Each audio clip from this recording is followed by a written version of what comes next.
the ladies that have come into the Hex community have been nothing but stellar. I mean, some of our smartest people are the women in Hex and Pulse Chain. So first of all, we have a wild SJ who is the positivity princess. And then one, I need. She's worked with Richard directly as far as, well, she didn't work with Richard. She took SciVibe and put it to voice and read SciVibe for everybody, edited it multiple times, and actually the reason the book is out is because SJ did the editing on it, and so instead of just Richard Stocks in the book, she actually made a beautiful content. So,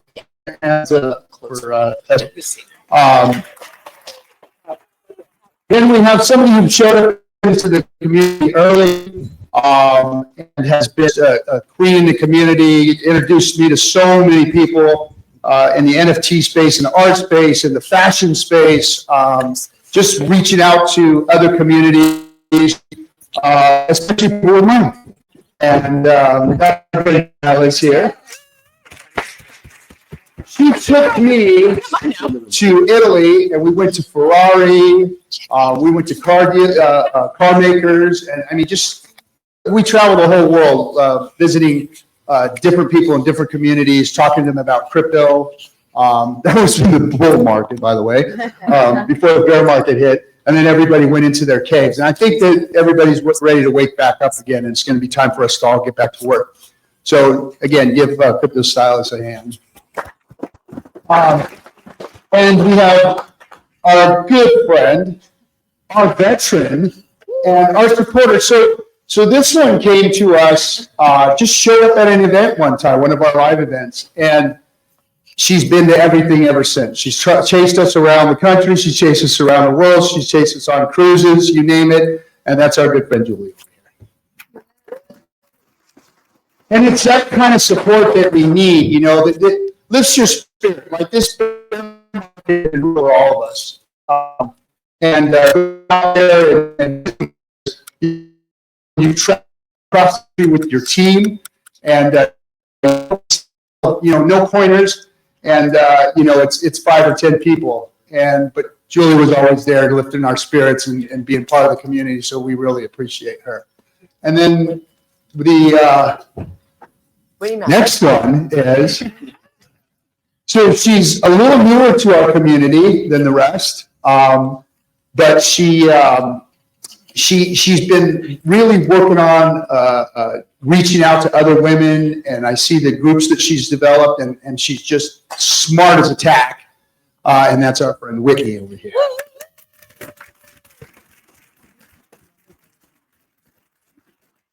So, like I said, it's important that we have that feminine energy in here, especially with all the crypto bros and the antics that they put out there. And so I appreciate all of them, and I can't wait for you guys to hear them. So without further ado, ladies, come on up and take That's oh good. It works. Yeah. You're moderator.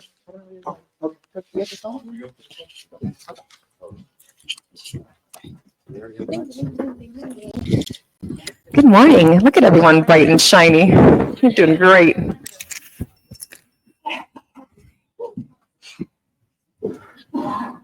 I love that we coordinated without coordinating. Yeah. Well, I'd be contradicting myself. I said they all look very lovely too. Nailed it. All right. So I will be up here with you guys. Okay.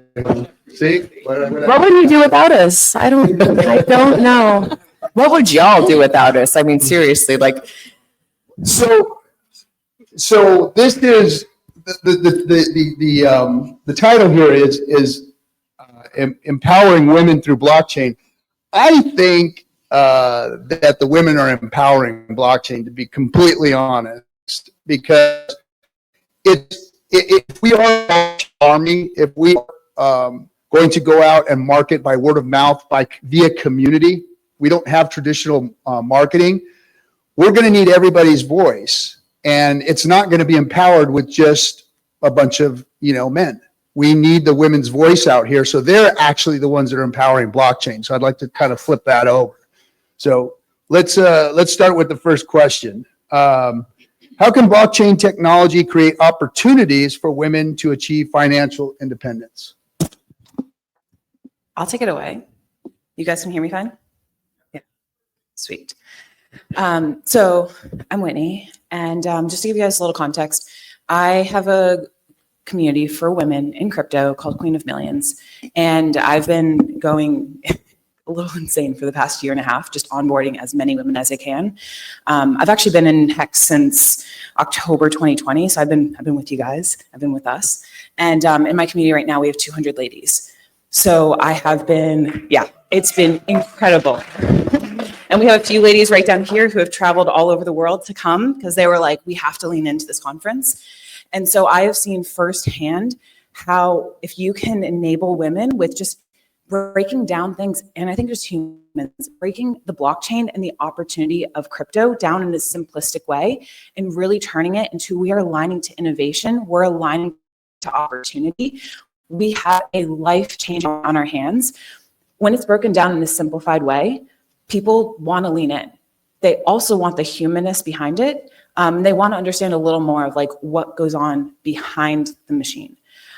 So personally, one way that really helped me like lean into supporting women more around financial freedom with crypto and the blockchain has actually been more so speaking about the emotions of being an investor. Because everyone knows, like everyone's fearful of the volatility that comes up, and volatility can obviously get a bad rap if you see it as a bug rather than a feature. And when you get to rewire it and reframe it to be like, we're aligning to those life-changing times. We're buying the Bitcoins and the Ethereums in the early days. When they can get that pitch down in a way that makes a lot of sense to them, there gets to be a lot more relaxed, and then it flips into an empowerment and an excitement. And so for women more than anything, I find that when it flips financially around, I'm taking risk in a very calculated way, and there's a thesis around it, it then becomes fun for them to be like, oh, I can take risk, and I know what I'm doing for my family, and I know what I'm doing for myself. And then that becomes fuel that's like so empowering for them going forward to be like, it's okay, let's go, let's lean in. Add something to that. This is something that Kaylin, so shout out to Kaylin. She's got a little headache, so she's sleeping right now. But she's one of the women that I think is the least, one of the underappreciated women in the community because she's not very great, but she does probably nearly anyone that I know in terms of getting all this taken care of and onboarding people. She's constantly talking about it. You know what I mean? We're all passionate about it. Like we wouldn't be here. We don't get paid. Like we're here because we're passionate about all of this and we want to share it with the world. And one thing that I get to hear her talk about often is how this is an opportunity for women, especially with children, to build their children's future, to have that, hey, this is, you know, with tech, especially, this is a birthday mistake, you know, one in a car with her 16th birthday mistake come out for her. It's really awesome to feel like women get to be empowered in that way. Generationally, the term generational wealth, I hadn't really heard that into this community, and to know that that's a possibility, and to know that you know, we can be independently wealthy, and we can pass that on to our children and our children's children. That's something that I think is a huge opportunity for women, and again, especially within our ecosystem, we have this way of planning for the future, and I think that's beautiful and, you know, wonderfully in terms of how things work with us. I couldn't agree. Wait, is this working? Yeah, just hold you it guys closer. are closer. Okay. I couldn't agree with Whitney and SJ more. I'm first of all so proud to be a female in this community because I think that this is the only community in crypto. We have women, this many women, also so we also get shit done. So sorry, I don't know if I could say that word, but it just came. And I would say that, you know, with Whitney group, that is true. I don't think there's anyone in crypto that's doing your, and so she and I, we've gotten to know each other this trip, which has been amazing. And we talk about something that I've been focusing on, and I've been talking to a lot of people in the community, Corey, Geary, and then Chris Shockowitz, so we've really been helpful in educating, and I'm just trying to further the education on, especially to women, about now that we're in this opportunity of a lifetime to accumulate generational wealth. So now how do you keep that wealth?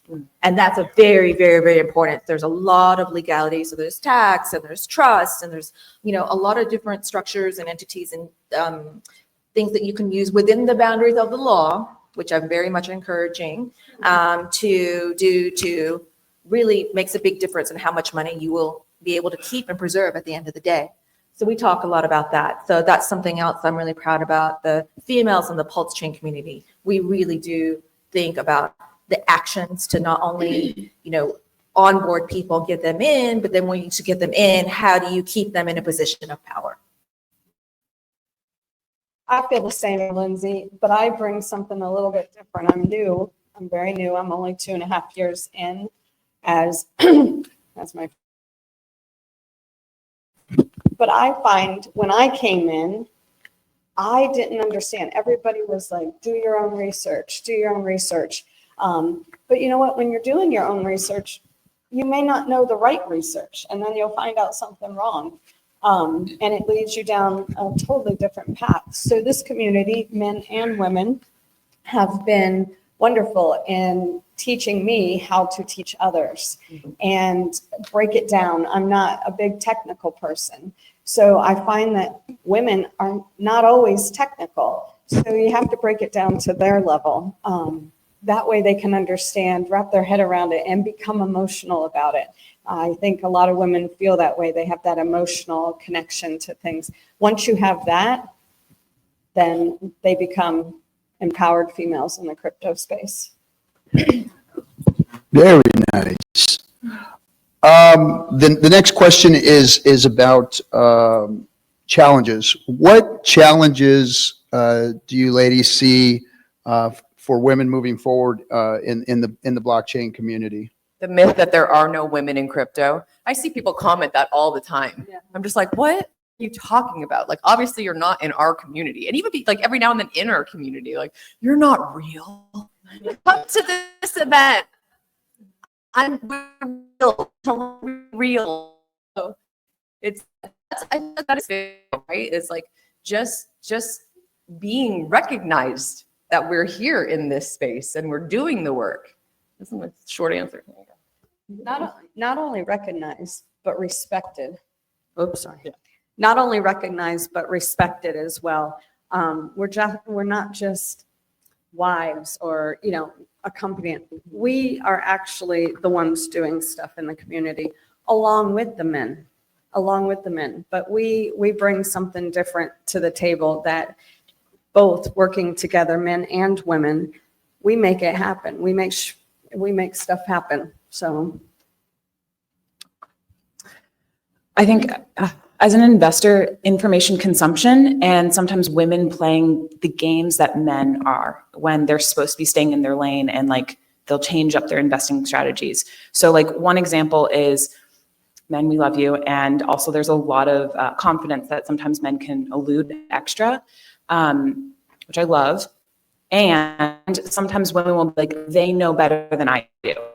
And then what will happen is like some information will come in and then women will bypass either their intuition or both and give their power away to something else that been said. And it was like, I was one of that, what is your game plan? What is your investing plan? For a lot of my women, we're here more for the market cycle and we're letting time work more for us. So fortunately, within the pulse chain space, I find that is one massive benefit is that we can be patient and sit back. And so a lot of women love pulse chain and hex for that reason, which you don't get necessarily in a lot of the other cryptos. So really my biggest encouragement for women going forward is like, play your game. If there's too much information, go touch grass, go hang out with your family, go enjoy life. You don't need to do as much as you think you do. I think that's something that I would like to see more in the community. I do feel that women are supported in this community, probably more than any other community in crypto, but I still see a lot of streams like the ones that there will be like a power alpha stream. It's always all dudes. There's never a girl. And every time I get invited to a female stream, it's like, oh, I have the female stream. I love it. Proud to be a part of. Like, Can you just also include us sometimes when it's just dudes talking about the project they like? Because you know what? We have something to say. So that's my request. Well, I just want to add to that. I'm kind of glomming on with you guys. Both of you, well, all of you have taught me things, and I'm not the smartest guy in crypto, but I learn from you guys too, because we're all picking up new stuff all the time. I mean, let's not forget that we are in the cutting edge of crypto, and we're all learning. And so there's nothing special about anybody here. We're all learning new stuff. So if you don't understand what's going on in this space, especially on Pulse Chain, don't feel like you're the Lone Ranger. It's normal for all of us, not just women, but all of us are learning stuff right now, because the Pulse Chain community is building things that the crypto space has never seen before. We're integrating things that have not been done, and we're all on a learning curve. Next question is, how do you see blockchain disrupting traditional systems of finance that historically limited women's access to resources? And what makes the blockchain an empowering tool for women, especially for underserved or underbanked communities? I wish Kaylin was here. I know her answer to that is like top notch, because that's, she's dealt with a lot of that in her life.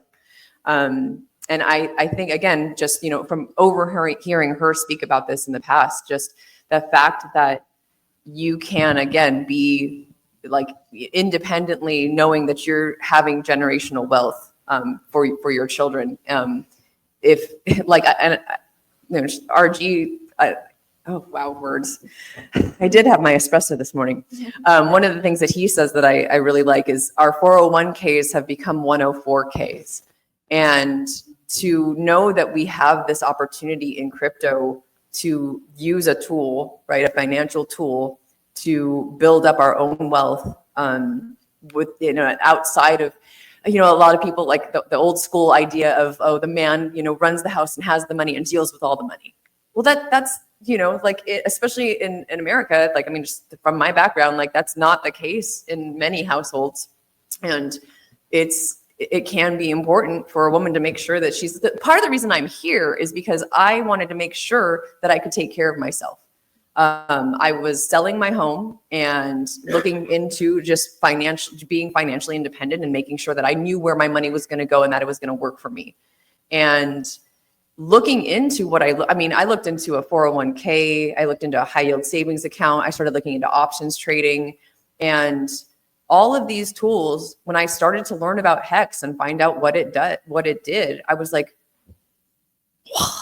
None of this compares. Nothing else out there in the financial world to me made sense once I understood T-shares and the way Hex works. I was like, this is so far superior to anything out there. Why would I put my money anywhere else? So that just in comparison to what's out there, it just is so powerful to know that I understand what that is and how it works, and I can move that forward for myself into the future.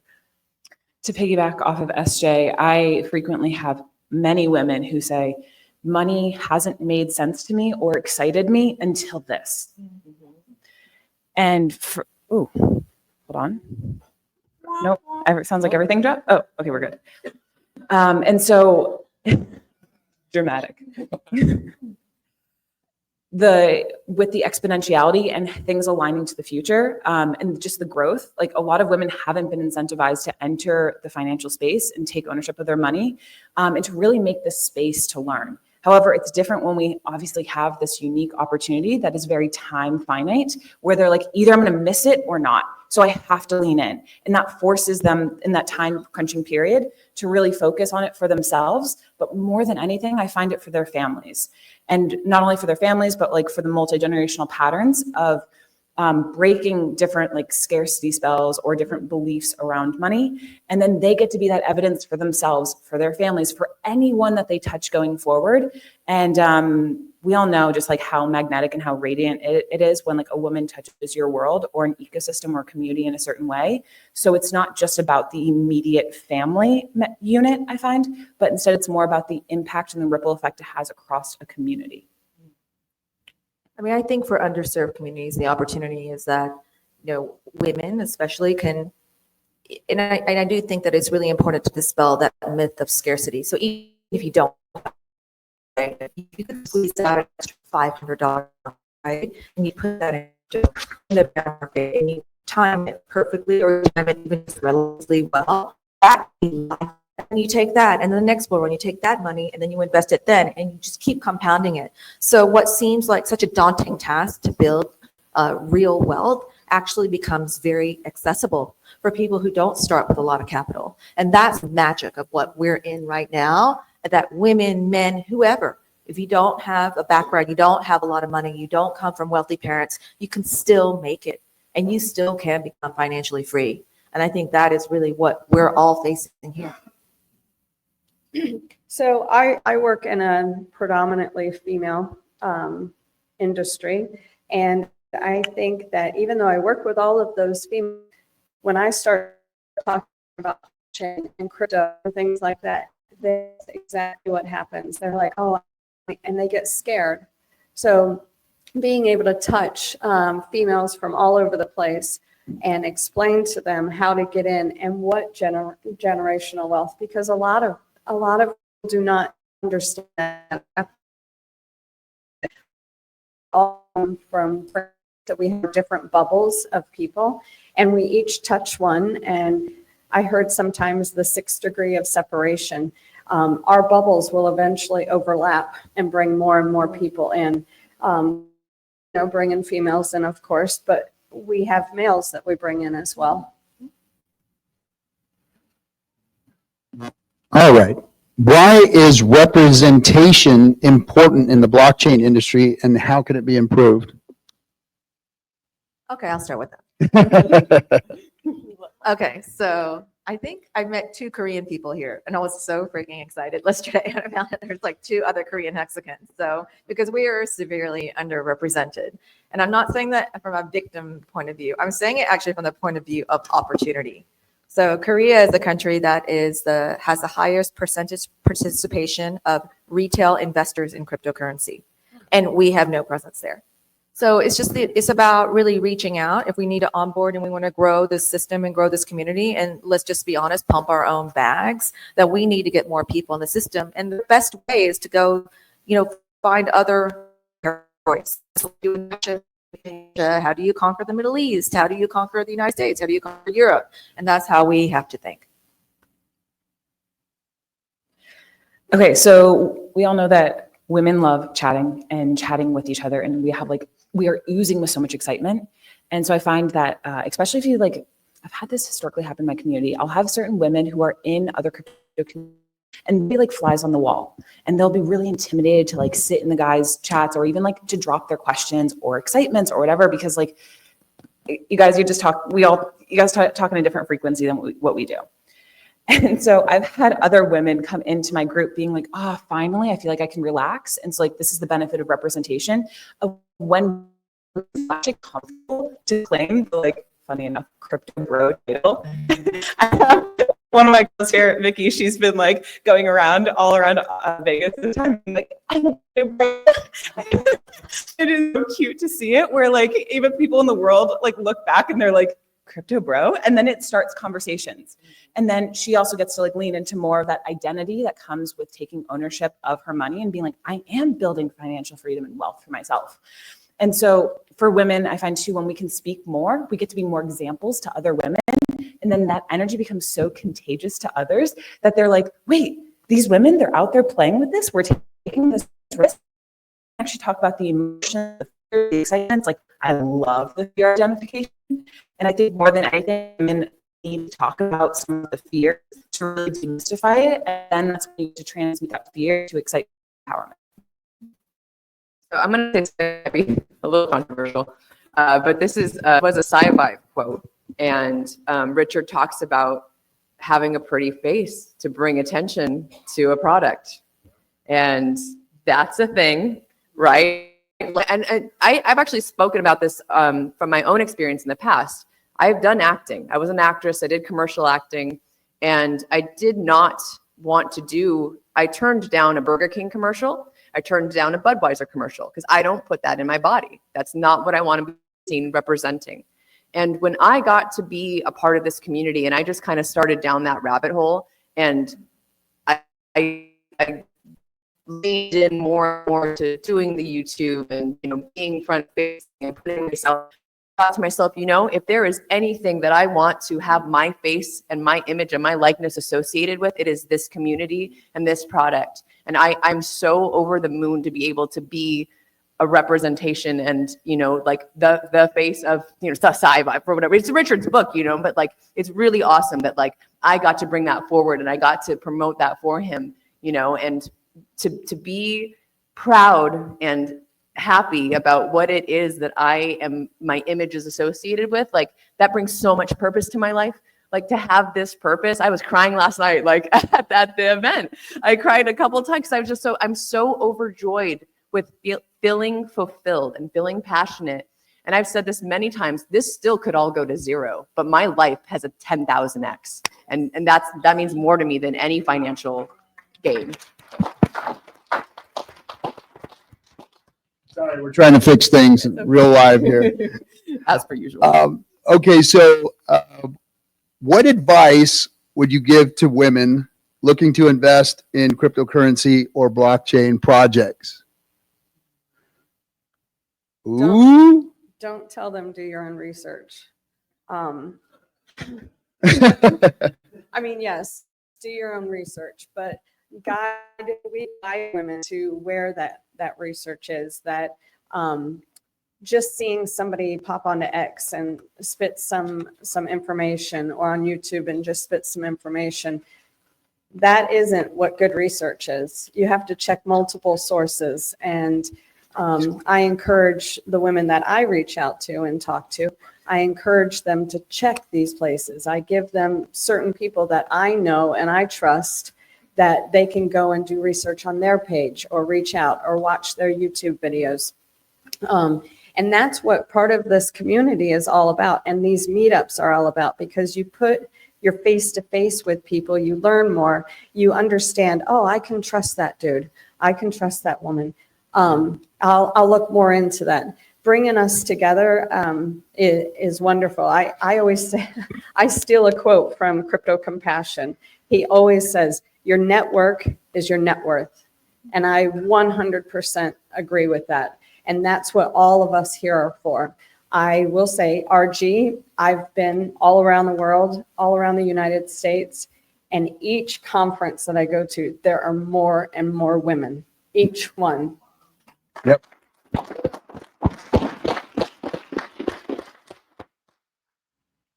Did everybody get a chance to answer that one? Can you repeat the question? Yeah. Okay, so No, can you I'll repeat answer- the question? I can jump in. So Yep. the question was really, what advice would you give to women who are entering into crypto, right? And I think the first thing that I try to do is, because when I first got into crypto, it was just, you get bombarded with just so many scams, really. So the first really take your hand and really talk them through security.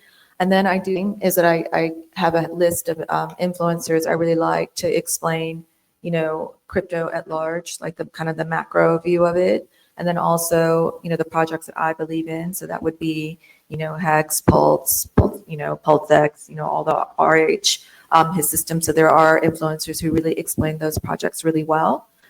Very simple and short videos is what I try to send. There's really good videos. I'm really invested in PTGC and UFO, so I'll send people to Coach or to Prairie, and there's really good streams out there. You're okay? And then and so I just have my list. It's just like when somebody comes to Seoul, which is where I live, and they're like, what should I do and where should I eat? I have like a short list of things. I do the same thing for crypto. So I just know what I get them, and what I get them is really good information,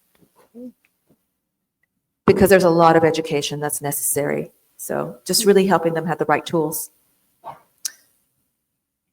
Okay, so I like to break the onboarding and the crypto experience up into two parts, because I find there can be a lot of overwhelm, but there can also be a lot of, so simplification. So when, for example, when someone comes into my world, I have a foundation, like a Crypto 101, that takes them through that base foundation that KoryptoStylist was talking about. And I find when they have this foundation, like personally, I come from an engineering background, and it's like I wanted to train my brain, and I did of like, how do we train our brain to spot patterns? And therefore we get to relate to information in a smarter way. And then we don't have to feel as overwhelmed. So it's work smarter, not harder. And then once they have that, like train your brain, get your, but more than you need to get yourself in the game. Once you really and the different things that Trump is doing and the different tweets that Richard's putting out, you can relate it and give it some context in your brain to be like, this is something that has happened. Now I can slot it into this area in my brain in the foundation and add to that foundation. And so when it's like, I like to say like, well, first off, crypto is not a solo sport. So like, I also bring a whole bundle of different like guest speakers and mentors into the space as well. So it's like hearing a variety of really grounded, great voices. But it's realizing that this is like a templating, stacking game, and you're not going to know it all. You don't need to know it all. And it's most important to come in as a student and be like, how do I just keep on following my curiosity and make decisions that are in alignment with my plans and keep on stacking into that foundational education. So just remember, it's like, it's all about baby steps. And the more that we like overwhelm beginners of like, it's all this information, like just give them the next step that they need to say yes. I feel like the one thing, and this is, you know, for anyone that I bring into the space that I feel is very important, because having come into the community without knowing that there were cycles and not knowing about DCAing and, you know, just like chunked it all in as we were going up, right? And then spent the last almost 4 years, you know, through the bear market, right? Even then I knew, I think it was just from, you know, listening to different streamers and hearing it over and over again in the community, was do not invest more than you are willing to lose. This can all go to zero at any moment. And watching people over the last few years lose their minds, like feel like they've lost everything because they over risked, right? Like they over invested, they put in more than they could lose. And as someone who's spent this time building community and being the positivity princess and trying to just like uplift everyone's spirits, there's been hard times. It's been disheartening seeing people be so upset about losing, you know, on paper even, right? Like technically on paper losing their gains. And so that's the number one thing I tell people right off the bat is this is a gamble. It could all go to zero. Know that this is a risk, and it's the gamble of a lifetime. You know, like to me, it's I'm willing to gamble this more than anything else. I've never been a gambler. Like I'm not a poker. Like I don't do that. But this made the most sense for me. If I'm gonna gamble something, it's gonna be this. And then also just the DCA. I wish I would have known that at the beginning to DCA in and DCA out. Dollar cost average. Right? Like little chunks here, going in through the bear market, you know, buying in. And then as that number's going up, you know, don't think, oh, tomorrow it's going to be another 10X. I'm going to wait until no, take your profit, do it as it's going up and as it's going down. All right. This one's, I think a question that's near and dear to my heart, which is, what is the importance of mentorship and networking for women entering blockchain related fields? I'm gonna take that real quick first. I love the last like couple years of what I've got to do in terms of the Pulse Chain Tour and all of this. It has my own strengths, taken a back seat to that. But one of the first things that I wanted to do as I was coming into the community was support women and uplift other women in history. Like I had a show called Women Crush Wednesday. And not every Wednesday, but you know, as often as I could, I would bring a woman on and be like, hey, you're new to the community. Let's talk about what you want to do here and like where you've come from and what you're doing and where you're going. And I think that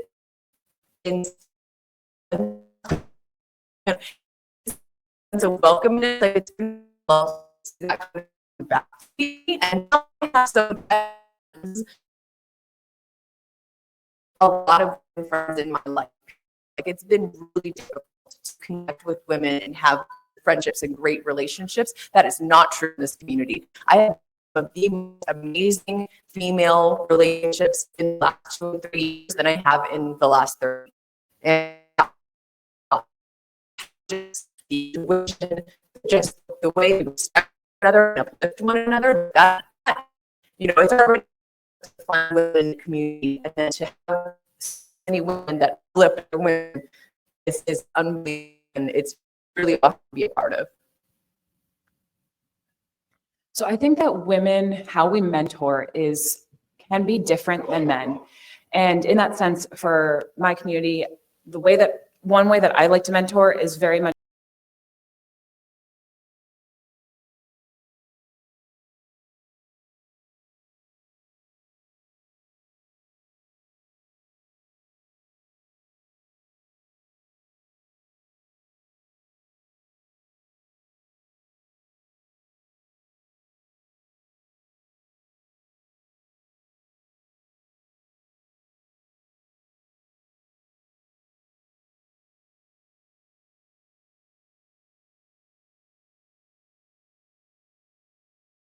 I want space. And then it becomes a more introspective game for themselves, which is all of the money, all of the investing game, going back and being like, what have I learned and what am I going to bring forward into the next step? So deep sense of belonging. And then also with belonging, you collect your humans. And so that was even, I've said this before, like the last Pulse Chain conference, like last year, this was a life-changing experience for me, mostly because of the humans that I met. And also like a lot of the other men too, who like saw what I was doing. And you guys all helped give me that extra support and encouragement. And then also said, how can we help you? And so the collaboration energy of stepping up and taking space is great, because then once that's the effect, you like just suck people into your world, and then it helps save time, energy, and makes building wealth a lot more enjoyable. I think that getting women to engage and to participate is a challenge, because sometimes women do take the back seat on the financial part of the relationship. They leave that to their partners. So that's something that, and it's really well done on, building a group of women and empowering them and educating them. I think that's super important. And I think that we as a community should also, I think it's great that this community does really empower women. I do feel that it is a really different flow to women than in any other community. So I'm really proud of that.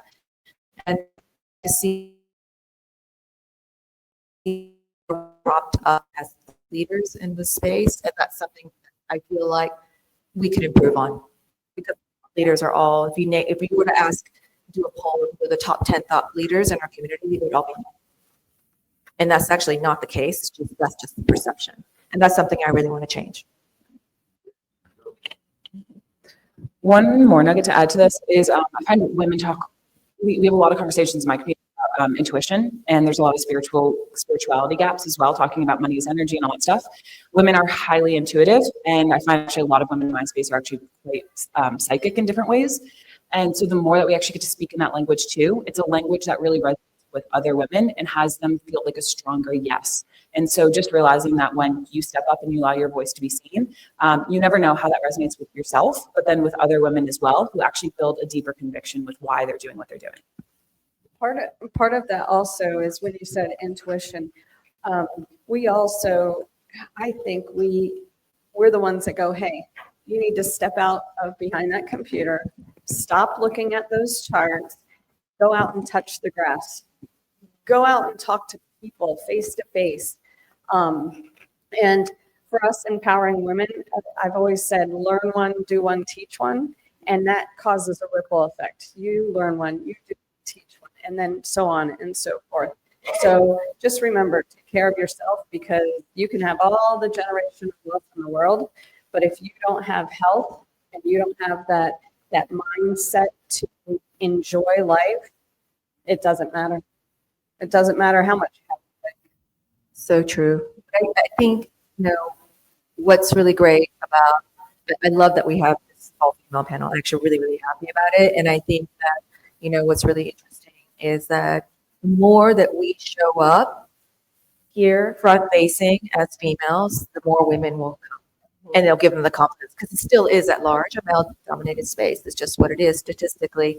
And so the more you see women who come up and, really speak their minds and talk about their experiences, and they see that it's a safe space and that we're winning, and that we have a really strong community, make great friends. Like, SJ talks about these amazing, deep, life-changing relationships because of the connections that we have. That will attract more women and more people in general, which is what we want. Just real quick, I want to shout out PNW Julie here because in the same vein, there's that each one teach one, right?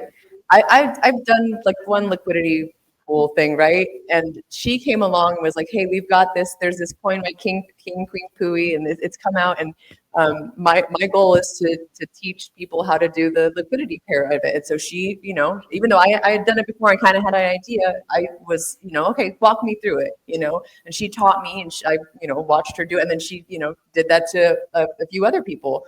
And then I got to share that with a friend, right? So that kind of mentorship.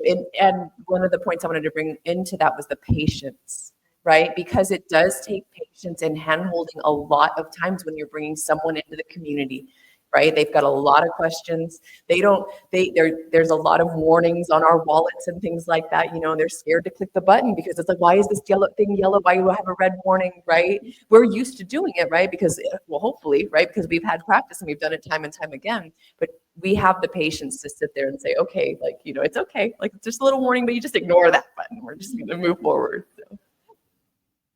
All right. How do we encourage more women to pursue technical roles in blockchain, like development or engineering?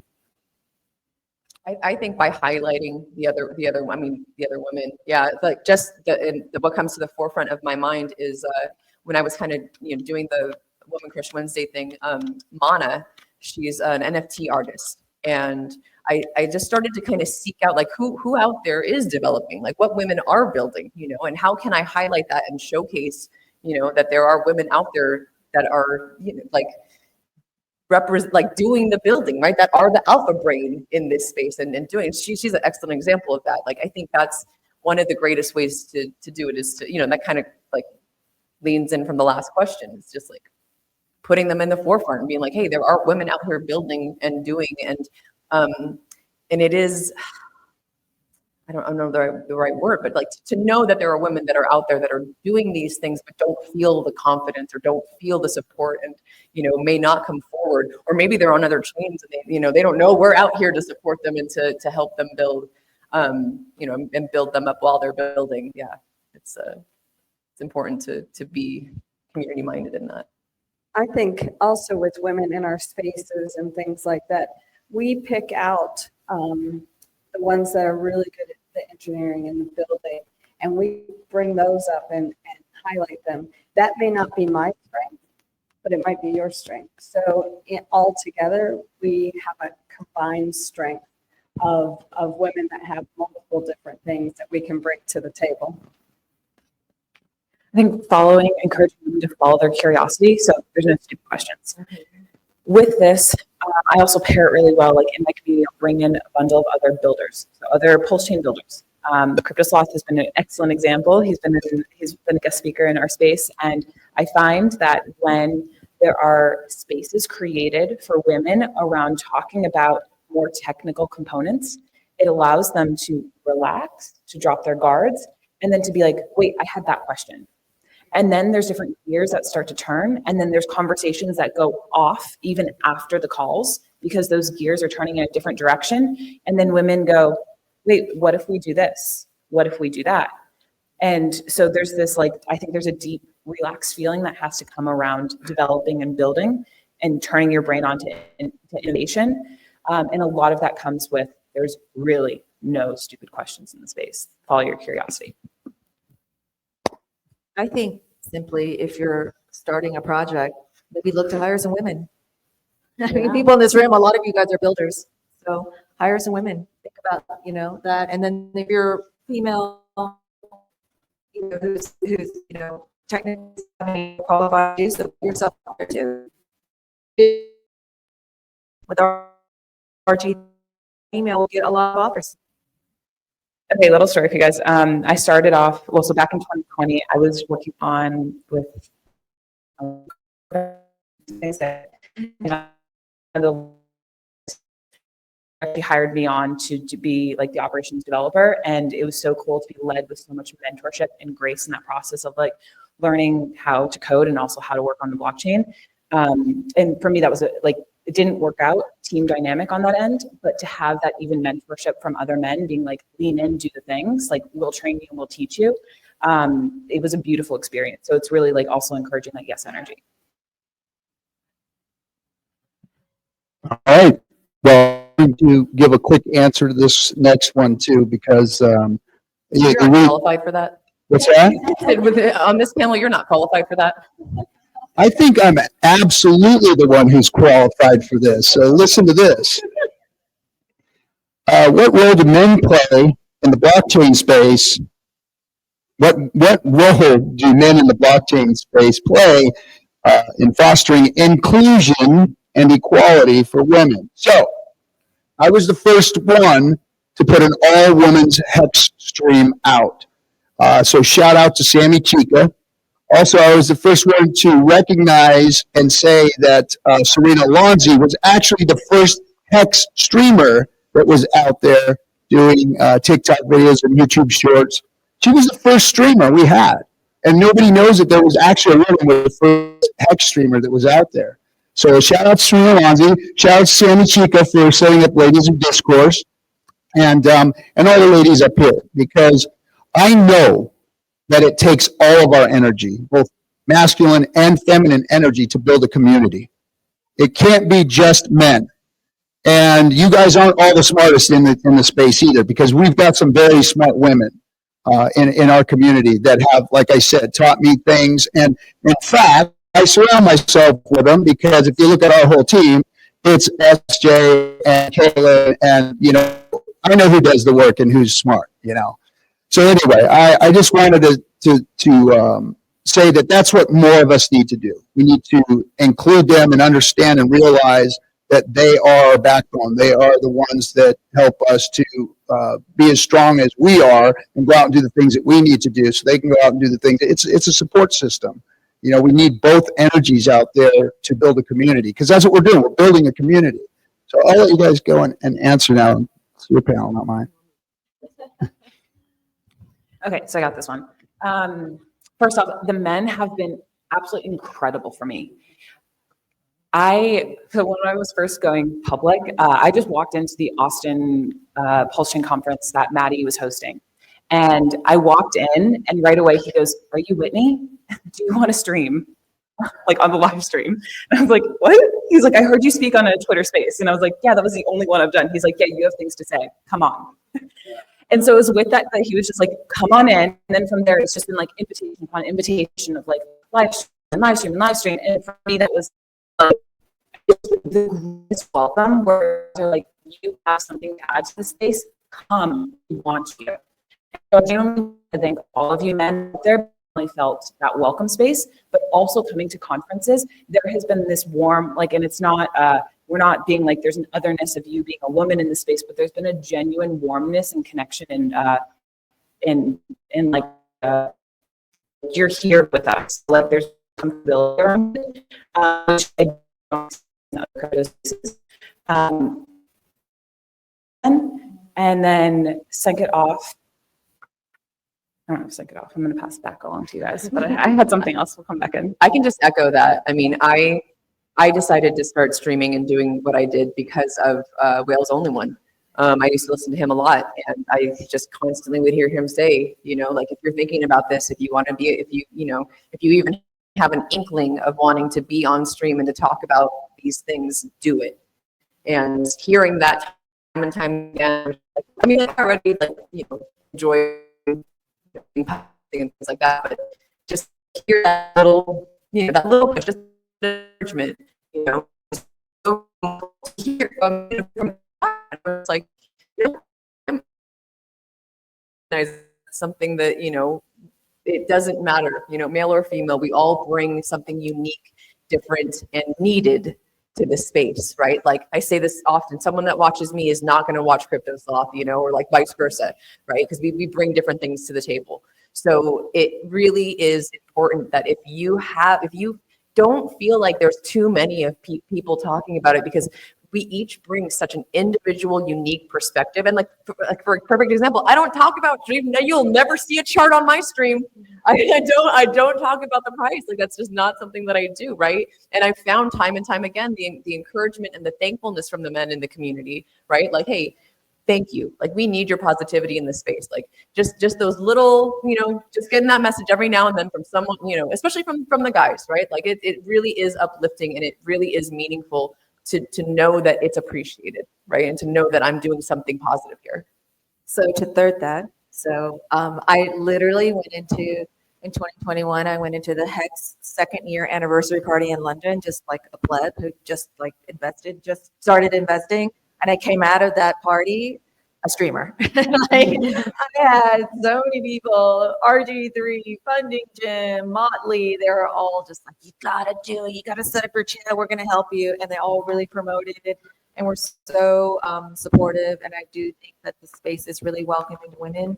And I think, thank you to the men and to the women who supported. And I think that we just have to keep continuing that action and get more people in it, and more women, because I think that is part of something really unique about our community, is the strength and the intelligence of the women and just the sheer number of us. And just real quick to add to that, you just made me think of something. When I did start streaming, I was just using my laptop or my phone or whatever, and there were two Mexican, like OG dudes reached out to me and said, hey, we want to give you a mic and a camera, like pick something out and we're gonna look that up and send it to you. Yeah, they don't want to be doxed, but shut up. Shout out to them. Yeah. I have a different connection with a lot of men. Being a veteran, which is a predominantly male thing, I've been encouraged by other veterans and so on and so forth in our community and other communities. I do find that the Hex community, Pulse Chain community, is very more, they want to be at a collaboration instead of females and the men. We want to be colleagues that work together. So thank you all.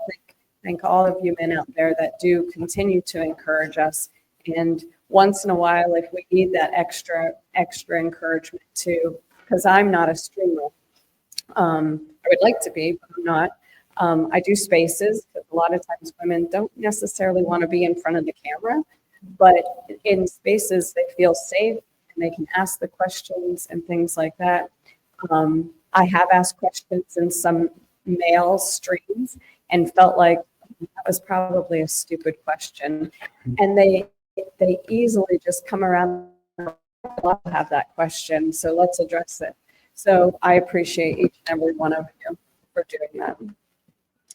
On the last bit of belonging, I feel like we can prop women up for like all of us who felt like we belong here.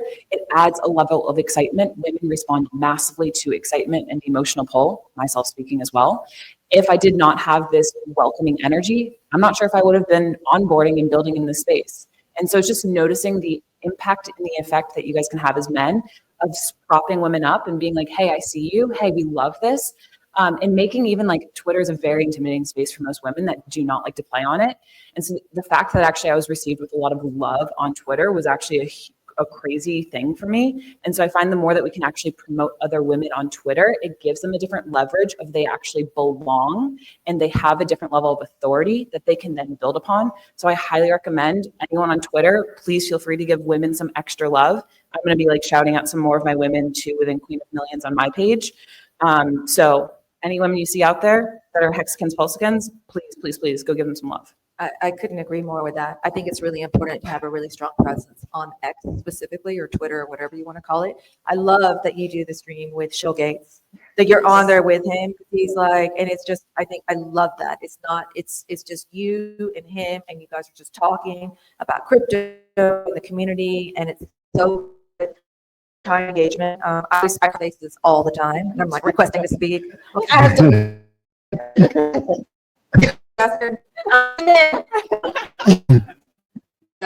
do, and I try to like go in and just like shake it up a little bit, because there's never girls. Girls speak. They're listening. No, I'm like, I'm going to speak. So every time I go on, almost every time I go on, if I can, I speak. That's a great set. I want to take care of. So first of all, I want to shout out to very, very powerful women in the audience here. equally powerful. Case and making sure we're streaming properly, and also handling DJ and Ryan. Tell you, give her a hand. She's behind the whole DJ and Roundtable thing, not those guys. They just get up there and chit chat, and she's really the brains behind the whole thing. So shout out to him, because Nate wouldn't be the man he is if he didn't have her. And then the other one is our good friend and Hexagon and crypto space giant Randy Halowski and his wife Annabelle. Now the reason I said so, I didn't know Annabelle real well. I just knew that she was Randy's wife, and she did a couple of TikToks here and there, and we became online friends, just saying hello and stuff, and she'd jump on stream every once in a while, say, hey, RG. But I saw her in action in Panama at the No Permissions event, and I'm telling you, not only is she easier on the eye than Randy, but she's a harder worker, that's for sure. Annabelle, you're a queen amongst queens. You're awesome. So now what I'd like to do is all the ladies here, please come on up here. The girls want to have a picture with you, so come on up. Women, come up. We're going to take a big Come on up, picture come on up. Come on, ladies. Let's go. Represent. I saw Michelle out there. Someone get Michelle. Where's she at? All the ladies. Yes. And let me get out of the way. Hello. We're going to take a picture because we are representing here, and it's really awesome. Like Julie was saying, every time we see more and more women. So let's get on up here. Let's go. Yeah, Cassie. Yes, ma'am. Yes. Come on. Wow, we got a stack. This is great. I know. And this is at 10 a.m. This is not even to mention what's going to come I today. know. Someone grab Michelle, Nuclear Herbs' wife. Can you guys? I know there's women out there. Find them. Bring them. Yeah. Come on down. Hi. Yay. Anyone else? Any other women out there? Oh, I saw her. She's not here. All right. Which one do we look at? Yeah. Hold on. We got one more. Meg, come on. Let's go.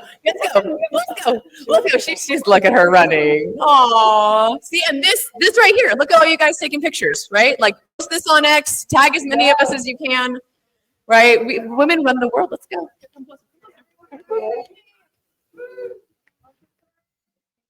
Leg kicks. Yeah.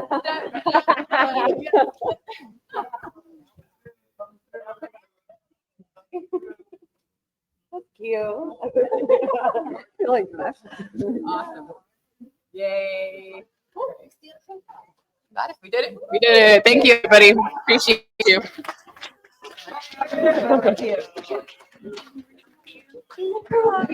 All right, thank you, and thank you, ladies. Someone lost a scrunchie.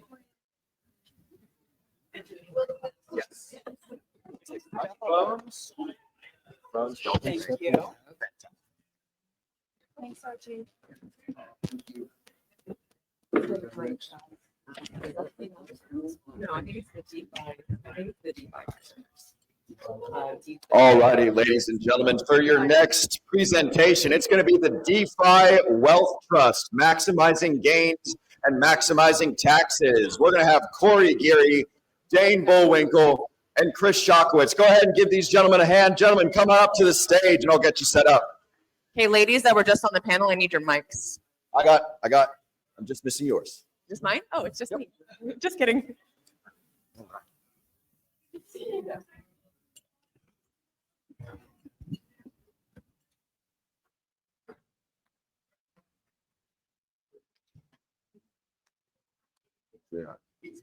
Okay. All right, Chris is on the way. Hey, while we're waiting for Chris, go ahead and give it to Corey and Dane. DeFi Wealth Trust. Oh, Dane's not here. Corey, Dane. Oh, excuse me.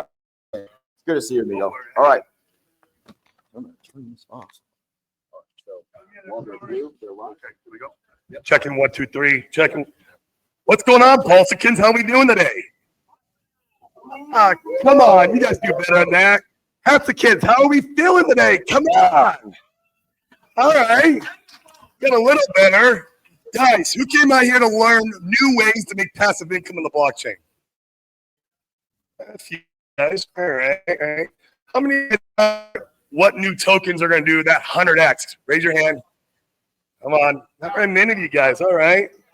Okay, how many of you guys came out here to get fucking rich? Let's go. Come on, guys. Let's see a little live in the room. What's going on here? Jeez. All right, guys. Well, I'm Geary. I'm with the DeFi Crypto Alliance, but today we're going to be presenting on the DeFi Wealth Trust. I'll tell you a little bit about my story. I've been an entrepreneur for about 12 years. I tell people entrepreneurship saved my life. When I got into real estate, I was actually a drug addict and alcoholic. And through my entrepreneurial journey, it's leveled me up in my life. I've been sober for multiple years. I've got a beautiful family, live out in Puerto Rico. And that's because of my entrepreneurship journey. That's also how I discovered cryptocurrency, mainly the Pulse chain community. And in 2022, I was looking for ways to build my wealth through crypto and not pay three-letter agencies, aka the IRS, taxes. And so I flirted with different trusts, and I didn't like the structures they put in place. A lot of them had like exit taxes and all kinds of stuff. And so I moved to Puerto Rico. So that way I wouldn't have to pay the three-letter agencies. And so while I was out in Puerto Rico, we continued going to real estate events, continued networking, and I found Mr. Chris Shockowitz here. We were presenting an event, an apartment syndication event, and he had talked about his trust, which was a deferred sales tax trust. And so this trust allows you, and we'll go really deep, allows you to sell your crypto to real estate, which is a very powerful thing for us because we want to use cryptocurrency as a wealth creation tool and use real estate and other real world assets as a wealth preservation tool. So go into real estate. Maybe your things are stocks. You want to go into stocks. Maybe you want to buy businesses. That's fine too. And then go back into crypto and buy the Bitcoin bottom, whatever your fancy is, and do that all tax deferred and be able to take out money whenever you need it. It's very, very powerful. And so that's a little bit about me. And that's why if I didn't know about the DeFi Wealth Trust, I would have never moved to Puerto Rico in the first place, to be honest with you. But I'm in Puerto Rico now, and we're planning on leaving in 2026. And when we leave in 2026, I'll be putting my assets into the DeFi Wealth Trust. So that's all about me. Carl, do you want to tell the folks about you? Yeah. Can you guys hear me okay? Yeah. Wanted to ask you guys actually a couple questions. I want to make sure I didn't forget them, so I have them. Oh, sorry. Thank you. Can't hear me? So you guys have all heard the biggest destroyers of wealth are what? Death, divorce, and Taxes. taxes. All right, can't do anything about the death and divorce, sorry, but the taxes we certainly can. Got a question for you. If you make $1 million, and this might be extremely important, probably one of the more important things you hear.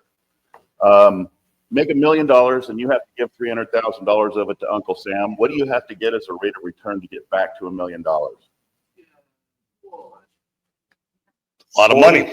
43% return. Because you got to pay taxes Okay. on that new gain. But is that really the number? Stealing my thunder. Is that really the number? No, it's not. It's actually 57%. Because you have to make 400 so that when you pay the taxes on the 400, you're back to $1 million. So is not paying the tax important? Hello? All right. So just a little bit about deferred tax. I started the concept several years ago, really for families. You know, mom and dad, they've worked 30, 40 years of their lives. They built a business. They bought real estate. They did whatever they did. And when it comes time to sell, where do they go for answers? They either go to their CPA initially, right? Who else do they go to? Their financial advisor, and then maybe the real estate agent or the business broker, yes? Well, the financial services industry is broken, folks. Maybe you'll agree with me, because here's why. When they go to the real estate agent, they're not going to get any answers. You know why? Because the real estate agent's broker says, don't give any tax advice. Don't care how much you know. Same thing with the business broker. They're going to go to the financial advisor next for financial advice. Are they going to get any tax strategy from a financial advisor? No, you know what they're going to hear? Sell the property, sell the business, pay the tax, I'll manage what's left. And then they're going to go to the last place, last but not least, which is their CPA. Interesting thing about CPAs is they're taught in college how to figure out how much in taxes you owe. It's interesting. There's actually two different parts of the tax code. There's the part of it that says this is how much you owe, and this is the other part that says this is a way not to pay it. And interestingly, even though the tax code is somewhere between 4,000 and 6,000 pages, and when you add case law, it's somewhere between 70 and 80,000 pages. Believe it or not, only 10 to 13 pages are actually dedicated to how much you owe. The rest of it is dedicated to showing you ways to pay less. A lot of people don't know that. That's why we say the financial system is broken. So I created deferredtax.com. Many years ago, we found out about this trust idea, and it is now morphed into 19 core strategies on the platform for tax deferral, minimization, and elimination. These strategies are applicable to personal income, business income, and capital gains transactions. How many of you want to pay less in taxes? Everyone's hand should be up. Wow. Every single one. I got your attention. All right. So we can either we can either reduce your taxes, defer your taxes, or yes, eliminate your taxes. We have all these different strategies. All right. So I'm going to introduce Chris here. Chris, actually, interesting, started off as my client, and I saved him several $100,000 on a real estate sale. We were, obviously, he was my client for several years, and I'm trying to figure out a way to kind of grow deferred tax. And one day I'm asking him a question, what are you doing now? You retired from Intel. And he says, I'm kind of got bored, so I'm going back to work doing some marketing. I said, I need some help with some marketing. And so that's kind of how it started. But, you hear the story. There's two types of partnerships, new ones and bad ones, right? Him and I are kind of the odd couple, but I'll tell you what, I cannot be more proud of this guy because I've taught him a lot of this stuff, well, pretty much all of it. He was a client first, but then he's taken it to a whole nother level. I mean, a whole nother level. This DeFi Wealth Trust, frankly, it's his baby. So I'm very proud that he's a protege, and he's actually smarter than me on this topic. So I'm going to let you go ahead and take it over. Thank you. Let's go. Can you guys hear me? Yeah. Okay. Okay. Do you have a clicker? Clicker? Can you guys see this? Can you guys see the screen? We can see Okay. everything. I noticed when I was sitting in the back, I couldn't see the screen that well. Okay. Oh, stand over here. Do we need to dim the lights though? For the screen? I'll mostly be talking to it anyway. So welcome everybody. Thank you very much for this time. So what we're going to do is go over the DeFi Wealth Trust. Scoot over just a little bit. And is it working? No. Can I just speak with somebody? Yeah. Hold the mic closer. Okay. Can you hear me? It's just not working. I'll just go like this. So next page. We do it live.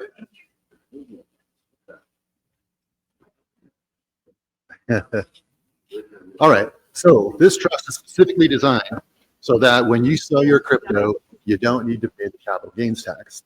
You can defer it pretty much as long as you want, and you basically have control of when or if you want to end up paying the taxes, or if you want to take this wealth and transfer it to your heirs. Can we hit the next page?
investors we have. And so you guys have access to those deals, that deal flow inside our community. All right, so next.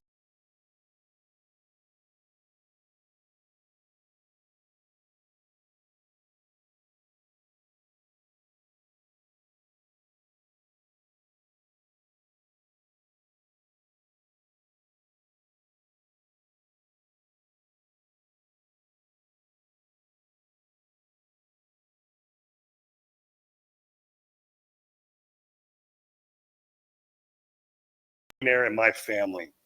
Okay. And I feel like in every family lineage, there is one person appointed by God to break the chains and curse of mediocrity, to break the 9-to-5 scams, to break the 401k scams.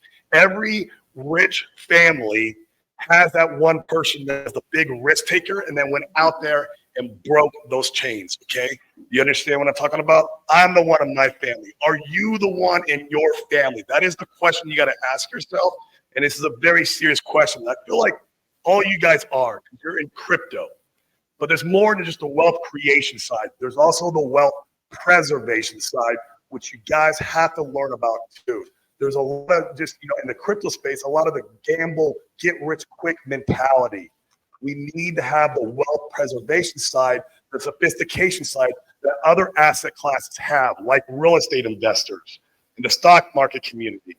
We need to bring that into our community. We are the one in our family to break the matrix. We are Neil. Okay, and I know everybody here is. Am I right? Cool, guys. And when we pass, we take two things with us, I believe. It's going to be our memories and experiences with our loved ones. We need two things to do that, though. We need wealth and health. Today, I'm not going to talk about health, although a lot of you guys know I'm passionate about my health. But wealth is one thing we need to do to create as many memories and experiences with our loved ones. And this is how we can do that. So on that note, we'll open up to some Q&A. You guys, make sure you scan the barcode here and get a call with Chris. It's free. Explore the option. Everyone's phone should be up scanning this if you don't want to pay 3-letter agencies.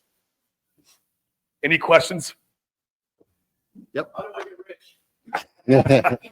You're doing it right now, man. Don't pay the tax. Hey, Rich. Frank. What age, how old do you have to be to create this? I mean, I know a lot of. Newborn. Like my son in particular, young kids in crypto that are going to cash out this cycle and then, purchase property.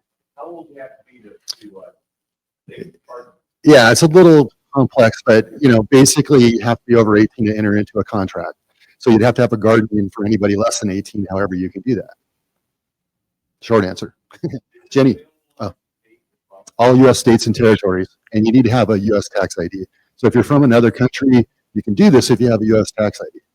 Let's talk about that for a quick second. There's something that, let's say you're in, and correct me on this, Chris, how it works, but let's say you're in California, you create the trust, you sell $1 million in crypto, and then you move to Florida, and then now you want to do some self-enriching. There's nothing wrong with self-enriching, guys. It just means you're taking money out of the trust because you got to live, you got to go to buy that car, but when that money hits your account, right, you're paying some tax on that, but the rest of the money is not taxed. So if I take the money out in Florida, how am I taxed?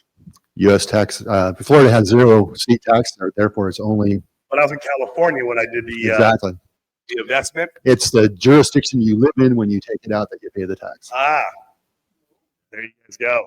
Little nugget. So you can pack. live in California, live your life, and you say, okay, I'm going to move out of California. Go, like, for example, I moved to Reno. When I did my trust in San Jose, California, I would have had to pay at that time 13.3% California tax. That was deferred. I now live in Reno. If I take money out of the trust, no state tax. What if I'm in California and I move to Puerto Rico? And then I pull money out. Yeah, exactly. It's the it's the Puerto Rico tax, which also has the 0. Yeah. 0. Now my self-enriching is 0. And if you sell in California and move to another state, it's all transferable? Like, Yes. Okay. I'm sorry. Somebody's raised their hand several times. Yeah.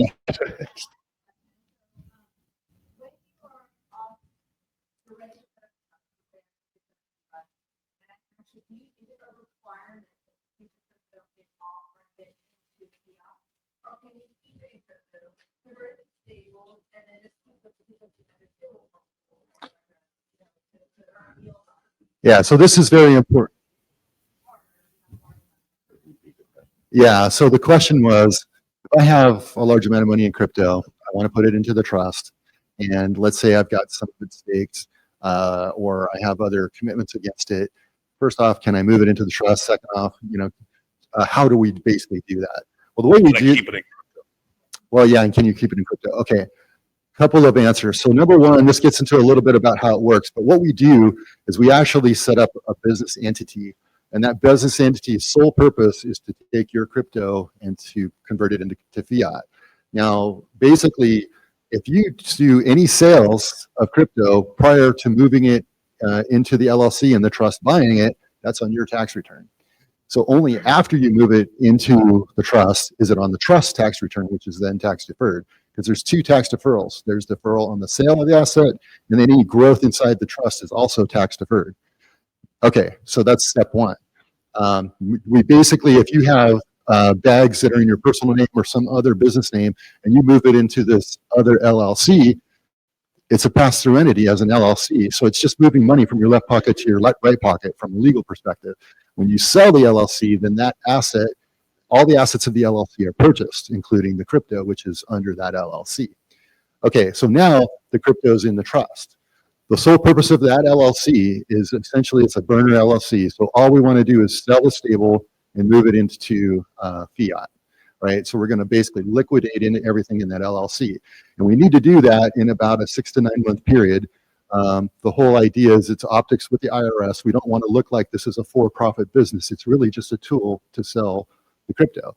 So now you've got the fiat essentially sitting in the trust, and the trust can go back into crypto, right?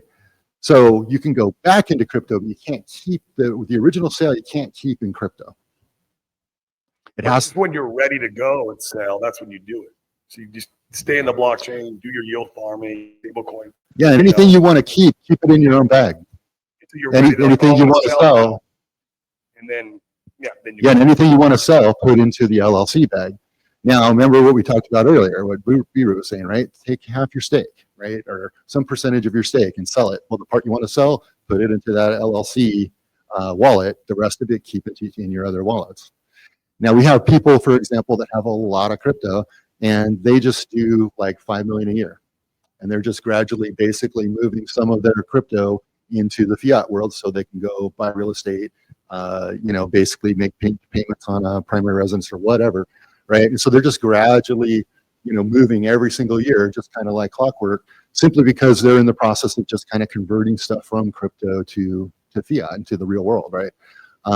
Other people, you have different strategies. One of the beauties is we'll talk with you about your situation, your goals, what you're trying to accomplish, and then help you create your strategy.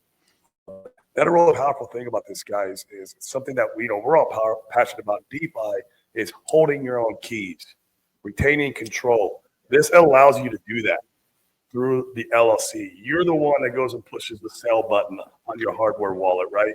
You're the one that controls your keys, not these guys, okay? Not the tax strategist, not the CPA, not the accountants, not the lawyers, none of them. The trustee, you do, which is what makes it so powerful. And that's why we call it the DeFi Wealth Trust. There was nothing out there like this.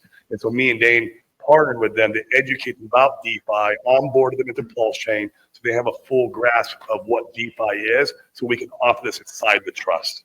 Yeah, I took Sloth's class and it was excellent. All right, I have a person over here.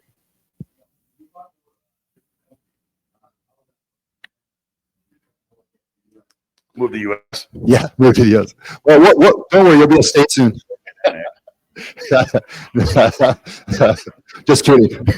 No, but basically you have to have a U.S. tax ID. So if you're working in the States, you would have a U.S. tax ID, or you set up an entity in the States that has a U.S. tax ID. We can't defer the taxes on Canada. If you're in another country, you do need to get a lawyer who understands the interactions between the U.S. and your country because there may still be tax implications in Canada. We don't know. We don't do that. But it's it's something you have to explore. are we putting, so when we do this trust, are we putting a certain token quantity into the trust? Like certain, like breaking it down, 5 token quantity into this trust? Yeah, so the whole idea is it's just wallets. So what you want to sell, you put into the wallet that you want to sell, which is under the LLC, right? And so you would keep your existing wallets, and you would only, and you can have more than one wallet you want to sell. The whole idea is that that wallet is lined up to the LLC, not to you personally. Over here.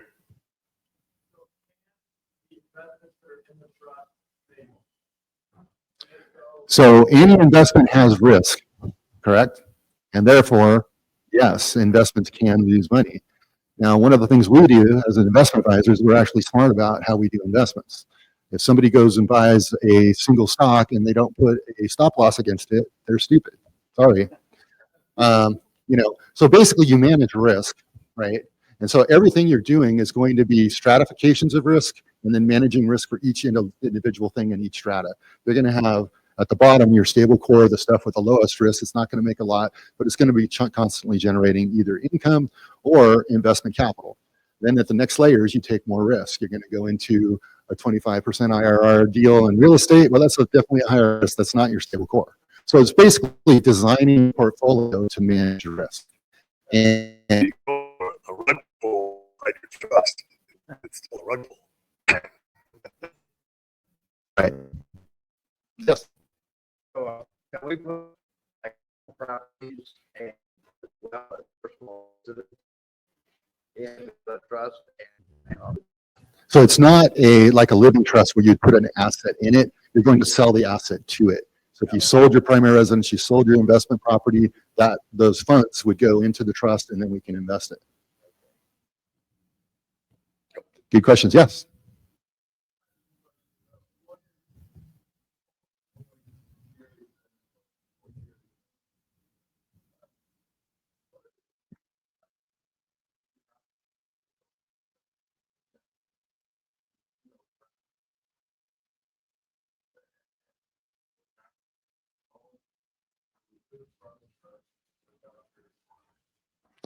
Well, the way we do it is we would actually take the money out of the trust, put it into an LLC, and you would have control of it. So if you lose it, that's on you. Yeah, you still retain your own keys. Yeah, so the tax repercussions are you can't pay tax on money you don't receive. So if you had $1 million in your truck, you took $500,000 and you put it into, one investment and it got a rug pull, right? Well, you just lost $500,000. You'll never pay tax on it at least, but you lost that $500,000.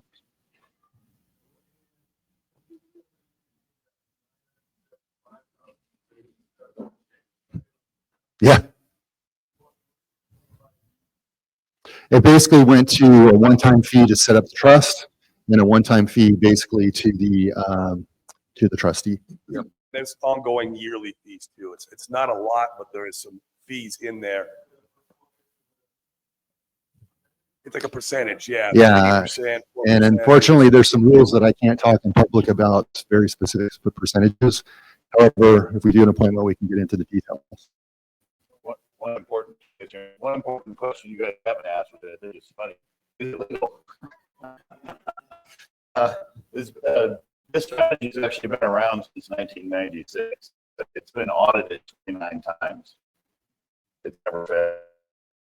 In fact, most of the audits were done in 2 states, just ones, or California. Shocking. California has a lot of intellectual property rights, multiple millions. Any transaction of $30 or $40 million, 100% chance of audit in California. And so far, all resulted in a no change, meaning there's And also the basically your audit for free. About the least and right work. Okay. It's kind of defend for free. Got a handle.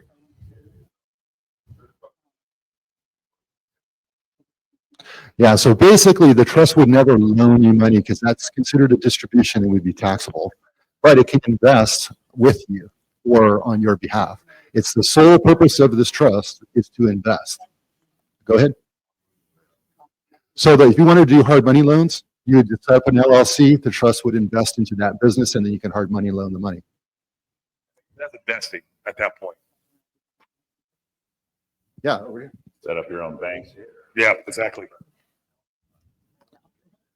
Speak a little bit. Yep.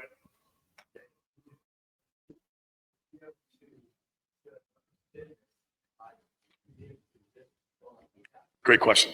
Okay, so what would happen is we would invest in the business, you're the business owner, and you would basically have purchases through that business and expenses. Purchasing the vehicle through the business would be a tax write-off to the business, not the trust, but it's still a tax write-off, right? So you follow the rules for that business to take those tax write-offs. Yes.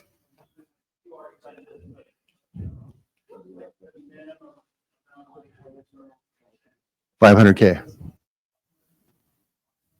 $500K. Let me touch on that. It's $500K when you're exiting. So like, even if your bags aren't $500K now, you should still be thinking about this trust, because unless you plan on your bag pumping at all, because this is after pumping, right? After getting your exits, after your gains, when you're going out, that's what 500K is where it makes sense. So I mean, even 50K today, if you do 10X, well, you got 500K. And so it doesn't take a lot in crypto to get to this threshold at all. And so that's why we should be looking at setting this up. And guys, another real cool thing about this, it's free to set up. You can set the trust up now. You pay no money until you utilize the trust. So book the call. Like, there's no risk.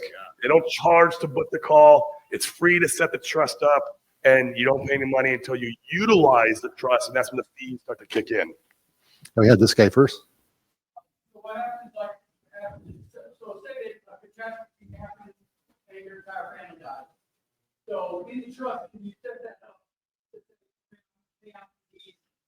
to these non-profit organizations or whatever? Or other heirs, or Yeah, the short answer is yes. The little bit longer answer is we recommend you put that trust inside of a living trust, and the living trust would direct, how you want your inheritance to be managed. Yes. Contingent You beneficiary. might have already answered, but quick question, the exit percentage on the funds come out of the. there's no exit percentage. No, yeah. It's not the fees, not one of the fees. This is a yearly fee.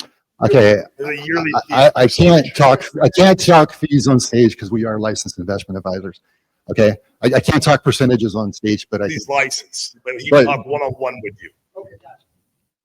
The individual case basis then, is that what it's? yeah, I mean, it depends on how much you have. If you've got 10 million, it's going to be a different fee than if you got It goes 500K. The yearly fees go down, the Yeah, more but money. there is no back end load. There's a one-time setup fee at the front, and then There's no there's gotchas. some very low annual fees. Yes.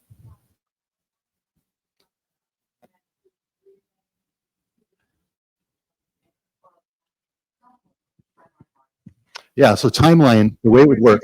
Yeah, I can hear. Yeah, there's a question about the timeline for moving money into trust. So essentially, there's a little work up front to set up your LLC, to set up, your wallet for your business, right? Sometimes if you're working with a central exchange, it could take some time to get a business account set up, right? But what you basically want to do is set up your LLC first, set up a business account on a central exchange, and then set up your wallet, right? So then when you're ready to move, it can take basically takes about a week. So from you say, hey, I want to execute on the trust, you've already moved your coins into the bag you want to sell, basically the LLC wallet, about a week to basically execute the paperwork. We'd like the money to sit for about a week. Doesn't have to, but basically optics with the IRS are better. And then basically you could start selling. So about 2 weeks. Good question. Yeah. Yes. You have to be a verified investor or have a certain amount of wealth. Accredited investor. I just thought, so you have to be, have a certain, be a verified investor. Yeah, so it's called an accredited investor. You don't have to be a accredited investor to set a trust. However, some of the investments you may not be able to make because you're not an accredited investor once you're in the trust. Point, it just made me think of something too. This is a very interesting trust in that you hear me? Okay. In that you can capture the money in the trust, and there's the way we can structure it is so that it's actually removed from your estate. So many of you know that the estate tax fund is going to sunset here in another year or so, right? Is right now it's what, 12.9 each of us in the room, 25 or $26,000 or $1 million per couple, probably going to drop down to 6.5. Many of you in the room, hopefully, are going to have an estate tax problem. Well, by using this trust, it can actually be removed from your estate so that it doesn't count for your estate. So hypothetically, if your estate's at, 13 million as a couple, when it sunsets, right? Or maybe say it's 20 million with the crypto. That's, call it $8 million of crypto. We can actually remove that from your estate. Now your estate's below the estate tax limit. They won't pay taxes on the crypto, and they won't pay taxes on your assets. And your heirs, if you have more than 10 million, your heirs would actually inherit tax-free. Powerful. So no tax on the sale, no capital gains on the sale, and then your beneficiaries inherit it with a step up. Very powerful. Okay, other questions? Any other questions? Did you guys all book a call? So, is the investments under your advisement, or are we making those on our own choice? Yeah, one of the key things about this trust is the tax code basically says if you take possession or control of the money, you pay the tax. So what we're doing is we're setting up a model where basically a trustee is taking possession of the money. You're getting a note from the trustee. So this invokes something called IRC 453, installment sale tax law. And that's what allows us to make the trust tax neutral and defer all the taxes. So you can go through your investment advisor and say, okay, here's what we want to invest, but you can't go in yourself and type it. The only way you can do that is if you're taking money out of the trust, invest into an LLC as a business, and then go buy real estate or do crypto or hard money lending or whatever. But you're going to be advisors? Yeah. Okay. If you have deals you want to go into, you can do your deals. You're not right. But very, excuse me, we have a portfolio managers that are second to none in the country, and I mean that literally. If you still want to use your advisor, there's, you can do that. But I think when you compare them to what we have available, you'd be hard pressed to beat it. Yeah, and in our community, we'll have a ton of real estate deals. Like I said, syndications, funds to come into if you decide you want to do so.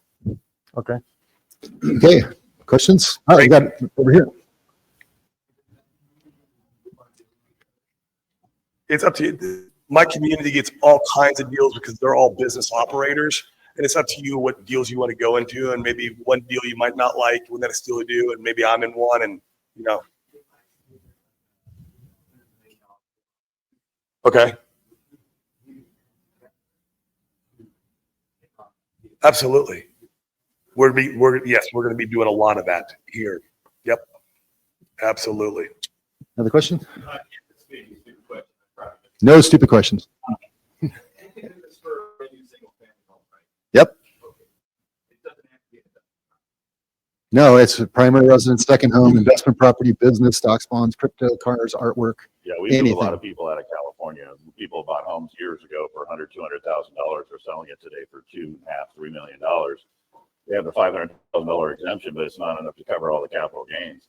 We have a way of getting the tax-free basis out of the property and capturing all the capital gains totally tax deferred using this. That's powerful. Yeah, we actually have a really good story of a couple. They were, making a very modest income on Social Security in their retirement. $6,500 a month. We're not supposed to say that. No, we're not saying the name of the client. So Okay. Okay. But anyway, a modest income, and essentially they had this house that was worth a lot. They actually sold that house. Basically, they were able to take some cash out. They had friends that moved to Atlanta, so they basically bought a house in Atlanta. They moved there, then they sold their house, fixed up their house, sold it for more than they were asking for, and they basically, if we can say, they were making $6,500 a month. When they were done with us, they had over $20,000 a month. We changed their lives. Yeah. One of the reasons why I love doing what I do. A lot of people think they're stuck in their asset. You're not. We can get you out. So I say you work 34 years of your life, and to give away 30 or 40 or 50% of it to Uncle Sam. That's kind of frustrating. It is. Okay. Any other questions? All right, guys, for everyone who books a call or gets a call with these guys, we're giving away free t-shirts too, the DeFi Wealth shirt here. Once again, guys, start making a plan now. If you wait to the top of the bull run because you're like, oh, now I don't want to pay taxes, these guys' calendar might be so booked. It might take a month or two to get on the calendar at that point. Get on their calendar now, create the trust. It's free. Once again, free. And make a plan now for your generational wealth, guys. Thank you so much. We appreciate it. Thank you. Thanks, guys. Thank you.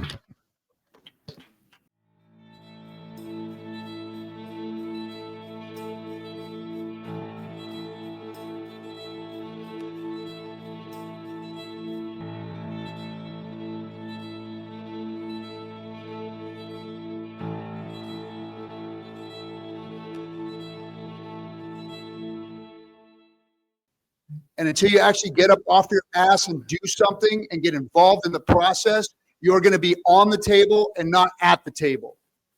And I want us to be at the table. So without any further ado, I'm going to bring up Zach Conine, the treasurer of Nevada, Glenn Truitt, a lawyer within the field, our own eagle, Nuclear Earth, and from the DJ Roundtable, Zenith. Do you guys got microphones? Do they have microphones? Let's bring up the microphones. Our man's got them. Thanks. Yeah, keep them about 3-4 inches from your mouth. Again, we are going to get this fixed after lunch. You guys will have an awesome experience.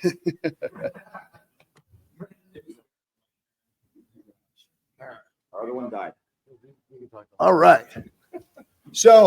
So again, the panel here is kind of our first Hexagon political legal team that's going to be doing everything it can to get us at the table. So I'm going to ask real quick the panel a question. How are governments worldwide responding to the rise of blockchain technology and cryptocurrencies? Well, I'll start. First off, everyone, thanks so much for having me here today. Thanks for coming to Nevada. For those of you who are not from Nevada, if you're not from Nevada, just one quick piece of advice, right? Nevada, not Nevada. There's going to be some of you who want to say Nevada. We will be able to identify you quickly as not from here, and your slot machines will perform less well. It's kind of the way we do things here. But I'm Zach Conine. I have the pleasure of being the 23rd treasurer of the great state of Nevada and a good friend of Roy's. And I was really excited to be here because one of the ways that government is trying to react to the growth of blockchain technology, cryptocurrency, is to try to understand it, right? This is not what we do all day. We are not experts about this. And so we turn to experts like all of you to learn more about it.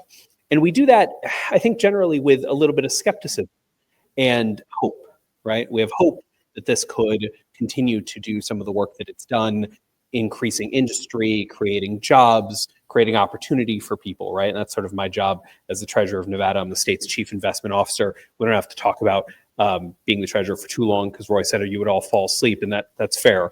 But we manage about $10 billion of other people's money. And so it's really important for us to understand the market and how the world is working. And oftentimes people in my job and jobs like mine can look at what you do and put it into the too hard column really quickly, right? Like, gosh, I understand fixed income, I understand sewer bonding. I don't understand this. And so it's too hard. And when things are too hard, they become scary. And we as governments just don't interact with them, right? But that's not a choice. And it's not a choice that's good for all of you. And so the reason I'm here, the reason I encourage you all to make sure to keep interacting with your governments, because as Roy said, your governments are going to keep interacting with these assets, right? We're not going to leave it alone. That's not a government thing. And so you can either be part of that conversation or not. And we certainly think it's better when we know more about what's going on. And so to answer the actual question, governments are doing all sorts of things. Some governments are terrified of it. And so they're interacting the same way that you would interact with a venomous snake, right? You keep it at a distance, poke at it occasionally, try to understand what it wants and how to not get bitten. Some governments, our state, Wyoming, and some others are looking for legislation that can be helpful, right? The EU broadly is looking at different regulations. It seems like the federal government here in the United States is starting to interact more. But of course, how they interact and with whom they interact is also a series of choices, right? If you talk to 5 people and you know what those answers are, you're going to get the 5 answers you were expecting. So I think governments are interacting with this space tons of different ways. I'm happy that one of the ways that we're doing it is being here talking to all of you. It's hard to follow that. Okay. My name is Glenn Truitt. I'm an attorney here in Las Vegas, but I'm not that kind of attorney you're thinking of because I'm not on a billboard. So my firm is called Private Wealth Law. As you might expect, we do transactional work for wealthy people. And I ran into the Hexagon community a few years ago, and it's a new kind of wealthy people, but they still need the same set of tricks. They want to pay less tax. They want to make more money. They want to decide what they do with it when happens to it when they die. Right. So in general, and I'm authoring a new paper called Nevada is the New Delaware and Wyoming is the New Offshore. And a lot of what Zach said echoes, right? Wyoming's trying to be crypto friendly. Nevada's trying to be corporation friendly, doing a good job. Bill Ackman also had the same sentiment about Nevada being the new Delaware. He knows, right? I'm not Bill Ackman, but I feel good that I have the same idea, and I wrote a paper before he did. So what are governments doing, right? Governments have 2 responsibilities, right? They want to encourage and foment the growth of business. How many politicians have said that small business is the lifeblood of America? What's the phrase? That's the backbone of American commerce. Yeah, lifeblood, backbone. Lifeblood, we go back backbone. and forth. It's always in the body. Yeah, right. So the government has a role in trying to give entrepreneurs. It's that the LLC itself exists to give entrepreneurs a lane to where it's not too complex and not too unregulated. Because that's the other side, is to protect consumers from the bad side of cryptocurrency. If you don't think it exists, pick your head up and look around. As someone who interacts with the space, just like cannabis and other regulated spaces, there's a lot more pretenders than real people. But the people that are going to invest and be here, the people that I've met, who come into my office and dealt with the big boy work that we do, those are the real people. So government's trying to straddle the line between fomenting growth and preventing, scam. This administration feels more like pro-growth than prevent scam, because the last administration felt more like we're all trying to find a balance on the continuum. Wherever you are politically, there's the extremes aren't what they seem. But it's 60-40, really, one way or the other. It feels like a good time. My firm is responding by reaching out and finding people who are ready, who are innovating in the space, because that's where we think the growth is going to happen. But governments are trying to straddle the line, and I think that we can expect probably the next 3 to 4 years, depending on how things go in 26, of leaning towards innovators and finding, like offices like mine, trying to find a way within new regulation to allow you to do what you want to do. We're a yes-first firm, and so we try to find a way through the regulations. We feel like it's a good time for yes. So governments are getting ready, and so are we. Hi, and I hope everybody knows me by now. Nuclear Herbs. I really try to, explain things to people in a way that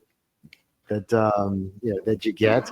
That's kind of my wheelhouse. Is I can take some sort of complicated legal issue and hand it to you in a way that you can kind of get.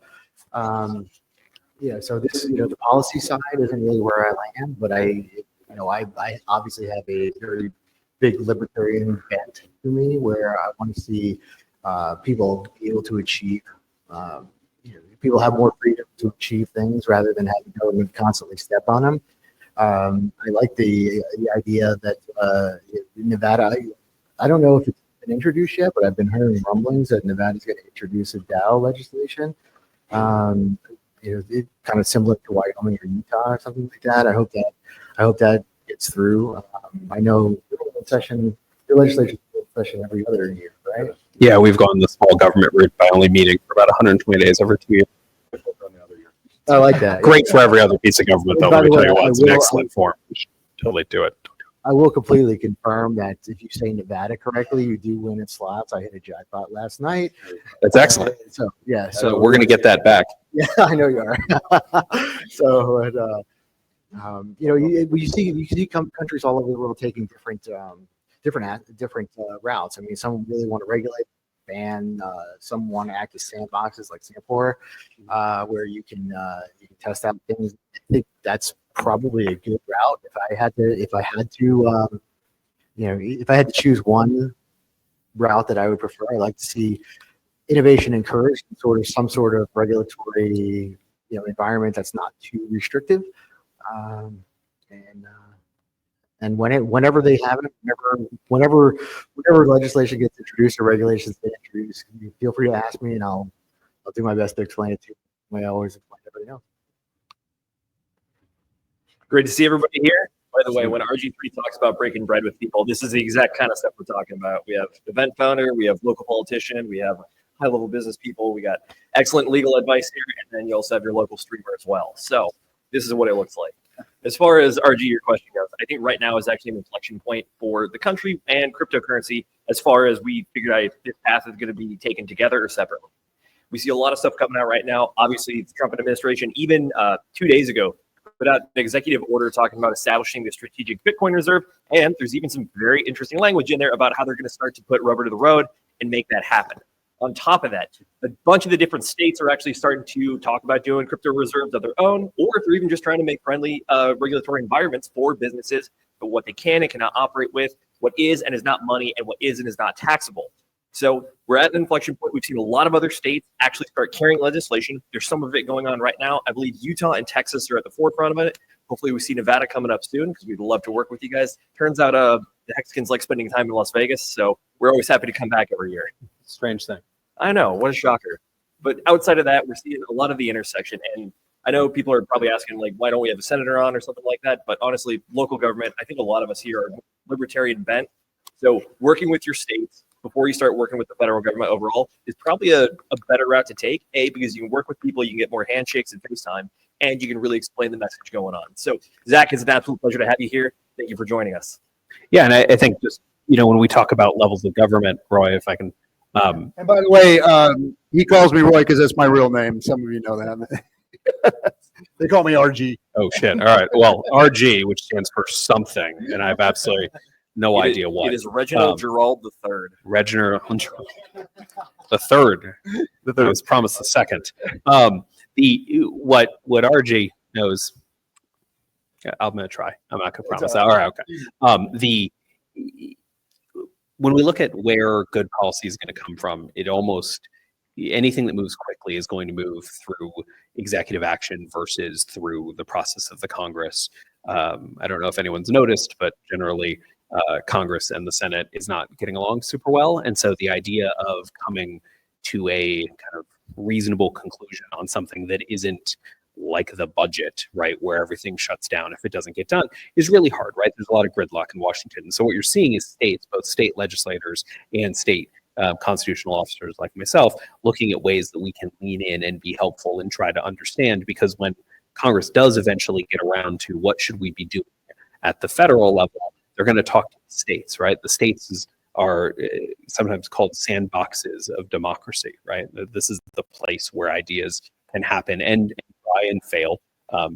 And I think that's one of the ways and one of the reasons why we're here, right, is to try and understand what we should be doing so that we do it right, so that later on when it's emulated at a federal level, they get it right too.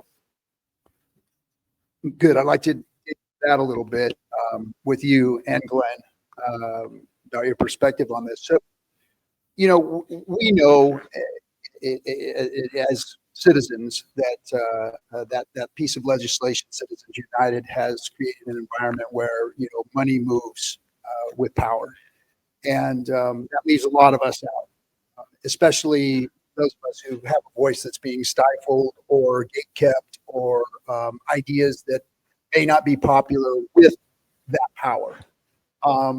This community, the whole entire crypto community, is trying to get away from that power, and the banking system is part of that, and the lobby powers of the banking system are part of that. Now, you just said that we, as citizens working at the local level and gaining influence and educating folks like yourself who are at the grassroots level with us in the rooms, sitting on stage with us, where I'm not going to get a senator to come up here or a congressman to come up here at this point to talk with us. What power do we have as people working through somebody like yourself? Because I know that we can't just go out there and yell and scream at Twitter and get things done. That's not going to work. We're just talking to each other. We're just yelling and screaming at each other. We need to be talking to you. and we need to be talking at the grassroots level because that's our access. How do we better influence that? How do we educate you to understanding what it is people are looking for, so that we can provide some kind of influence to that power? And is it possible for us to even do that, or will you, sir? Well, it's definitely possible, right? But these are hard things. You've got elected officials generally who have 150 things to do, and they're going to spend some amount of time on each issue. And so your goal is to be in front of them so that they understand and they've heard your story from you. Because if you aren't the one telling your story, someone else is the one telling your story, right? And if the only story that we hear about crypto broadly or blockchains broadly is that it's used for, what was the Money laundering, money drug dealing, laundering, terrorist, the girl with the thing, and that she did the poll with the hawk tua. Is that a thing? Right? Like that's what I promise you this. If you ask every congressperson, they have heard about that scam. They have, and that's what they think about when they think about cryptocurrency, because it's what they're reading, right? It made its way into mainstream news. They're hearing about it from their younger staffers, right? The goal for everybody in this room who has a different story to tell, one of opportunity, one of innovation, is to make sure that you're telling that story directly. Now, I don't think it's just to members of local governments, right? I wouldn't spend a ton of time at like the city council level or the municipal level, because generally they don't deal with finance. But when you're looking kind of in a state, right? You should be talking to secretaries of state. You should be talking to treasurers, comptrollers, if the state has one, people who touch money and are therefore somewhat responsible for the regulation around things like cryptocurrency. And you should be talking to, and I think you could get them. You should be talking to those congresspeople, but understand, getting one congressperson to agree with you is getting one congressperson to agree with you, right? You're going to have to go person by person. When movements are effective, they're either effective by large groundswells of people, right, where it is too much for Congress to not pay attention to, right? There's just too many people involved for people to not pay attention to. Or it's led by individuals with compelling stories who are sharing those stories. When we see, and just as an example, right, when we see sort of rare disease funding, right, getting paid for at the congressional level, it's usually because there are a couple of people, 5, 10, who are relentlessly lobbying to tell the story of the individuals affected by that disease, by the individuals, right? And you have a better story to tell. You have a story of opportunity. People love stories of opportunity, but you have to go tell it, and you have to go tell it themselves. It's really hard. Like lobbyists are great, right? But a lobbyist telling your story is not as effective as you telling your story. And Roy mentioned the money thing, and that's real, right? I mean, if you've got 1,000 things to think about and you're a politician and one thing has the opportunity to get you money so that you can get reelected and another thing doesn't have the opportunity to get you money to get reelected, you're going to pay attention to the one that has money first, probably. That doesn't mean you don't get to the other one. It doesn't mean that a compelling story can't get you past that, right? But it is an issue. And I think when you look at some of the more entrenched cryptocurrency entities, right? When you look at like the Geminis of the world, right? They're throwing money at it because I would assume their story isn't as compelling as your story. They can make up for that with checks. Can I jump in there real quick, though, Zach? Because something I want your story right now, because I want these people to see your story and hear your reaction to this. You just said that the money has influence, and am I going to go with the influence, or am I going to get reelected, or am I not going to get reelected? Why do you want to be reelected? These people out here mostly think it's because you want to pay. Why are you here? Why do you want to get reelected? Yeah, that's a great question. And I guess kind of an interesting one for me to take, right? Because I'm in my second term as treasurer in Nevada. You can only be treasurer twice. So in 600, unless we change the constitution, which we shouldn't do, it's a lot of work there. I'm good. Which means that something like 625 days, I can't be the treasurer anymore, and I become one of 3 people on the planet who can no longer be treasurer of Nevada, right? Sort of weird. We're going to take that offline. That's more of a therapy thing. But what it means is that for a lot of us, if you, especially in Congress, getting reelected allows you to keep doing the work and get better at it, right? There's 10 or 12 people in Congress who are actually able to move legislation sort of on their own, right? Because they've been there long enough. They've raised enough money. They have the sort of seniority in order to get that done. From a political perspective, my story, I mean, I came from the private sector. I was running a company. I had 300 and something employees, and Senator Reid asked my wife if I would consider running for treasurer, and she's a lot smarter and better looking than I am, and so I said yes, and here we are.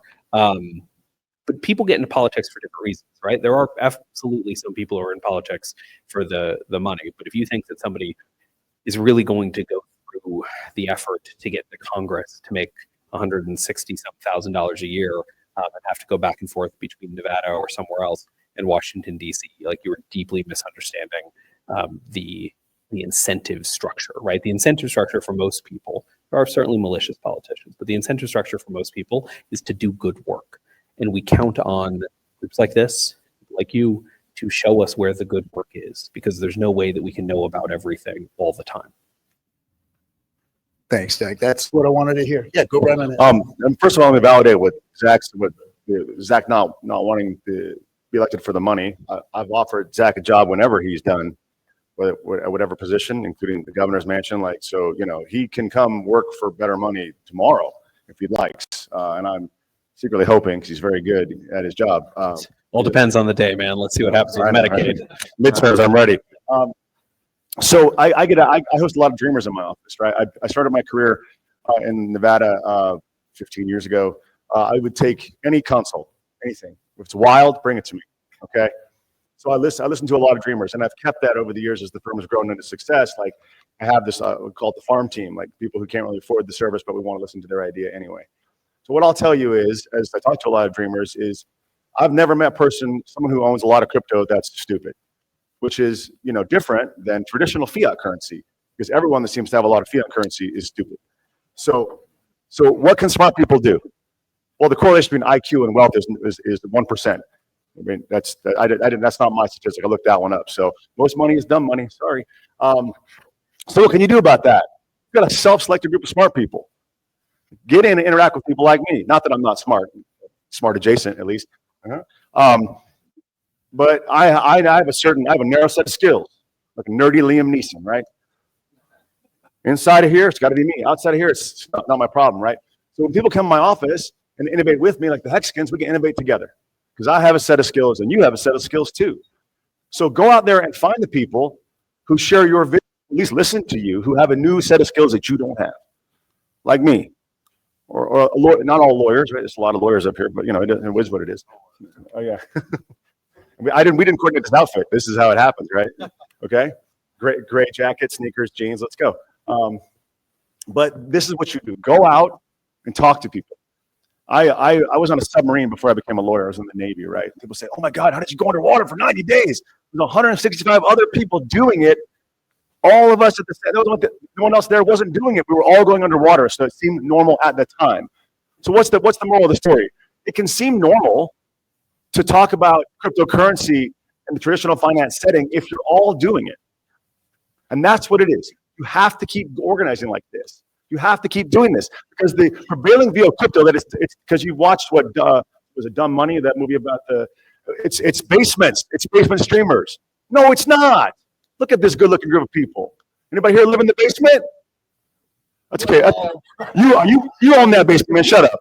I mean, statistically, in every room. 8 stories down, it's a bunker. No, I'm saying, like, retell the narrative. There's a good-looking crowd of people who obviously know how to dress to go out, right? You know what I'm saying? So that's what normalize this. That's when it happens. And people like me, there's people like me out there who will listen and want to learn and create something with you, but I'm going to stay in my narrow box. I'm 50 years old. I've learned enough things, right? So let's do something together. Okay, that's what you do. That's when it happens. Because then people like me and Zach, and it filters up because we're talking about it. We're excited, talking to other people. And people with money always want new ideas. I promise you, they call me weekly to ask me, "What do you got?" Okay, so that's how it normalize talking about it with people that you don't see all the time. Okay, go out and make new friends. It's not as hard as you think. I'm extroverted. I could teach you.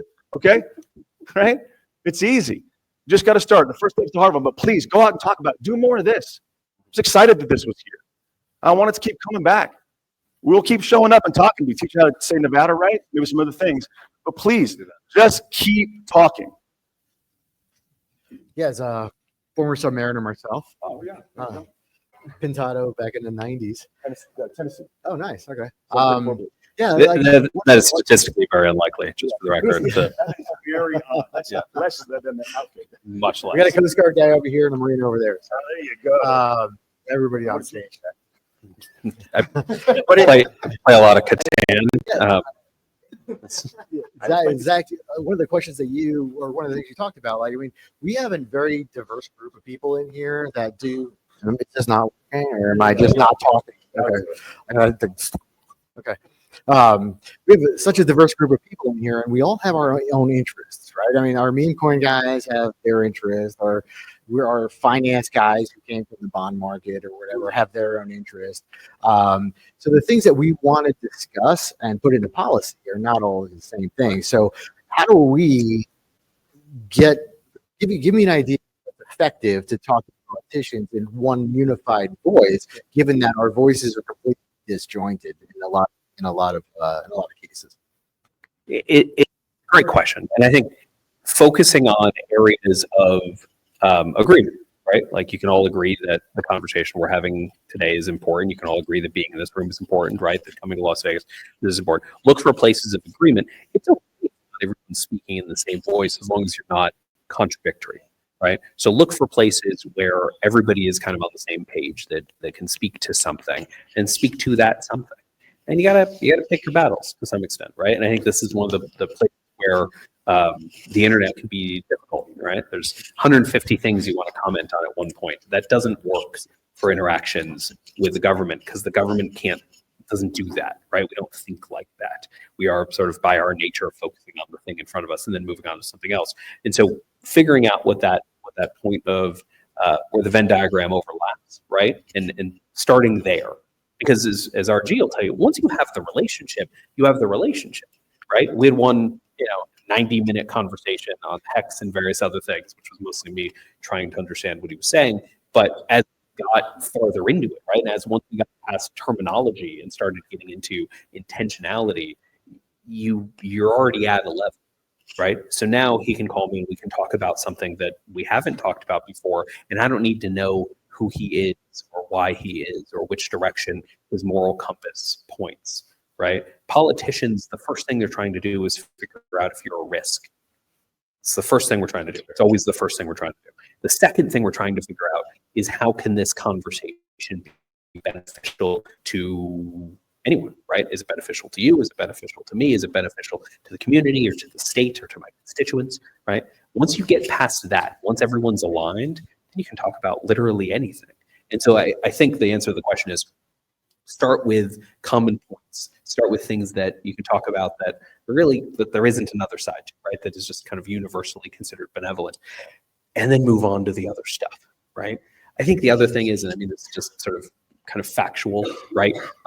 Try to find that common ground in stuff that is less confusing, right? If it's like a third degree idea, right, that requires a lot of conversation about things that we've never heard about, right? The meme coin type thing, right? It's going to be real hard to talk to a 75-year-old senator about a meme coin, because the only connection they have right now with meme coins is Doge, and Doge, depending on what's out of the aisle and sort of whether or not you think the government should be managed by unelected, is kind of that. But whether or not you think the government should be managed in that way could immediately taint that conversation, right? And the meme coin conversation doesn't necessarily have to be a conversation about whether or not you agree with Musk. But again, if you're talking to a senator who doesn't know anything about this at all, try to look for something that everyone agrees with, right? Like American opportunity or exceptionalism, or just frankly creating something more for the next generation.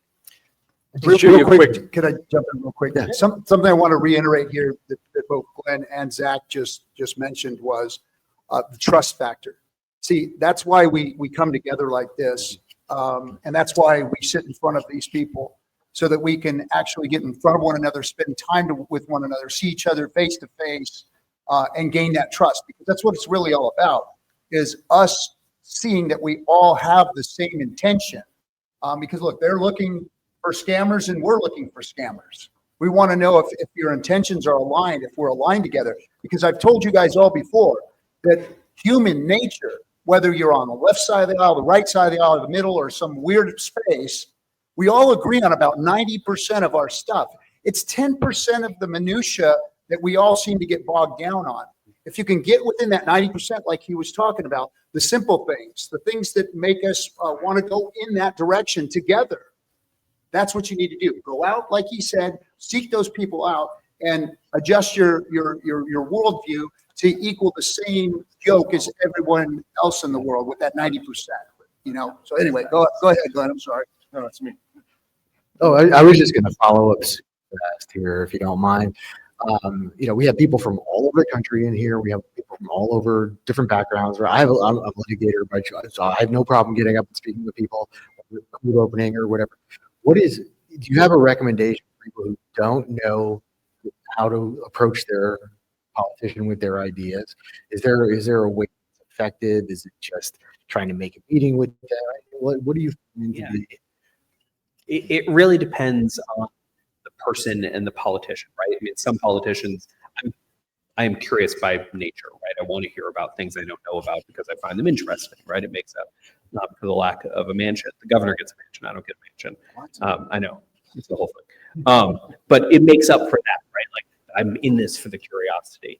Some politicians are absolutely not in this for the curiosity, but all politicians care about something. They ran for office for some reason or another. There's some issue that they care about. And if you can figure out a way where the thing that you want to talk about interacts with the issue, that's great. I think that the most important thing here, though, is the first conversation shouldn't be an ask for anybody. So many times when a politician meets somebody, when an elected official meets somebody for the first time, can't tell you how many times this happens. I'll meet somebody for the first time, and they've got some amazing idea. And they'll come out the gate with and if we just get $5 million for such and such construction project, we'll be able to do great things. Okay, right? But if it's somebody I know, someone I've talked to 10 times or 5 times, or even just once about the work that they do without there being an ask, I'm much more receptive to that conversation. Now, we're the government, we don't just randomly hand out $5 million to somebody. But if we've had a conversation 10 or 15 times, they're going through the legislative process, they're doing it all the right way, just makes it a lot easier, right? Try to focus on telling them your story without actually asking for anything. Then when there is something that you need to ask about, whether or not, and sometimes, by the way, that ask isn't, I want something, it's, I don't want something, right? Piece of regulation, it is damaging and I want to explain why. I can tell you what, if your first conversation with somebody is to say, hey, this bill, this regulation that you're proposing hurts me and we've never talked before, but you should absolutely get rid of it. You're just not going to be as effective as if you have a relationship with somebody on literally anything. Talk about your dog, talk about places you go, talk about something neat in their district, right? Like read an op-ed that they did and comment on it. Politicians are people. And like most people, we generally like hearing nice things about ourselves, right? And so it's just in the same way that you'd interact with anybody else you're trying to convince. That's the best way to do it. Again, jump in. I just want to speak to Zach's character here on that too, because what I did when I first met Zach, we were introduced through mutual contacts, and the thing that Zach and I did, how our relationship developed, was we sat here in a coffee shop in one of these hotels in Vegas, and we shared information. And he shared with me, I shared with him. He was open and asking questions of what I was doing and what we were trying to accomplish. And we never even got involved in talking about his campaign or being involved in his campaign until months later. It was never an ask. He didn't ask me for money. I didn't ask him for anything. We were sharing information with each other and seeing how we were aligned. And that was an indicator for me that Zach was on the right side of things and that he was truly interested in what we were doing, and we were interested in what he was doing. So that's why our relationship developed the way it did. It wasn't a quid pro quo deal. It was really about each other's character and getting to know who one another were and what our intentions were. Yeah, and those, I mean, I think this goes without saying, but A, a lot of that could be illegal, but B, it never works, right? It never, ever works. There's never been a politician who is super excited about meeting somebody for the first time and then immediately does the thing that person wants and then that person writes them. It's not a thing, right? I mean, maybe it's happened at some point in the past, and I can't speak for Chicago, but that's not a thing, right? This is a business, and an infrastructure and a government that generally runs on relationships. And those relationships can be good, they can be bad, they can be trusted, they can be transactional, but it runs on relationships. I think Casey was trying to. Go ahead, Casey. For sure. I mean, well, first off, I see why you and RG3 get along so well. I don't know if you know this, but he's a huge fan of how to win friends and influence people. So this makes sense. But I did want to ask you another question. One of the adages that we kind of have is that technology is always going to move faster than the law will. And then Chuck and I have been talking about, it's like crypto technology, blockchain technology is some of the fastest moving technology. And unfortunately, legal and government is some of the slowest moving processes. So how do we interact with you guys and make sure that we're actually meeting together? Because I know we said it tongue in cheek earlier, but it is a fact that you guys meet 120 days out of the year, every other year. So.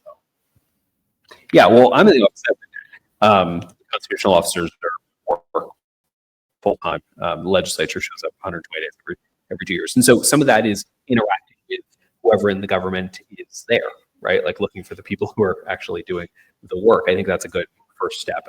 Frankly, government shouldn't move as fast as innovation. It's terrifying if government moves as fast as innovation. When we do move fast, generally we break things.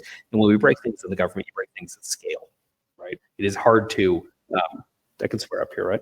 Yes. Okay, it's hard to unfuck things in the government, right? Like when you break something, it stays broken for a long time.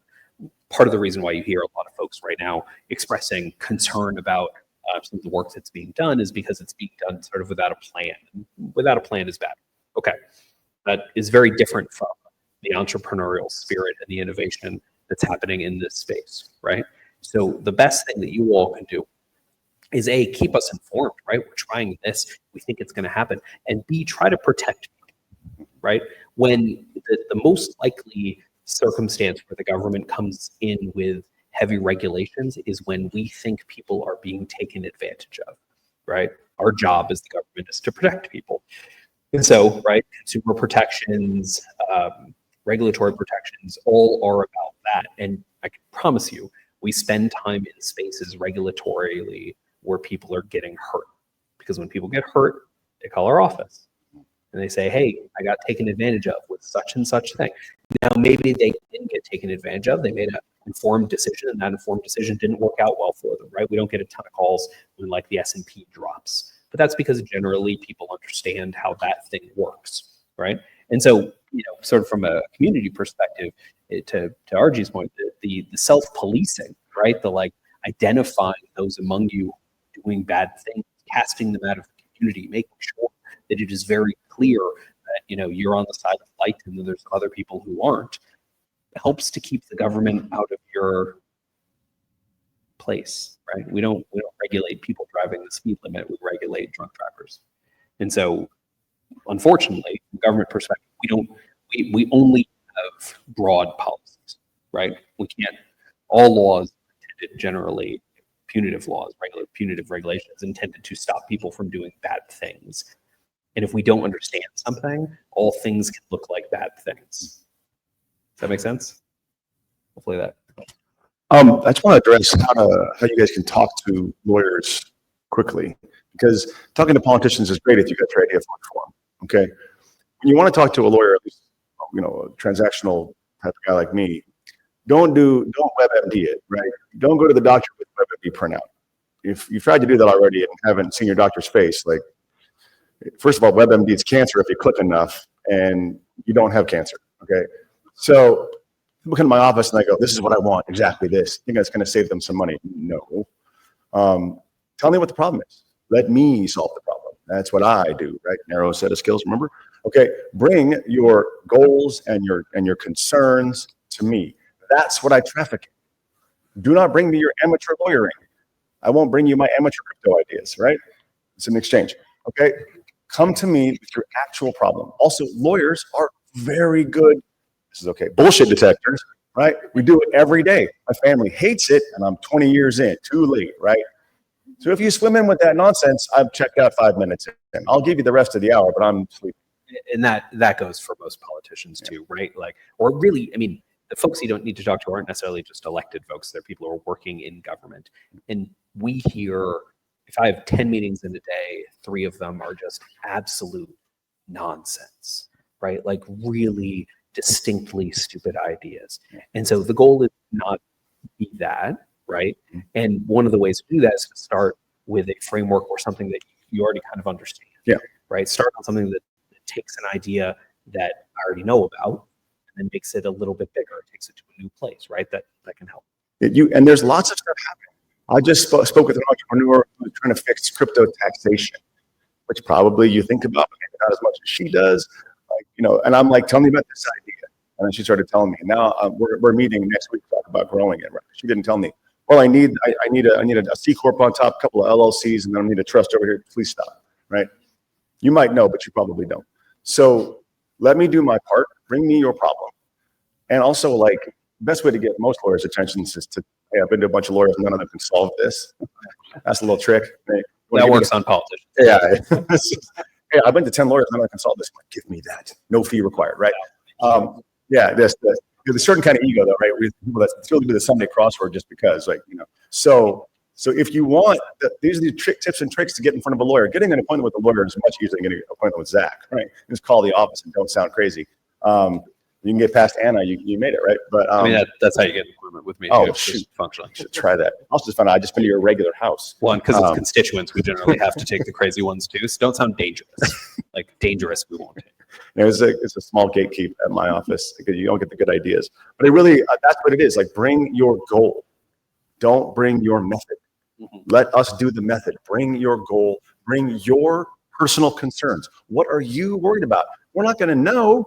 That's not our job, right? You might be wearing it on your face. I can just tell that you're in distress. I don't know what's stressing you out. If you lie to me about it, we're going to figure it out only when you tell me. There's a reason you have lawyer-client privilege.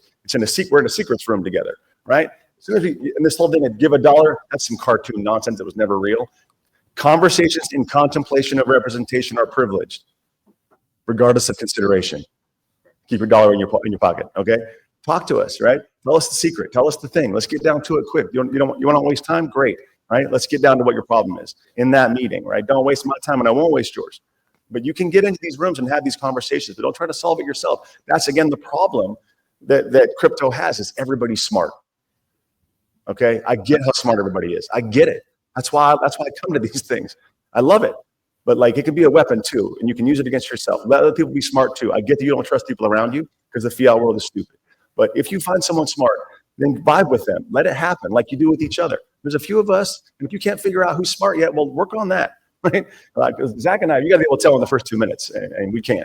So yeah, come talk to us. Yeah, I will actually 100% endorse that message.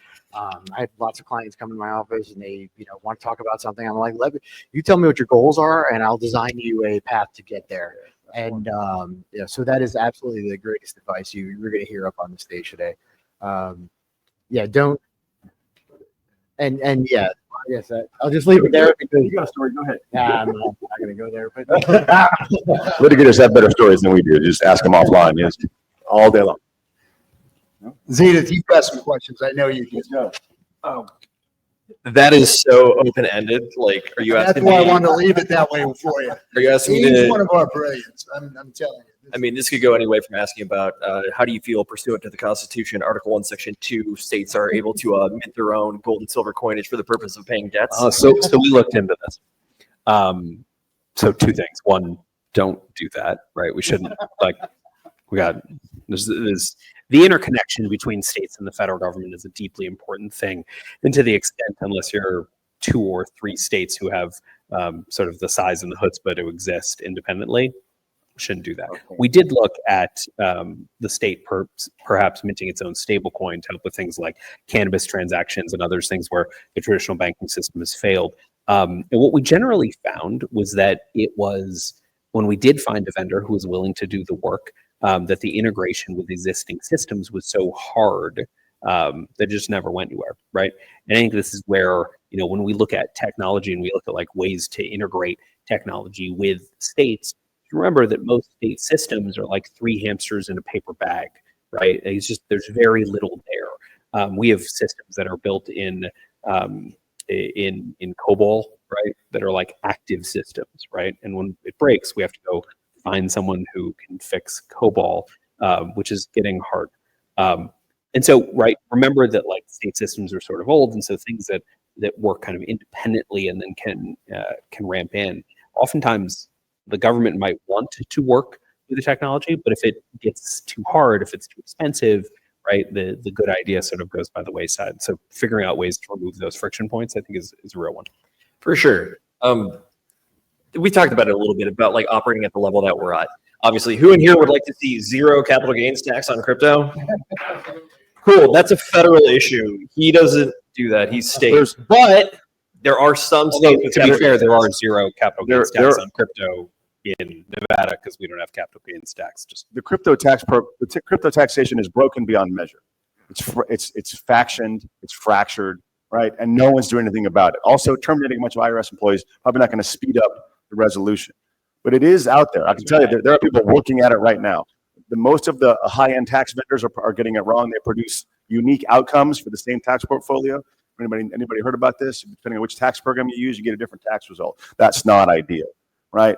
So it's happening in real time. We're trying to fix the car while we're driving it. That's the nature of these things. But if we have a good idea and we're willing to put it out there, that maybe we win. So if you have a good idea about tax, and you have a program to solve it, let's hear it.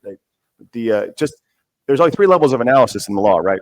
Seeing what's there that shouldn't be, that's level 1. Seeing what isn't there that should be, and then maybe you're in the hole, maybe you're looking at the wrong thing altogether. But everybody can do the first one, right? The question is, we need people like you to tell us what isn't there that should be, because that's hard to do, right? Spotting things that are wrong is very, very basic levels. Okay, tell us what's not there that should be, because it's very hard for people that don't exist in this space to know what that is. So you tell us, right? And maybe I can build it. I got a narrow set of skills, right? But tell me. Because it's hard to understand. And the third level, it really requires people that swim in this. What could we start over? Do we have it completely wrong? That's obviously a bigger fix, but there are people like Zach and I who are willing to have the conversation. Okay, let's start over. What's that look like? Right? Because starting over doesn't mean just erasing and then now what? We're not gonna do that. We're gonna have a plan before we rip it all down. But I think that bring your ideas forward. Gentlemen, correct me if I'm wrong, but as much as we would love to be idealists and talk about pure DeFi principles and stuff, the reality is like you're saying, we operate in reality. We are at a current point. You can't go to the point you want to be without transitioning every step of the way, which means kind of when it comes to the politics and the lawyering is that you got to move the football 1 yard at a time. So, I understand negotiation is go for the big ask, but incremental absolutely matters. And I think there are times, right, where the destination is so clear in your mind. You know that this is the place you want to go. But the steps to get there might feel suboptimal along the way, right? You can't let the perfect be the enemy of the good. And the likelihood that the government goes from 0 to exactly where you want them to be is non-existent. That's not a thing that happens, right? Usually when the government moves that quick, bless you, it's because we've been attacked or there's a pandemic, right? People have to die for the government to move that fast. It's not going to move that fast on capital gains tax. It's just not. So if you want to move in a direction, right, the way to move in a direction is to be incremental. And also, by the by, like we said on the ask front, if the first conversation is how do we get rid of capital gains tax on crypto, they have already turned off. Incremental wins are bad. You do still have to pay federal taxes in Nevada, just for anybody. So listen, Roe v. Wade didn't fall in one decision. Okay, it took 50 years, and that group is committed to incremental progress. You can hate it if you like. They were committed. The Federalist Society has been at it for 50, 60 years. They can wait. They'll wait it out. So if this is serious, and I think that it is, I know that it is. I've met the people in here. Take the small gains. They do add up. Sweeping change, revolution. That's some 18th century stuff. Okay, all right. 350 million people don't move that fast. Take your gains, and eventually, it will seem like sea change overnight. That's how it will be played in the press. But you will know the steps that we're taking to get there. So go get those small wins. They're valuable. To take it one step further, I'd be remiss if I didn't say that Chevron deference was also not taken out in one single court case. No, it wasn't. No, it's do you gentlemen have any opinions on the overturning of that ruling? What it means for agencies able to work with people better now, or actually adjust their regulations? I'm gonna give it a shot, and then we'll. I think functionally, the Chevron deference was shrunk over time, right? Other case law had made this sort of immediate bowing down to regulation that it become weaker, right, over time since it originally passed. And I think this is kind of the last step in that conversation. I can tell you from a state perspective, we don't think about it at all, right? Because if the regulation that's being made is still made in good faith, if maybe gives some intention to be a little bit more intentional when it comes to discussing with the legislative branch on the way there, right, to make sure that whatever comes out doesn't immediately become a problem. I think broadly, it's not really changing what's happening at a government perspective because Chevron had been weakened so much over time, at least from my perspective. Yeah, I think that regulation and deregulation are cyclical in the U.S. economy, and they always have been. I think that the move with Chevron is just the latest towards dereg, and it will swing down and it will come back because we are, if nothing else, humans like to overdo it, right? So it's going really good, dereg, and all of a sudden we're murdering people for money, and it's blood sport, and back up, and then now we can't do anything. It's government-controlled business, and we're going to do that back and forth. And if you haven't figured out that's a cycle and you can make money in both ways, then are you really in crypto? Like, I mean, this is the game, right? It goes up, it goes down. Don't freak out too much. That's what getting older is all about. So you look back over some of you 50 or more, most of you 20 or less, right? Years you can see, oh, I see that pattern, right? Look, and I think that's what it is. So I'm not freaking out about Chevron deference going away. I just think it's another version of dereg. So based on that, FOAM is like 3, 4, 5 years away? I think having read the Ministry for the Future a couple times, it looks like it's going to be real bad in the 2030s and start real good in 2040. So that's my, yeah. Cool. We'll still be alive. We'll be weird. We'll be weird, but we'll be alive. Yeah. You'll be at my house. What are you talking about? You're gonna have a mansion. Cool. All right, we got about a minute left. Any last thoughts, guys?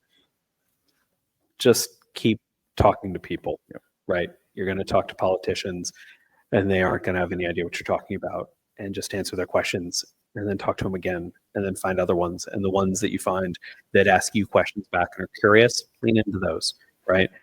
Eventually, if you're talking to, if enough people understand what it is you care about, eventually you'll have that groundswell and be able to actually move things politically, right? That's the way to do it. But thanks so much for having me here today. As always, it's good to see you. Repetition is the soul of pedagogy. Wow. Repetition is the soul of pedagogy. The more you say, the more we will hear and we'll start to listen. Normalization is an incremental process. It starts today. The second best time was 5 years ago. The next best time is today, right? Let's go. It just starts. Just keep talking. I'm in. And I'm just going to say again, tech moves fast, law moves slow. Don't expect things overnight, and but keep pushing. Don't ever stop trying to, advance the good ideas so that eventually, our voices weren't heard last cycle. This time when we have Stand with Crypto and everybody else, and we know that we have politicians ranked on where they stand in crypto, it makes a difference. Our voices make a difference in unison. So our good ideas, if we present them well and present them coherently and put it in a way that people can understand, politicians can understand, we have a good chance of success and seeing a lot of what we want to see in the future. Got to keep building community, keep building bridges. That's exactly what we're doing here. By the way, nothing we've said here tonight or today is financial advice. However, Chuck, real quick, if you do get sued, what is the #1 rule? Be quiet. Thank you very much.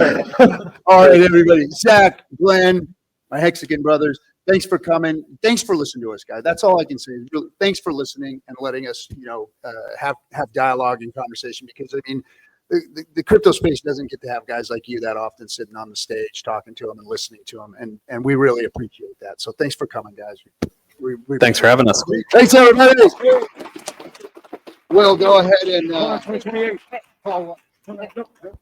sorry. Hello. Hello. Okay. Just quick announcements before we go to lunch. This lunch period is your last opportunity to finish your crypto quest. I'm telling you that the odds of winning are looking pretty good for the people that have already picked up their raffle tickets. So I would encourage you to try to collect the rest of your stickers and then come and see me for a raffle ticket. Also, Liquids is giving away $1,000 for the best interview and $500 that will be randomly decided based on all the participants. All you have to do is see them at the Liquid stand, answer a few questions, and you are entered to win some tokens. So I would encourage you to do that, because look, for your conference right there, right? So, yeah, so that's pretty much it. Lunch again is the Prado Ballroom, and we'll see you back here at 1 o'clock. Guys, Cece here. Really excited to be part of the conference. Have to say a big thank you to RG3, SJ, and Kaylin for the enormous work they've put in to bring the conference to the community.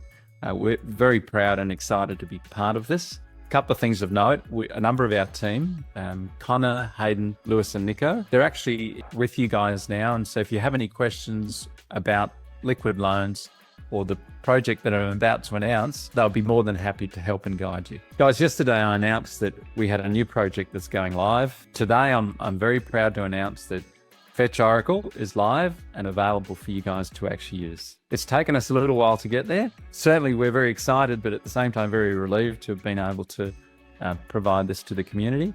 Oracle services are a little bit unique in the sense of what they provide. We obviously, when we were looking at all of this, we had to look at projects like Chainlink, a whole bunch of other projects, and we must admit that the guys over at Tellor assisted and worked with us closely in developing Fetch Oracle for the community. And the reason we chose Tellor is that they're a true decentralized Oracle service.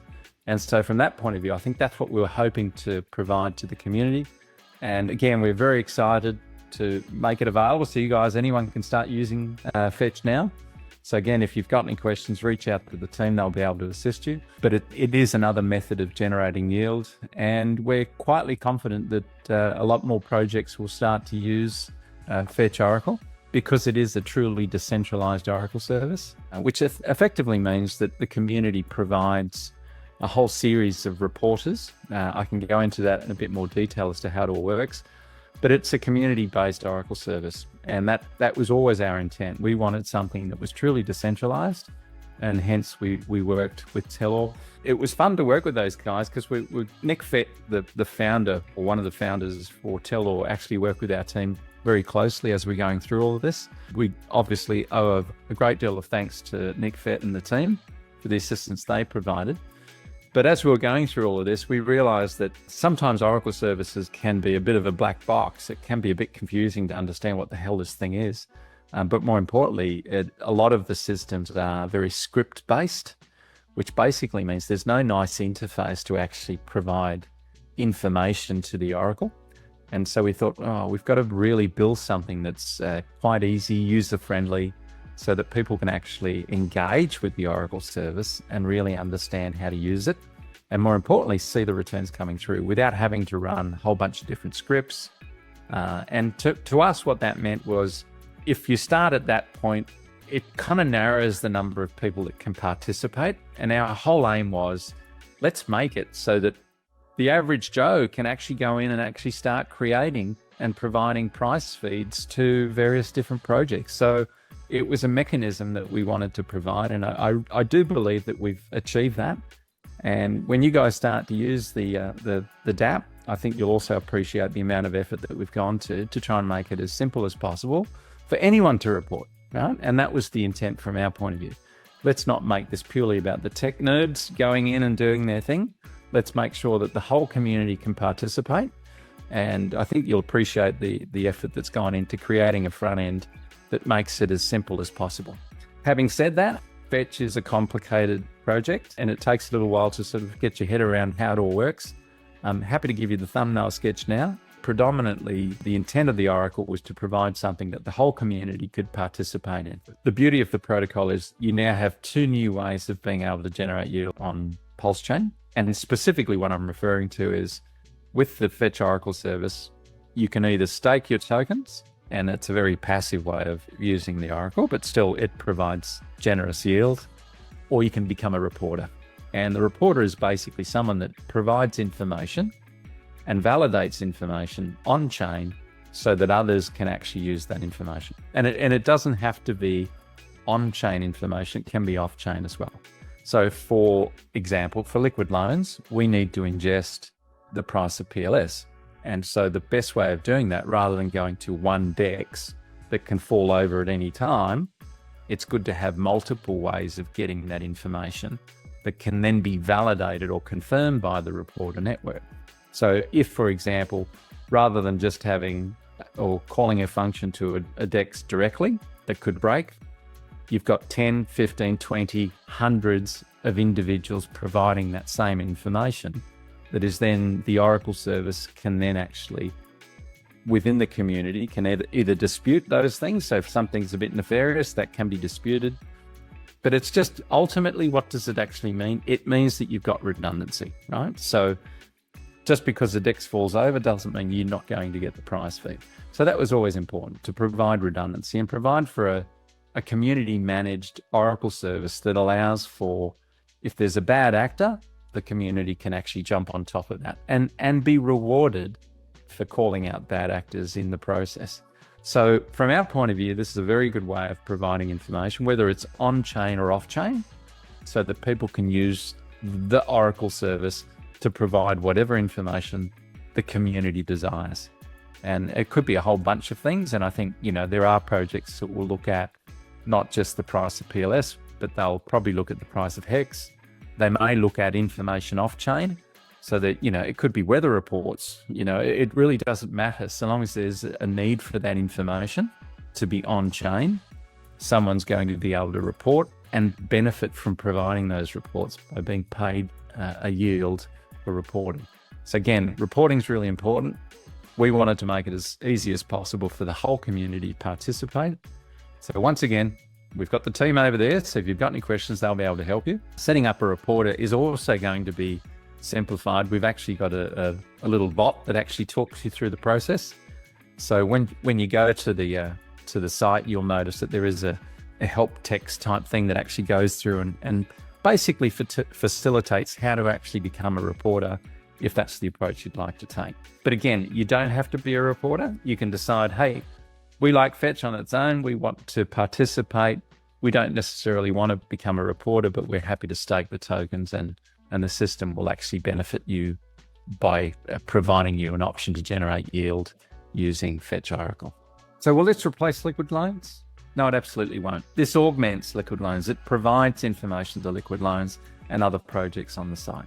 So guys, this is to complement projects. Liquid loans currently uses Fetch Oracle, and there's other projects that may want to start using Fetch Oracle as well. So why do we need Fetch Oracle? Because we need a decentralized way of ingesting information, whatever information that happens to be. For liquid loans, it's the price of PLS. So guys, let's take a sneak peek at the Fetch Oracle. We're really happy with what we've developed. The DApp is very user-friendly. And from that point of view, I think it's very unique as well. So you tend not to have this type of facility for Oracle systems. If you're not aware, like, our vision for the future is to continue to educate and inspire. There is so much educational content that we're providing. If you actually go to coinzone.com, you'll notice that there is a lot of educational content that you guys can access, and it's live right now. We do want to say that, look, the educational and inspirational content is also on YouTube, and we'll continue to develop content in that frame. The mission for us is to develop content beyond the Pulse Chain community. And it's actually a way to actually help bring newcomers into this space. But that doesn't necessarily mean that we're not going to be talking about Pulse Chain. In fact, I checked this morning and we've published over 217 Pulse Chain articles and counting over on the coinzone.com. So guys, you would have noticed that our YouTube channel's had a bit of a facelift. One of the exciting things for us is that we have a new content provider that we fell in love with, and we're pretty sure that you're going to fall in love with them as quickly as we did. So guys, yesterday I mentioned that Liquid Loans has earned people that have participated over 8.1 million in value over the 2024 year. So it begs the question, what's in it? What's for 2025? And I think from our point of view, one of the biggest and brightest projects that we have is fetchoracle.com, and that is currently live, and you guys can start to participate in that. Our motivation now is to make sure that 2025 is a year of further inspiration and education, and one of outreach. So we definitely want to make sure that we help in our way to continue to build the community that's been developed. So guys, this weekend, let's go and have some fun. It's been a tough road for everyone, but fantastic outcome just of late. Again, RG3, I don't know how the hell you timed this so well, but fantastic outcome for the whole community. And I think, guys, go and have some fun. Have some fun, enjoy the conference, Again, thank you so much, guys, for putting this on. And we're very proud and happy to be part of this conference. So go and have some fun and enjoy. And don't forget, guys, come and say hi to the team. They're there to support you throughout the few days there that you have together.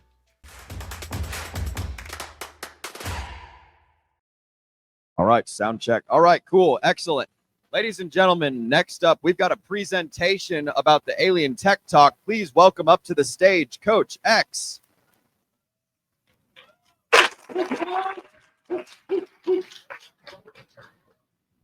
Perfect. Sweet. Yeah. I actually wanted this mic, actually. So, well, first off, who's enjoying these red candles? Red candles? Who's liking them? Guess what?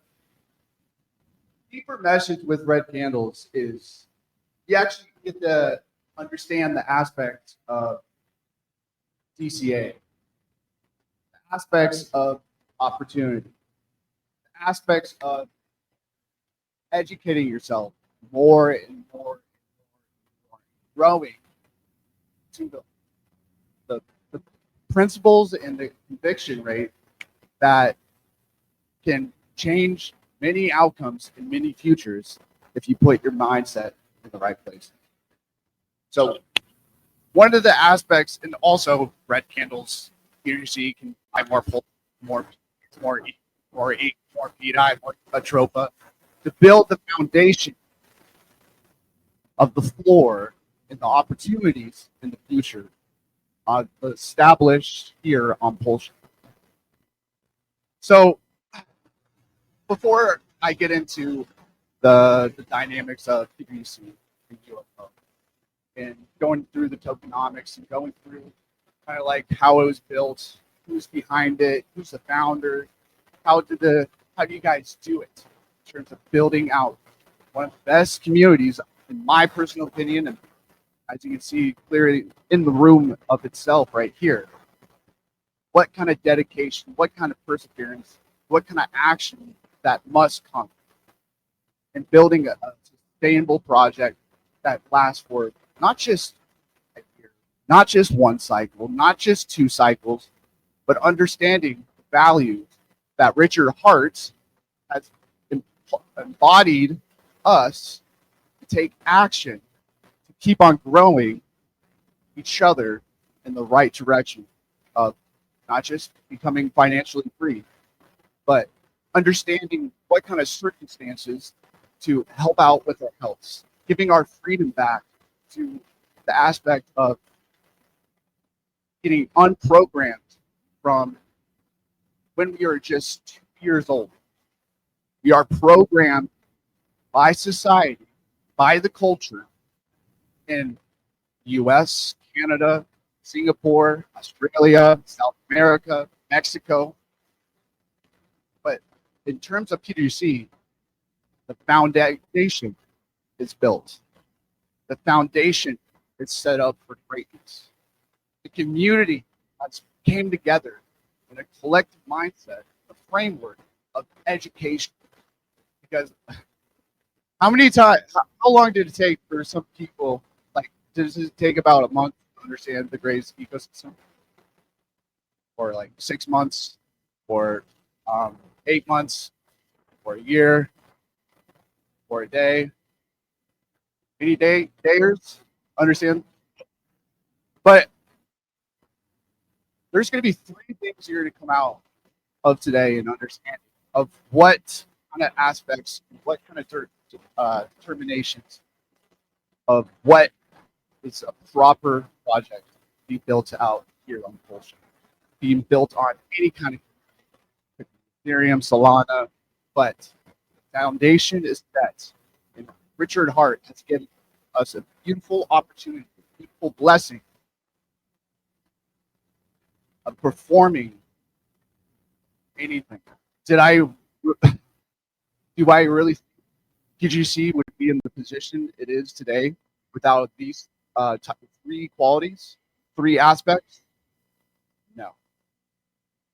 And those aspects are the following: the power of liquidity, okay? The power of liquidity and how that amplifies the measures of the performance of the Gray's currency.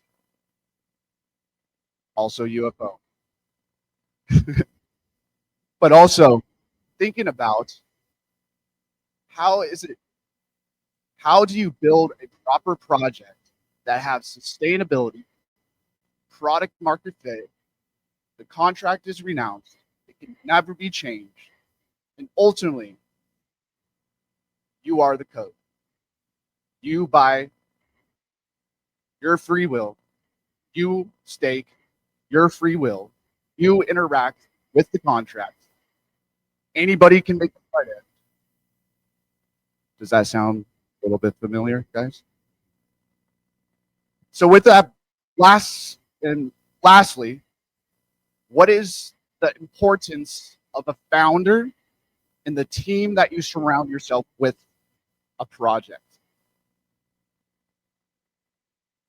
Because at the end of the day, you can say there's a founder, there's a team, there's coach, but there's more to that than just this. It's the community aspect. The community are the founders. The community are the voices. The community are the teams. The community brings the ideas that can change the future, many times unfolded for 2 months, 1 year, 10 years, 11 years. Well, with PGC, the liquidities are all burnt. So it's going to be on PulseX forever, if you like it or not. And people can say, oh, you might have the possibility. What if everybody sold the tokens? Sold the tokens? At some point, there's going to be a floor price. At some point, people are going to interact or want the contract to print them money for the rest of their life. Because the foundation is set. So I'm going to give you a little bit context in terms of the liquidity pools before I go into the taxes. Because the context of liquidity pools, how we structured it, is whenever there's an action in life, could be a phone call from a friend, could be a teacher or a coach, or just conversation with your sister, brother, or wife, girlfriend, boyfriend, or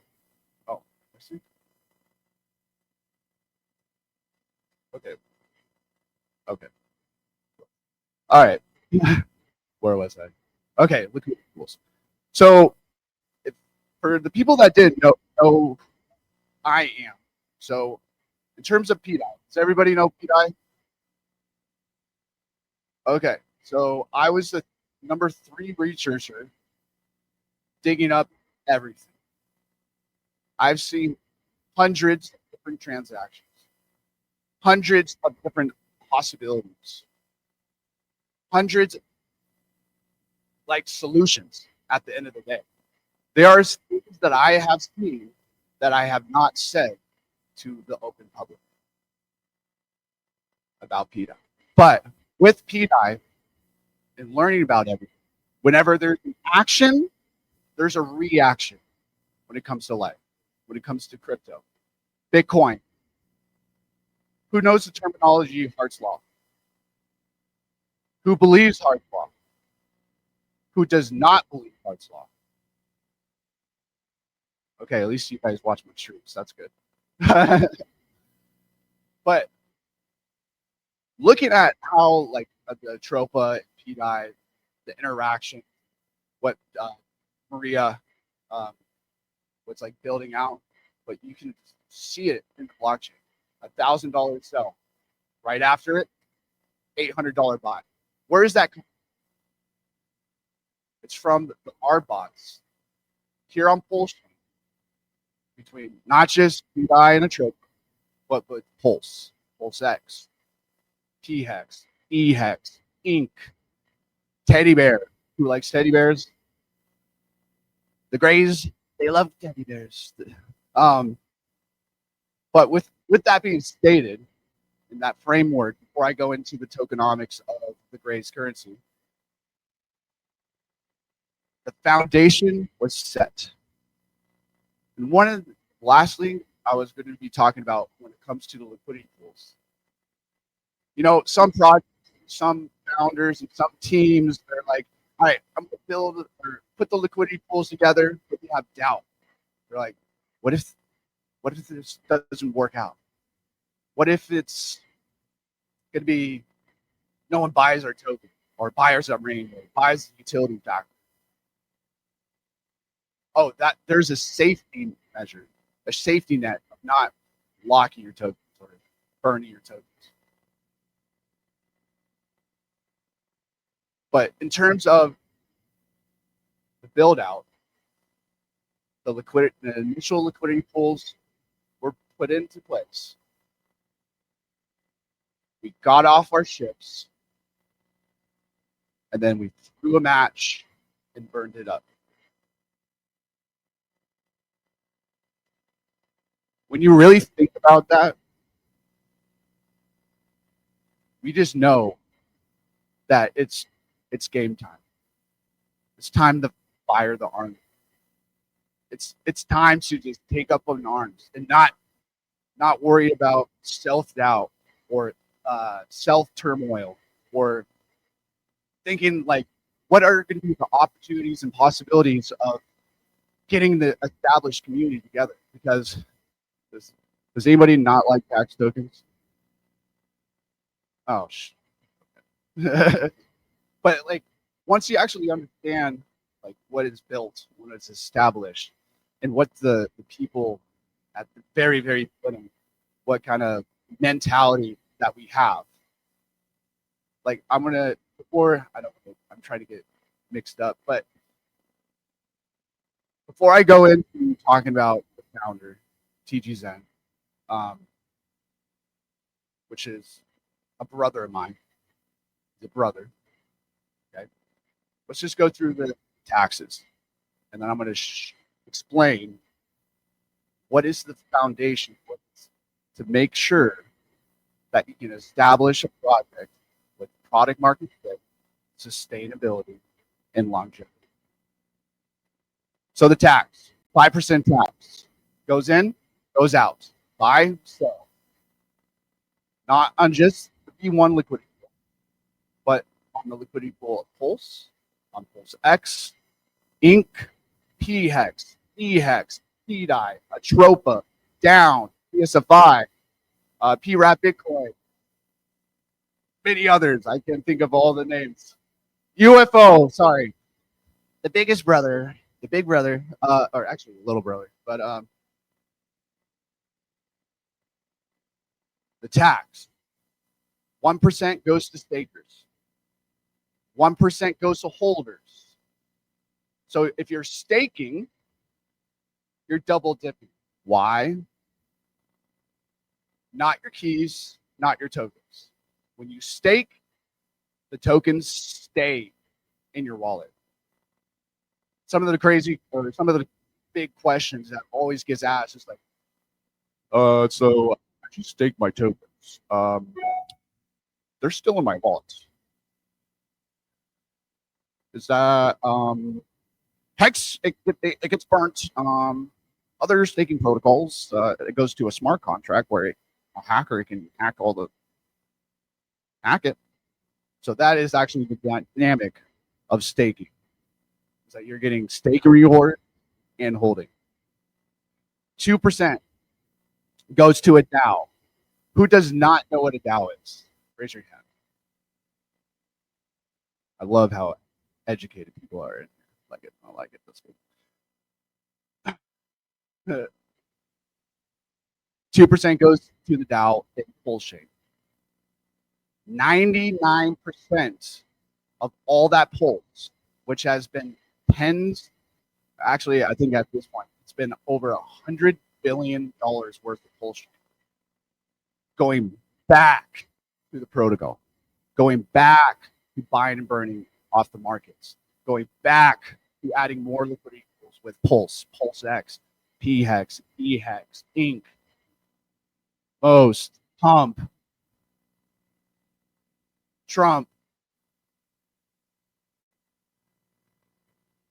I was gonna say another one. I just don't. but those are the opportunities and possibilities that it's fortunate enough for the Grays ecosystem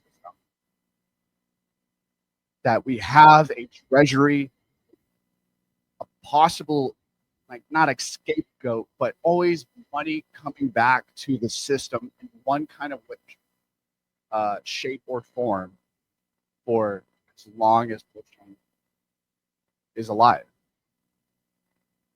0.5 goes to buying and burning directly off the market. So whenever there's an action on Pulse liquidity pool, and there's an action on the Pulse X liquidity pool, and then there's an action on the E hex liquidity pool and the P hex liquidity pool, it's buying 0.5% PGC. As I'm speaking to you right now, in my head, like it's a spinning wheel of deflation, deflation, deflation, deflation, deflation, deflation, drip, drip, drip, drip. Even when the times go down, it's still burning. And honestly, at these lower levels, guess what? More of the supply is getting off the markets. So in terms of Richard Hart's teachings of delaying gratification and presenting you a opportunity and possibility for your future, and once you actually understand the dynamics of Hart's law, knowing the fact that we are in a downtrend market in terms of Bitcoin and Ethereum, if Ethereum is moving down, what price is Pulse Chain moving up or down? So in terminology, if Ethereum is moving up, what is Pulse Chain most likely going to be doing? Okay. In terms of PDC Pulse, if Pulse Chain is moving up, what do you think PTGC is going to be doing? Same thing with Pulse X. Pulse X is moving up. What is PGC moving? Why? It's because of the liquidity. It's one of the things that Richard Hart ingrained into my soul. For the unfortunate, for everybody here, hear me 6:30 in the morning. Conversation never got boring. Where is my copy, by the way? You bring it? No? God dang. It's all right. It's all right. But, like, when you really think about the dynamics of the opportunity that we were presented, because when you think about going back, we launched in October 11th of 2023. This has been out for more than a month, 6 months, 10 months, 13 months. I think we're going on to 60 months. And look at how the community has grown. Look at the educational level that everybody gets excited about. So let me talk about the founder real quick. TG Zen. Who likes TG Zen?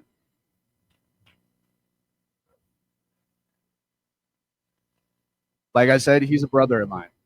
And knowing what he wanted to accomplish, I saw everything. He came to me before it was launched, maybe a couple months, and he showed me his writings, his website, the blueprint model of what he wanted to achieve and tried to be successful. And my background is I used to be on part of projects and teams. I've been an advisor on tokens on Ethereum. So I know the dedication. I knew what needed to do. I knew the networking. I knew to incorporate the influencers because at the end of the day, eyeballs to the chart is the only thing that matters. Eyeballs to the chart. You can say it's people in the Telegram. It's eyeballs to the chart because the chart, wish I had the chart in front of me right now, but that's what matters. And what TG Zen and I, when we're talking about it, incorporating, it's just like, for me, it was a no-brainer. Done. How do we do this? How do we start? And then I got to work. He got to work. I got people that were, okay, hold on. The term, your net worth is your network, 100% true. 100% true. So with those concepts in mind and how dedicating TG Zen started from the forefront, and I wanted to make his vision possible. I wanted to make his vision a possibility. Because does anybody, who's in numerology? Does anybody know anything about numerology? Perfect. Well, after this, you're going to be like, okay, maybe I should learn a little bit about numerology. So this is a little alpha coach, but I use numerology in crypto. I use numerology in trading. I use numerology with my marketing. A year ago today, we weren't in the same room, but we're in Vegas on March 8th. I'm speaking to you today on March 8th. TG Zen, the founder, is a 8 life path. I am also a 8 life path. 2024 is a 8 year. So the energy level and the frequency level was just a blueprint, a mechanism that is not really seen without thinking outside the box.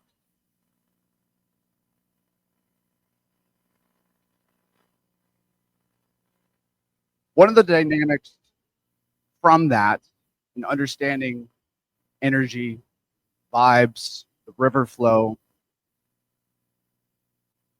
and growing not just ourselves financially, but for thousands of people.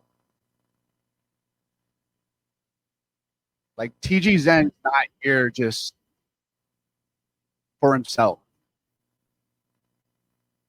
The dedication and the conviction of coming to spaces twice a week, going to get interviews, going to streams, is what you actually need out of the founder on every single day. Wake up. Go. Wake up. Mind.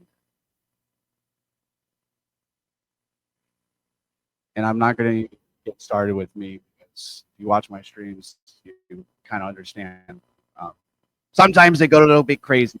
It's all right, but sometimes it's needed. It's needed sometimes. But so with that being said, the sustainability, the contract can never be changed. The liquidity pools are burnt. It's never going to go away. If you like it or not, the aliens are going to roam pulse chain forever. So you can be a part of the mothership, or you just you might have some neck problems. So I'm not kidding.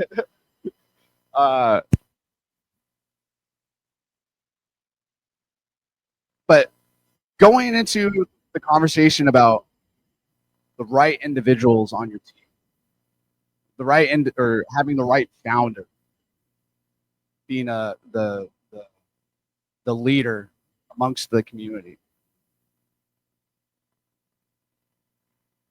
It shows in the chart, because at the end of the day, it's the community who's the founder. It's the community who are the builders. It's the community that thinks of different ideas. And that was one of the forefront things that we wanted to attract here with PGUC. So now I'm going to go to the little brother, UFO, and kind of explain what UFO and what it actually strategically does for PTGC. So if you really think about it and you look at it from the outside, we have already accomplished many things when it comes to UFO. It is a top farming token in crypto, not just pulse chain, but in crypto. So when coming out with the UFO concept back in May, so back in at when pulse chain was going 80% down,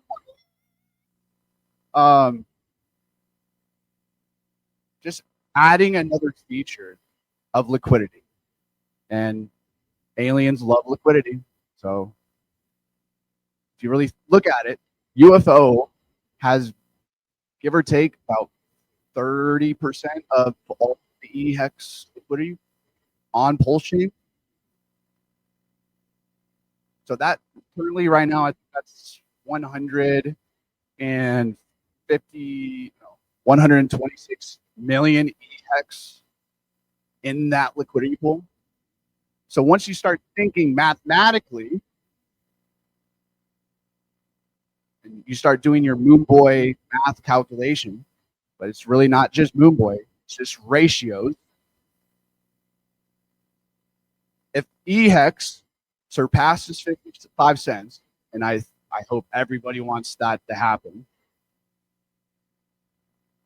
If EHEX passes 55 cents, and then hypothetically it goes to $1, it's not financial advice, but I think it will. But how big is that liquidity pool going to be? Then how much volume is going to be happening with those liquidity pools and pairs? How big is the arbitrage going to be effectively happening with Pulse, Pulse X, EHEX, PHEX, Inc., PDI? How much volume will be happening? And for the liquidity providers, before I get into, actually, let's get into the tokenomics real quick. So going into the tokenomics, 6% tax. Coach, why did the aliens like all these tax tokens? It's for a bigger reason, a bigger measure, thinking futuristically. So 6% tax, 3% of those tax goes to rewarding the liquidity providers of the farms. So if you, once you go through our farms, through the Gray's currency website, it goes directly through the DApp. It goes directly to Pulse X liquidity pools, V2. So what's happening right there? So you're not just getting the rewards of the Pulse and UFO from the fees, from the V2 liquidity pools, but you're also getting rewarded pulse from the volatility and the volume of not just the alien ecosystem, but with Pulse, PulseX, eHex, PHEX, Inc., PDI.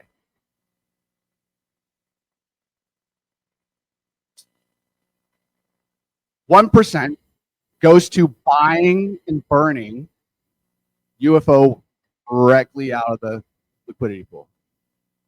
Goes to the dead wallet. Supply, decrease.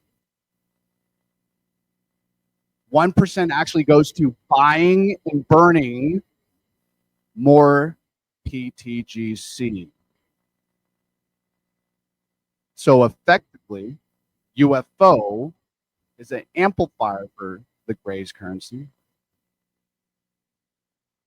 but it amplifies by buying and burning the crap out of PGC.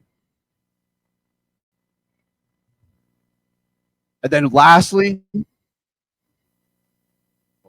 so yeah, okay. Then lastly, if you're holding UFO, it's like, oh, you know what? I don't like permanent loss. I don't like doing those things. I don't know. I don't want to lose my UFO. I want to gain some UFO. You can be holding UFO and gaining more rewards of UFO. So, yeah, really, really. So once you start thinking about the volatility of the free and open market going up or going down, we love volatility. We love volatility up. We love volatility down.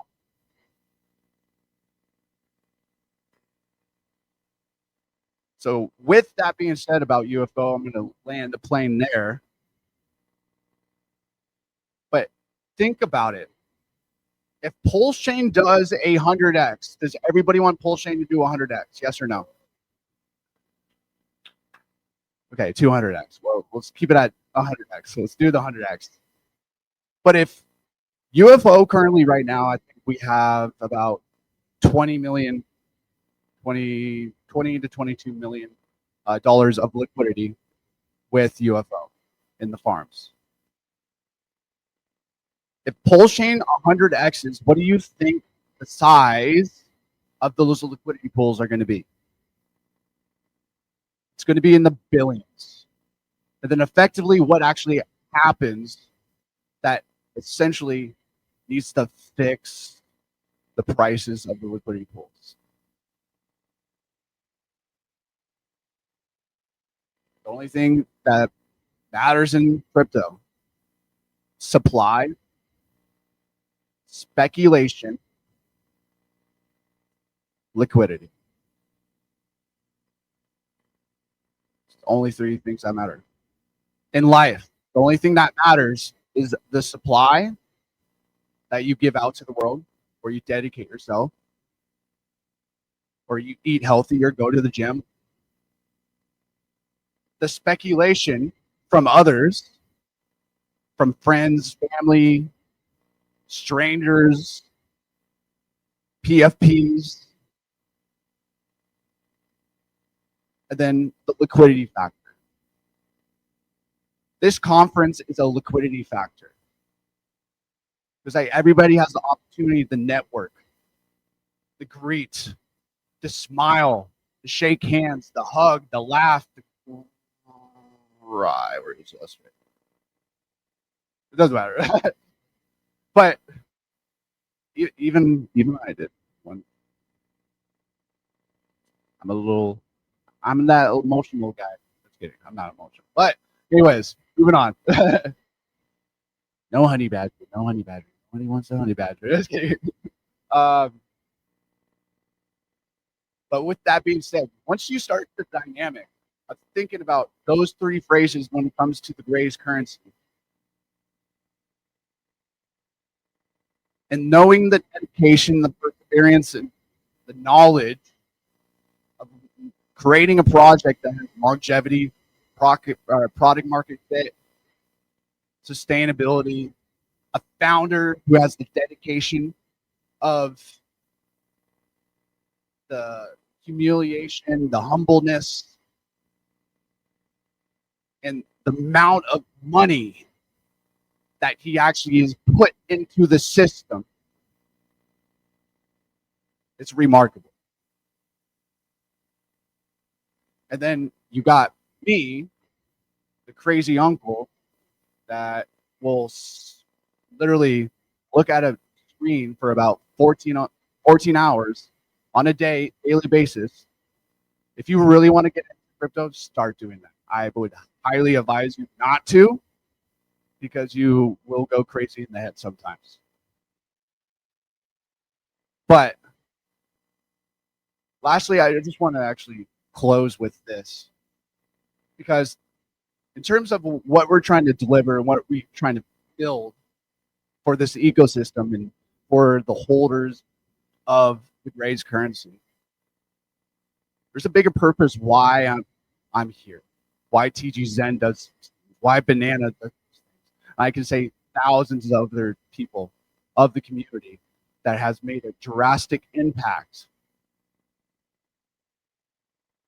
of what we have accomplished so far. There's a person that actually reached out to me a couple months ago. And this is some of the things and the reasons why I wake up on a daily basis and stream and market and network and talking to hundreds of people on a weekly basis. He messaged me and he said, "Hey, coach, I just wanted to say thank you.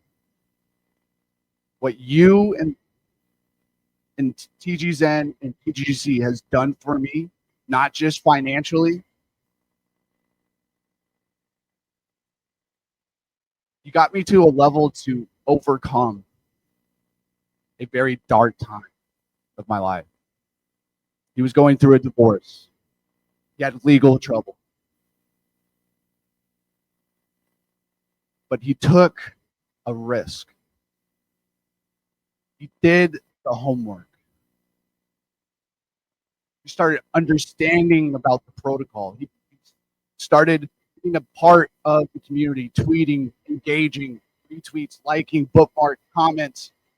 And how much does that actually have an impact for the longevity of any kind of community? And he said to me, "Coach,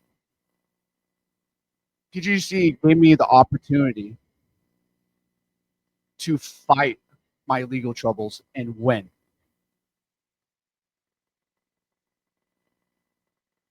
Overcome the depression and not being able to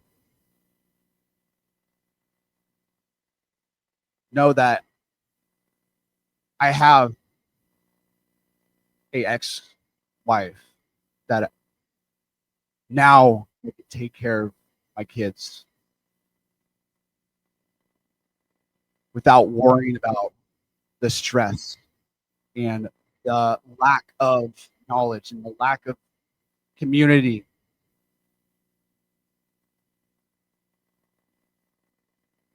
And those are the type of stories that we're all here about. Those are the stories that Richard Hart has probably touched many of you guys' lives.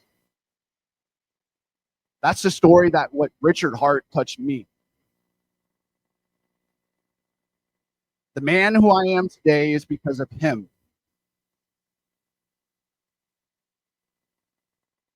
And what PGC and UFO, we want to make that possible for somebody else in the future. Growing leaders, growing like-minded individuals. because at the end of the day, anything is possible. Any kind of dark time that you're going through, it's a reason why you're going through that time. Because maybe in a year, 2 years, you too will have to start fighting, burn your boats, and having your own protocol, your own purpose, your own mission.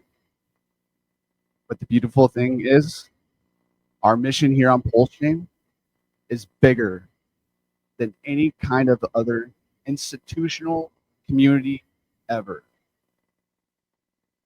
With that being stated, guys, thank you for coming out. I appreciate every single one of you, RG, SJ, for everybody who put the conference together. Great job. Beautiful work. I'll see you guys later. Oh, hold on. Lastly, so the website that was on the screen, did you have it? Yeah, so if you want that website, come to me. Actually, shout out to CryptoKong. X Protocols, one of the X Protocols development or developers built it out for you guys. So come to me. I have a QR code. It has links, information, all that kind of stuff. So come to me, and I wanted to shake your hand too. So, all right, guys, thank you. Thanks, Coach. All righty. Ladies and gentlemen, next panel number 5, United by Decentralization, Fostering Community in Crypto. We have the Ascending Man, Randy Hilarski, Marlon Williams, and RH Max. Give it up for these gentlemen. If you'll make your way on up to the stage, I'll get you all situated with microphones.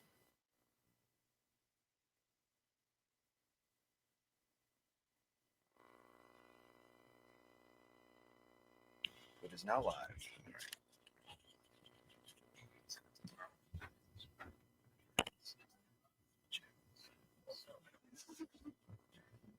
It is live. It's live.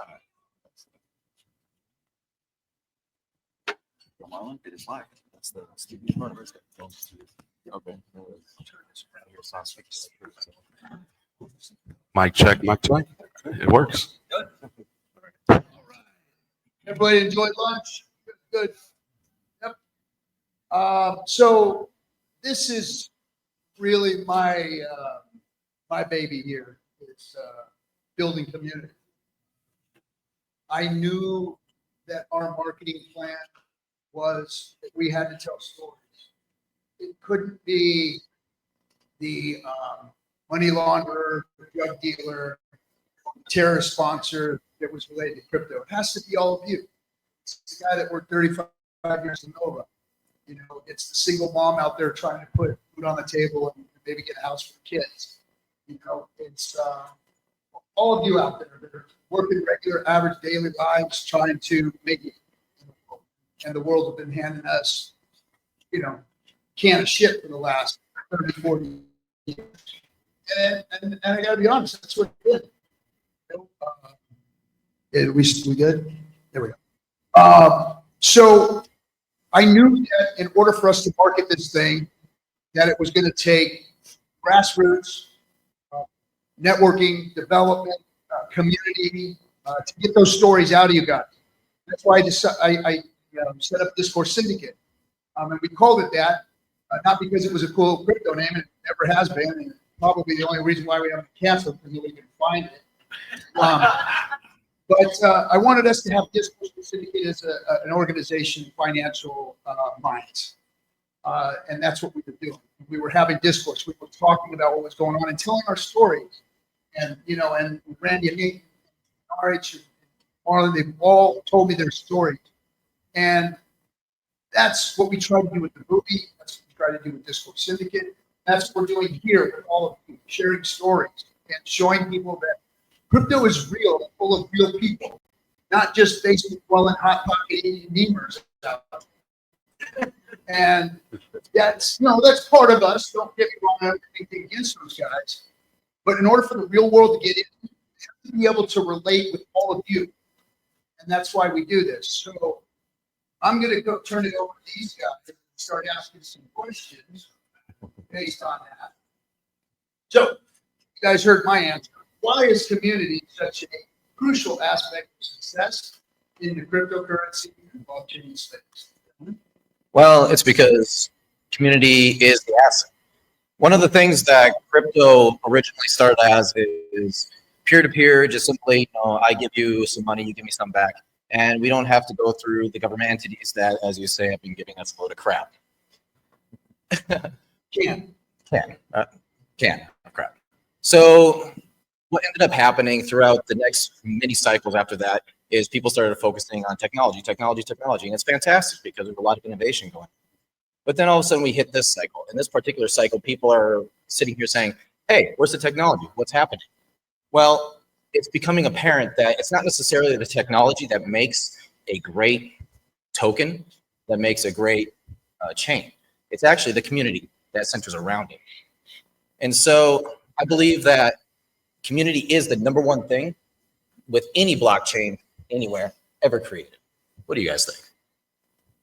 Yeah, I mean, that's the difference between a chain that does well and doesn't. It's the winning and the losing. It's the ghost chain versus the one that thrives and brings everyone in and gives everyone whatever they're looking for. So yeah, community is the product, community is the asset, community is, I mean, what you all see here today. I'm looking at the community, right?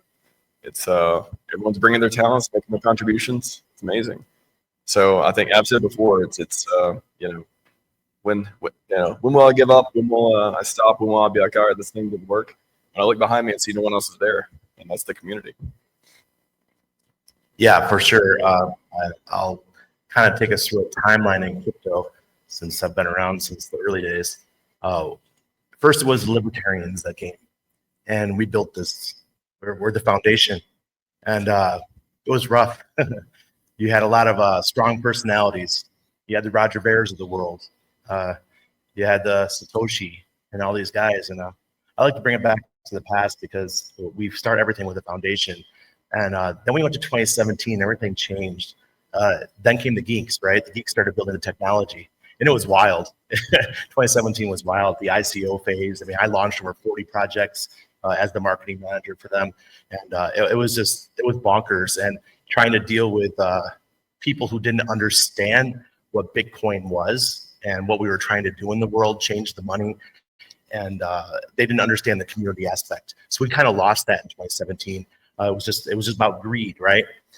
Then we had 2021, and I think it was the NFT rage. And then we started getting back into the community phase. People were think people that love anime.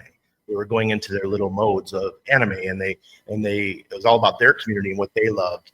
And I think this time we're splintering even more into more smaller communities. But the difference is with Pulse Chain is that we had a very charismatic leader.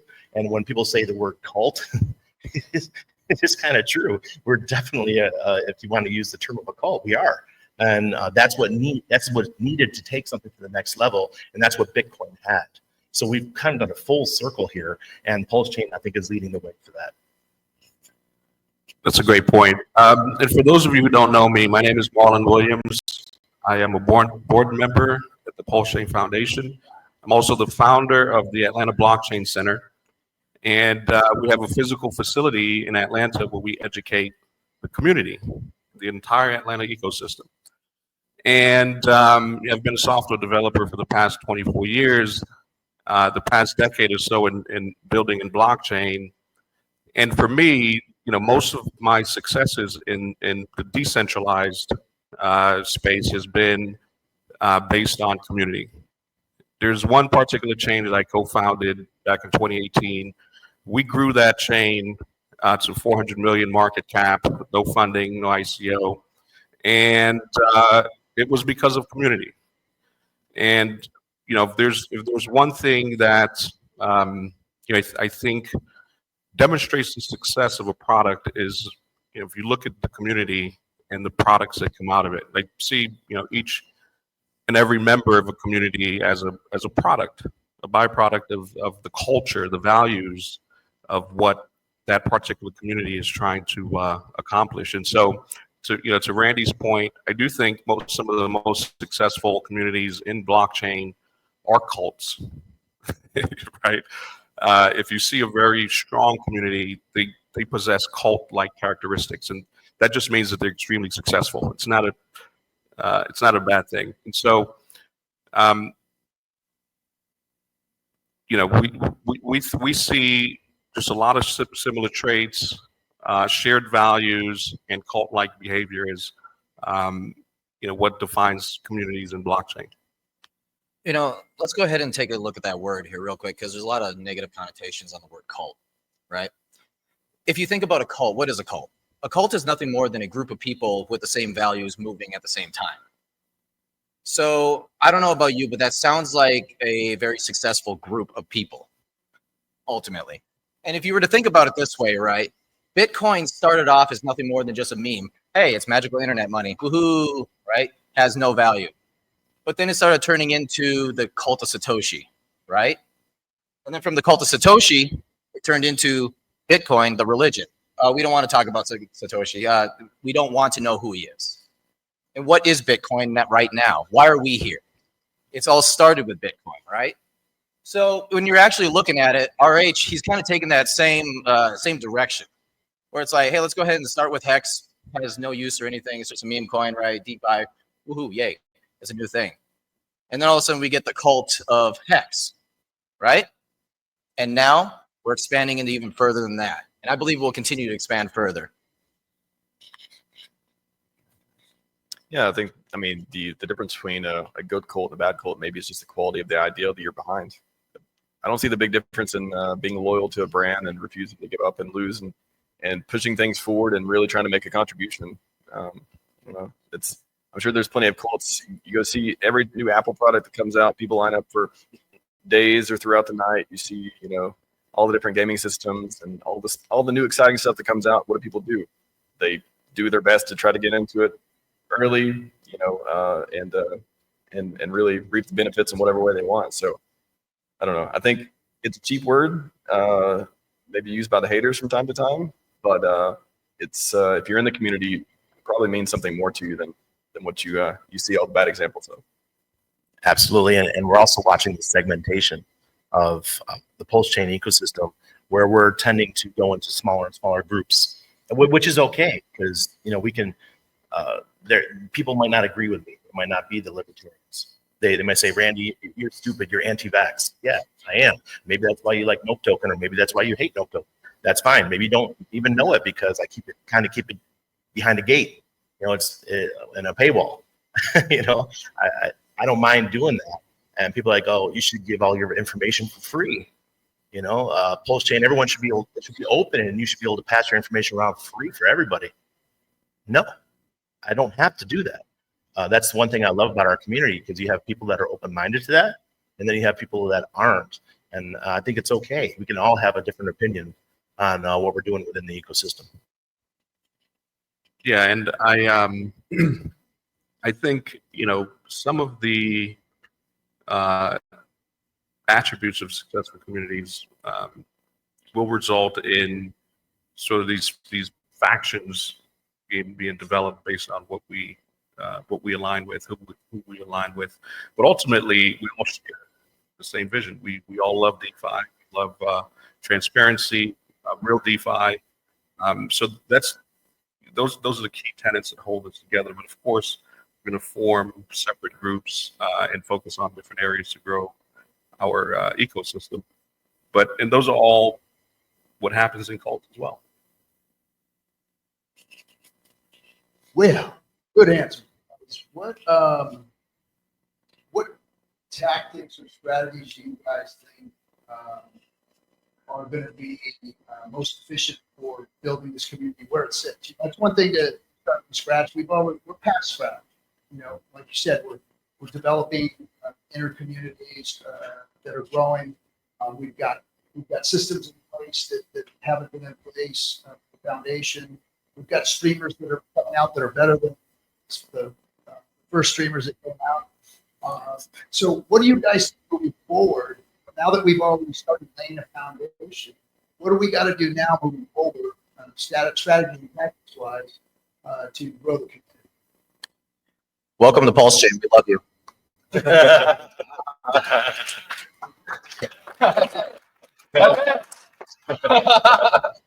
No hate. No, strategies, ultimately, right now, we're still in the early phase of crypto. And kind of like how with the dot-com bubble, people are coming to crypto to get rich quick, right? And so it is unfortunate that as of right now, where we're at currently, yes, green candles, like the Coach X, is going to be bringing people in. However, we need to go deeper than that, right? If you look at Solana meme coins, what you're getting is a whole lot of green candles, people flocking to it, but then everybody gets very disappointed because they lost money. 99% of everybody loses money on that. And they start thinking, oh, crypto is a scam. Okay, well, what if you come over here instead and you have a group of people such as yourselves right now, right here, and all those watching currently, all coming together saying, hey, this is Pulse Chain. We love you. We want you here. We want you to build. We want you to be a part of us. That's what's going to get people to stick around. Real quick. The faster the Ponzi, everything's a Ponzi. The faster the Ponzi, the more of a scam it looks like. Everything else is a Ponzi too. It's about people coming in, paying the people that have been in long. In everything. Buy a house, it's the same situation. You buy a house off of somebody for $300,000, that they bought it for $100,000. It's the whole world is built around the Ponzi. It's about how quick your Ponzi activates. It is really whether or not people think, or it appears to be a scam. And that's, I think, why crypto gets such a bad name, is because we move fast. People come in quick. Things go viral in an instant. Talk to a girl's thing went boom. I mean, and then it crashed just as fast. So I think that's why we get a bad rap. Yeah, just real quick, Charlie Miguel, shout out to them. They have a meme where there's two guys on this bus, and this bus is going around this this overpass, where one guy is looking at the wall, the rock face, and the other guy is looking off in the distance. And they're both saying it's just a Ponzi. The only difference is one is all dark and depressed. The other one is looking at the beautiful sights and the sunshine and happy about it. Yeah, that's a good one. Yeah, I think everyone's, I don't know, when you come into crypto, I've been in it since 2017. Luckily came across Richard and it's a perfect passive mentor at the time, watching his streams. And a lot of people in here probably only seen him on the outreach marketing phase, which is unfortunate. Kind of, I guess we took that for granted a little bit as well. But yeah, if you've seen him before and got an introduction to crypto in that way, I think it's way different than the usual coming into the scene. Especially back, 2017, there was no tokens. It was more of just everything's blockchain. You got to download the wallet, sync the things, the nodes, all that stuff. And then 2020 was the token explosion, and just like all the different DeFi aspects and Hex and stuff was born as well. But coming in today, I think it's really hard to get a frame of reference of, well, one, like, what are you in it for? Are you here for the quick gains? Okay, well, that goes to time in the market. That goes to, getting an information edge. That goes to like all these other things you can do.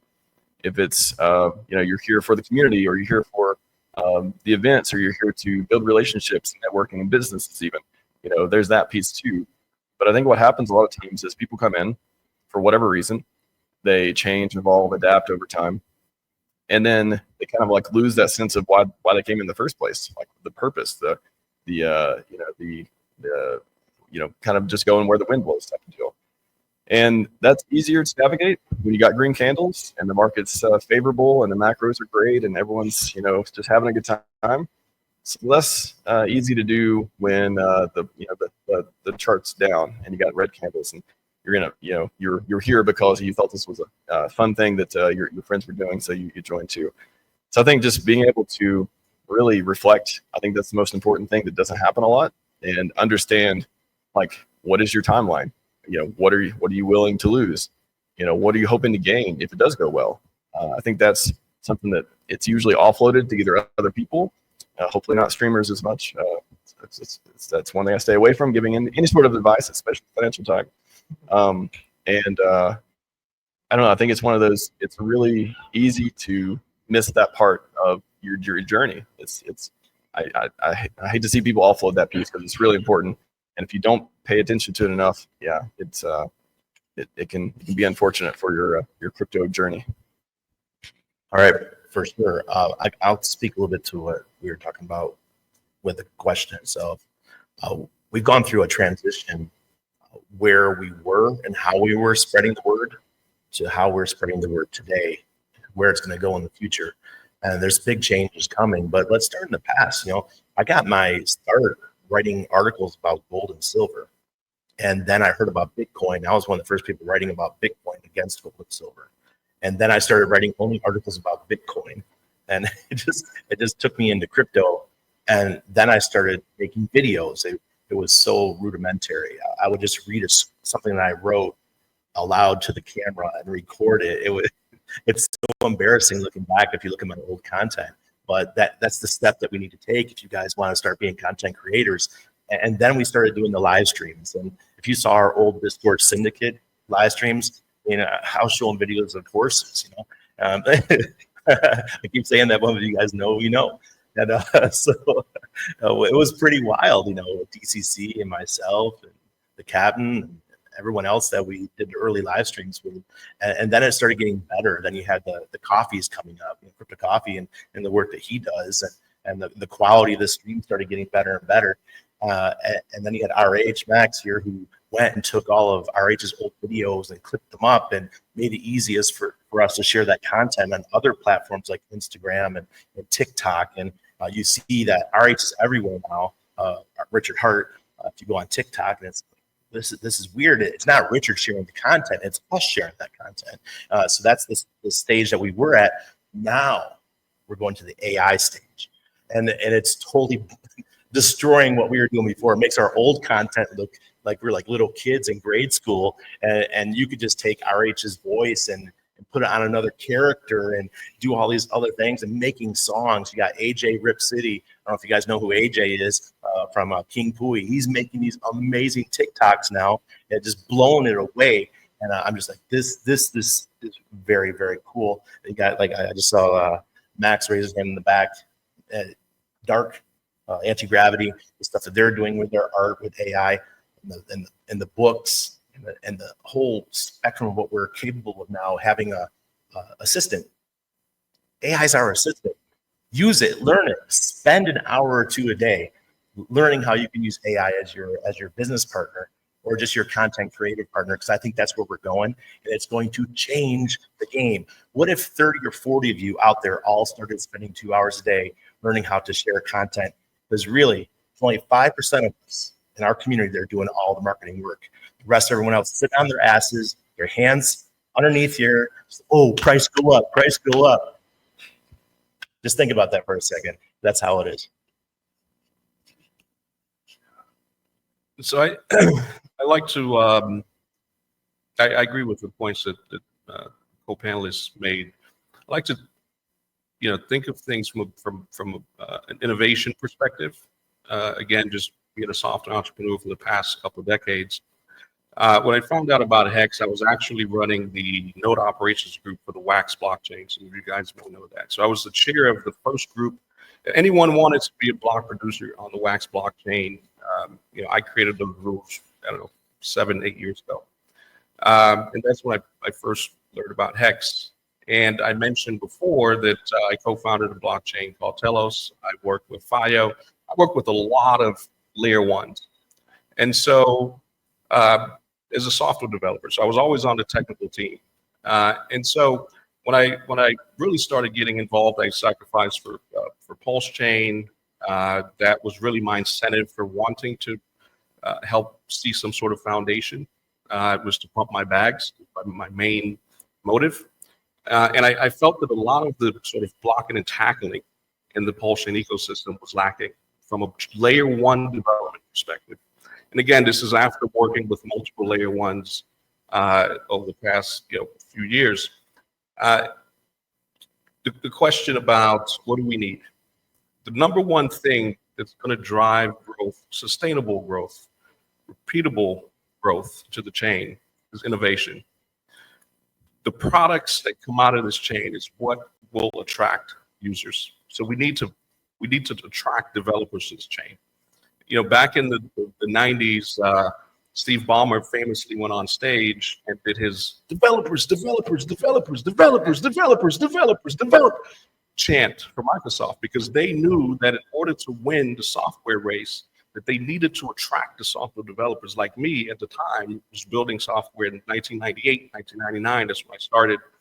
And Microsoft did everything to attract us, to make us build our ideas in their ecosystem versus Linux, because Linux was on the come up at the time. They were getting a lot of back-end enterprises to adopt Linux. That's why a lot of the web servers today are running Linux operating systems and not Microsoft operating systems.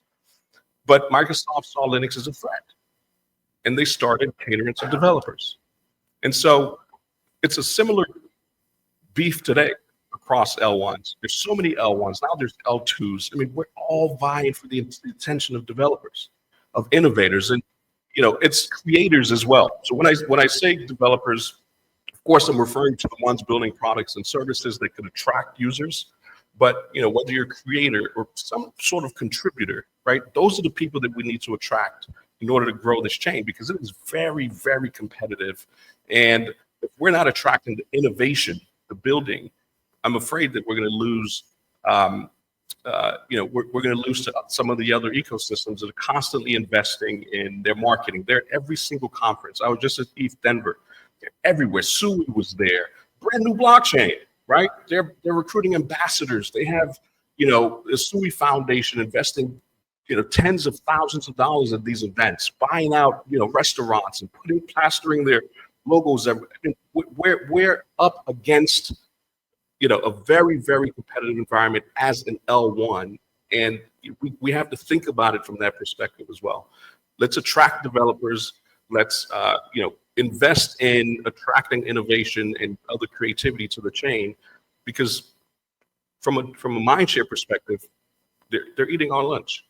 Well, I think it's that a lot of it has to do with the VCs, but the difference with the Pulse chain, we are the VCs. So we're truly decentralized. We all have to step up with our pocketbooks, our wallets, and promote Pulse Chain in these big events. Because so far we haven't done that.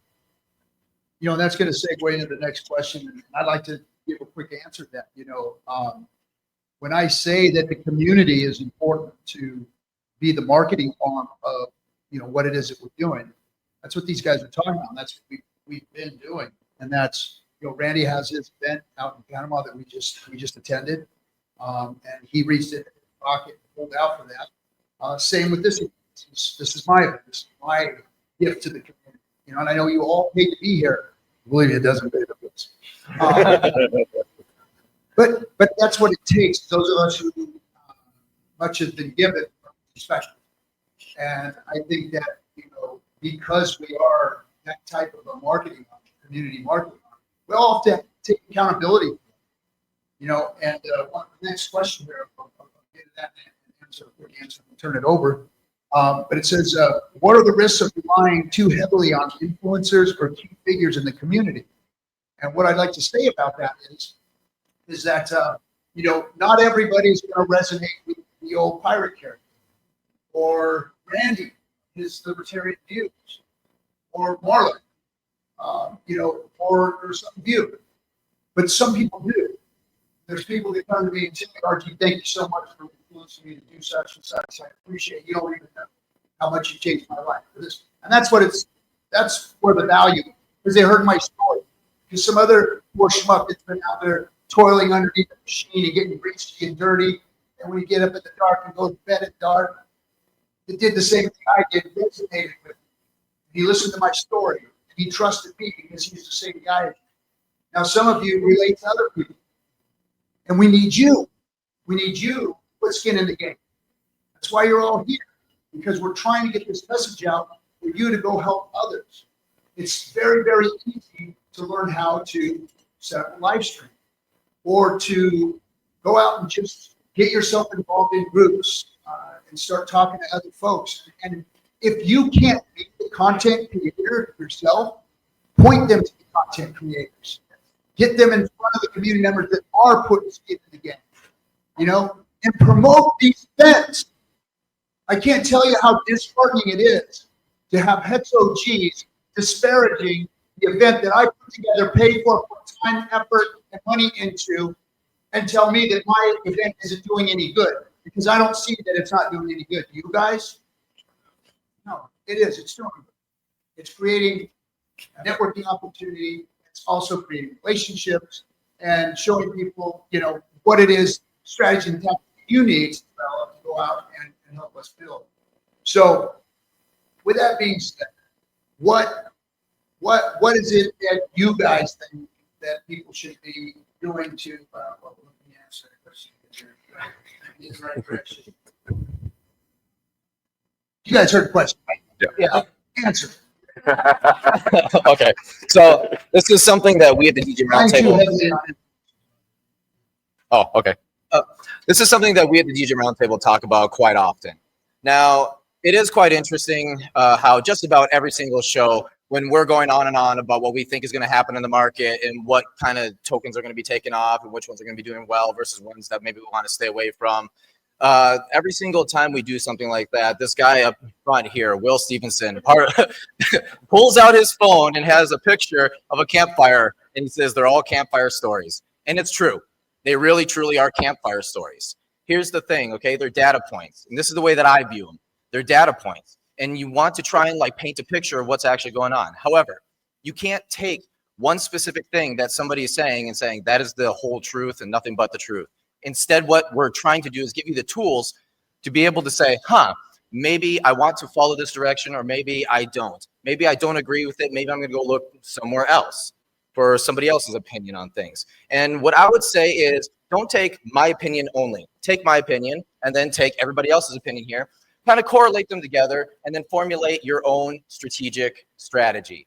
That right there is the key to success. Never ever take a single influencer's words as that's the way, right there. Yeah, I think everyone in here has some sort of talent. I mean, whether you think, you know, it's obvious or not, whether it's music, whether it's coding, could be engineering background, it could be marketing background, whatever it is. Yeah, I never understand like there's a difference between not putting in the effort and just not recognizing what you have to give. I think, you know, everyone in here can contribute in some way. And it may, you know, even if you search my, somebody, I was talking to somebody earlier and they're like, oh, I'm thinking about doing live streaming, and, you know, like, you know, either asking for advice or how to get into it or whatever. I literally did a stream on this. Like if you search RH Max, how to be a crypto live streamer or whatever, there's a whole video I did with Fashion Coder. And I think I even clipped it out. There's maybe a couple videos you can find. So it's not a lack of information. So if it's not a lack of information, if you got all the resources, if you got all the community, you know, it's not like we don't have a community where no one will go watch. We have plenty of people looking, hungry. I'm out there looking for live streams. I live stream quite a bit these days, and I'm always looking for like people out there that I like listening to as well. So I'm hungry for live streams as well. Even the creators out there want more content. So if it's not, you know, if you don't want to put in the effort, that's fine. No expectations. You know, everyone can choose their own path and contribute however much they want or nothing at all. But I think Pulse Chain really is got a community who will appreciate, will, you know, share a lot of your stuff. Well, if you provide value, you know, society is supposed to reward you if you provide value. I think this community is pretty good at rewarding people who create value. And I mean, I feel just the content I create, interactions I have, and the you know, relationships, networking, and the people I see putting in the work, that inspires me a lot too. So I think it's kind of this compounding effect. If you see more people doing it, you're more apt to do it. And even if you don't think, if you don't think you have anything to give, I think you should, you know, take a look and be like, okay, I can do something. If it's just sharing and retweeting and coming to events or otherwise, like there's something you can give if you really want to put in the work. Right? And it doesn't take a lot either. True. Thank you. And thank you for the work that you've done. Can you guys hear me? Yeah. All right, cool. Over the years, one of my favorite ways was to sponsor or give to the people that are out there promoting us. I think that sometimes, even when I was streaming 5 days a week, it gets old, guys. Especially if you don't feel a reward from it. That if your reward is the, hey, thank you, Randy, for streaming every night, or people DMing you, that feels good. But I'll tell you what feels even better for these folks is when you reward them financially. I sponsor Corey Meatballs Costa, and I love Corey. He's just a genuine dude. He's a teacher. You think he makes enough money to live in New York City as a teacher? No, he just doesn't. So I sponsor him. Fast of Duels one set it up, and every month I send him tokens. He can do what the hell he wants with them. I don't care if he sells or what he does, but I take care of the guy. And if there's other people in the community that you feel that are doing a really good job, and maybe they're not in a financial situation that you're in, find a way to help them out.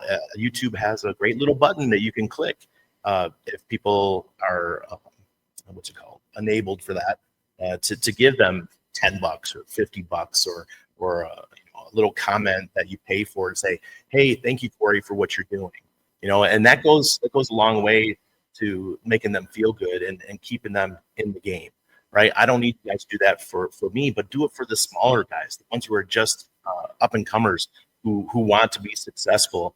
I'm telling you, if you're a content creator, and that happens, you go to bed, you're like, wow. I remember Hexo a few times when Hexo got $500 for people like Steph or from the Fire Whale. You just saw his whole affect change on screen. He'd be like, what? Someone just gave me $500? No, wait, that was euros. That was $600. He would just go bonkers on stream. So I'm just thinking about how we can motivate more people to get involved, and just financial incentives work. Yeah, I definitely think that getting involved, putting your money where your mouth is, to help contribute to the chain is for a great place to start. When we at the Pulse Chain Foundation, there were a couple of initiatives that we worked on. One was to get us listed on an exchange, MEXC, which I know a lot of people in this room despises as much as we do. But it was all based off of the understanding that expecting people to bridge through the bridge constantly as their first interaction with the chain isn't the most optimal solution, right? So we understand that whether we like them or not, centralized exchanges are key parts of the crypto ecosystem. They play a huge role in onboarding users. So as a result, we need to, whether we, again, like it or not, we need to work with centralized exchanges. So we even while the SEC case was going, we worked with MEXC to get listed. And the board members of the foundation, by the way, are the ones who paid the $40,000 for the deposit to get us going before we even raised any funds, right? Because it's something that we wanted to do. And so, the same thing with the amicus brief that we filed to support Richard's case. We supported the software saying that software shouldn't be defendants in that. And nuclear Herbs, he's been a great person to bounce idea off of, and he's just an amazing supporter for us. So thank you, Nuclear, by the way. Shout out to Nuclear. Definitely. But it's get involved. There's something that you could do, individually. But back to RG's question about reducing the reliance on streamers, I think it's just going out there. How about trying to build something on your own? And again, building doesn't necessarily mean creating a product or coding. If you're a marketer, if you have a marketing company, start doing some marketing for Pulse Chain. Start getting more active from that perspective. If you are a graphic designer, start creating graphics and posting on X and sharing it. Postcards. There you go. Yeah, postcards. I'm sure a lot of us had to do that back in the day, right? Direct marketing, direct mail. But it's just getting involved and getting active in whatever capacity you could afford to. I just want to say to AI, I think is one of the most underutilized tools of. I don't know how many tweets to get 9 likes on it that I say about go figure this stuff out. It can make you so much more powerful. It can literally give you superhuman powers as a content creator, as a person just around your house doing stuff, figuring stuff out. You don't need to Google. You don't need to YouTube videos all the time. If you have, you know, a device or you know, something you can run ideals by, even if you're like, again, what can I do? How can I contribute to the community? What are the ways I can do it? You can tell it, hey, here's what I got. Here's the amount of money I have. Here's the amount of, you know, here's the exposure I have. Here's the network events I go to. How can I, you know, promote the chain? How can I make a difference in there? And use AI, use that, make it your friend and make it your partner. Pair programming, pair content creation. There's image generation, media, all this stuff too. It is super powerful and very underutilized these days. And it's a way to get an edge. If you're looking for an edge out there, AI is a huge edge. So you can get in early before everyone else gets in, you know, competes all the gains away. Yeah, it's Bitcoin 2010 right now. So if you want to know, if you want to be early, like some of us were in crypto, you can do the same thing with AI, and you're gonna be so far ahead of everybody. My son, watching my 7-year-old interact with ChatGPT blows my mind.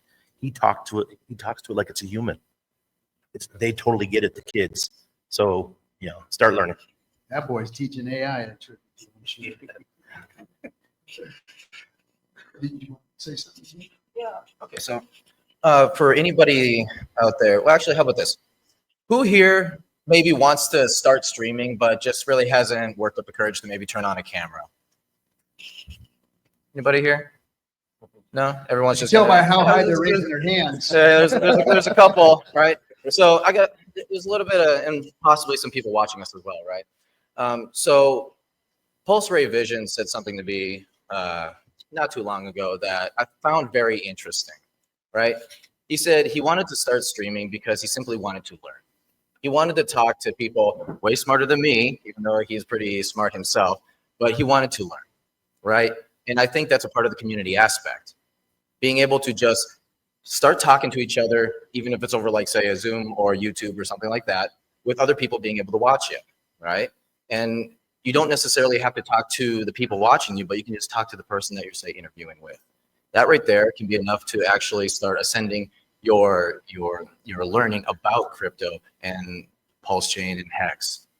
And so I think it'd be a really good start if all you did was just simply turned on a camera, get somebody onto your stream, and just say, hey, I'm interested about a thing. Can we learn about this? Because if you just put it out there into the ether, just as we, the DJ Roundtable, started, let's just go ahead, turn on the camera, say what it is we have to say. Let's throw it onto the ether. If somebody finds any good out of this content, that's great. We helped somebody, right? But maybe the most important person it's helping is yourself. So I do encourage everybody to think about, hey, maybe I want to start a stream. I don't know if I'll be any good at it though. No, don't think about how good you're going to be. Just simply try and learn more and more and just get yourself out there, throw it out into the ether. You never know what's going to happen. I'll say too, let's just focus on value. Like if you're new streaming, content creation, whatever it is, if you're good at data analytics, again, some may have backgrounds in analytics and big data or just running the numbers, economics, like whatever it is. If you create things that are valuable, I think people will see it. Like we have a big enough community that will share things like that. Every time I come across a new streamer or new, content creator of some sort, I'm like, wow, that's really valuable. I really like that. That's something very easy for me to share, even invite them on the show, really try to highlight them to the community. And again, keep that rewarding. Like create value, society should reward you. Same thing in our community. If you're producing something of value, again, not everyone's going to agree what value is, and all this stuff too. And you shouldn't have any expectations to be on, to be on whatever form that you want either. But in general, it's like hard to ignore if you keep creating things that are valuable. And again, it's contagious. Other people see that. You can share how you did it, and then you can start building it up from there. So value creation is, I think, yeah, it's good to practice, sitting and talking to your 5 live stream viewers like I used to back in the day as well. It's not the easiest thing to do, but if you're talking, you're saying things, you're saying smart things, and you're creating value for people that they want to tune in and watch a clip or otherwise, that's really going to push the button. And again, just keep adding to our community. It's already so vast with people that are doing the same thing. All right. Got one more question for you guys here. Should be able to spend some time on this one. What's the importance of building real world connections for events for crypto communities? And again, I like to just say that, this was my idea was to get this all together. It started out with myself Dollar Cost Crypto, Crypto Vince, Josh Deep, and Brasology. You know all those names. Those were OGs in the Hex community in the early days of streaming. Well, we all decided to get together in a park and meet each other. And from there, relationships were built. Streams came out of that. Whole inner communities from within the Hex community came out of that. From us all just coming together and hanging out in the park. And then they grew from there. And now we've grown into we're having 150, 200, 300 people in a room like this show in Vegas. And that's because we're building real world value here by showing up to these things. A lot of these projects that you see in this room were developed by people who met at these events and started talking to one another, trusting one another, and developing projects and businesses. There's been relationships. We even have a couple of kids from some of these events. So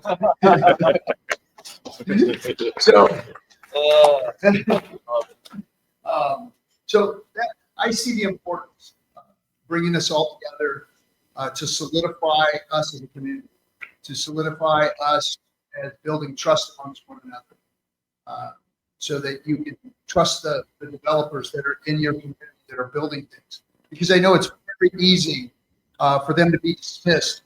People that are doing the work out there building on Pulse Chain to be dismissed by the community and the naysayers. You want to see how much vitriol is out there in the community. Make an announcement that you're building a product, and they're going to come. Your DMs are going to be full. You're going to be meeting. They're coming for you. So I've always tried to be the guy that said, "Hey, lay off of the people that are developing. It's your own fault if you get involved with them and invest your money in them. It's your own fault if that point goes to zero or does a pump and dump, or somebody just decides that they're going to get in and pull their liquidity. That doesn't have anything to do with the developers. They're trying to make something, trying to develop a build chain, and I think people need to give them a chance, and that's not always the case. So by allowing the projects to come in and show themselves, put some skin in the game, say, hey, no, I want to get in front of the camera. I want them to know who we are. I want to get up on the stage. I want them to see who I am. I want them to shake my hand and sit down and have lunch with me, get to know why I'm doing what I'm doing, show them that I'm a real regular person and that I'm not some guy that's trying to scam you from, the Middle East or back east or in Africa or somewhere else. That's why these events are important to me. And I'm glad you guys are all showing up here and supporting it. And anything you can do to help us to build and develop on. So I want to fill up stadiums. I think that in order for us to get the voice that we need to be filling up stadiums, or at least that little round dome over there called the Las Vegas Sphere. Like that, yeah. Good one. All right, I guess I'll take this one since I just wrapped up an event. It's so funny how things snowball. It started with YouTube just displaying a Richard Hart video to me. I was never a Richard Hart fan. I thought he was a clown.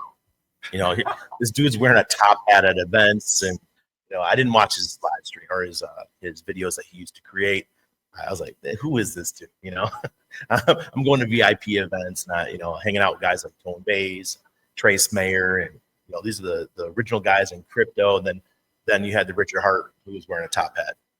It was just really weird. And so I never really jived with him. But then that video was displayed to me by YouTube, and it was about Bitcoin Hex. And that was in probably October of 2019. And then I YOLO'd in the first week there into Bitcoin. Hex. And it was just, it was faith, right? Something about this guy. He just resonated with me. Maybe it was the whole drill sergeant thing, going back to the military, and that's what it felt like with Richard. Hey, retard, you're doing it wrong. Like, okay, all right. I'm one of your moderators. Yeah. You would block and being his moderator, he was really, really strong on YouTube with all of us who were moderators. And then Hex launched and Discourse Syndicate launched shortly after, and we started doing that. And then I started streaming on my own, and then Fire Whale started messaging me. He's like, hey, I'm coming to Panama. They're like, can I hang out with you? I'm like, sure. I don't know who the hell you are, but that's great. Let's hang out in Panama. You know, I had no clue who he was. We're sitting down. He comes to my son's birthday. For Christmas, he bought him like $5,000 worth of remote control cars and all kinds. I'm like, this guy's nuts, right? So we became friends, went to his house and over in Europe and spent time with him there. And then I launched Nope. He came in and same thing with Axis. He was pumping the crap out of our coins. We'd be on live stream, you see it go up by 200%. You're like, what is going on? And he'd send me a direct message. You know, I mean, like stuff like that. I'm like, oh my God, this is amazing. This is just absolutely wild. And then we launched the Sami token, which didn't work out for those of you guys who were watching about that. Sami ruined it for us. But then we launched Solid X the next day, and now we're going to have a whole casino system coming to Pulse Chain with a full license. So it just all snowballed into this amazing thing. Now we have the Solid Index, and I'm just excited for 2025, guys. Excited.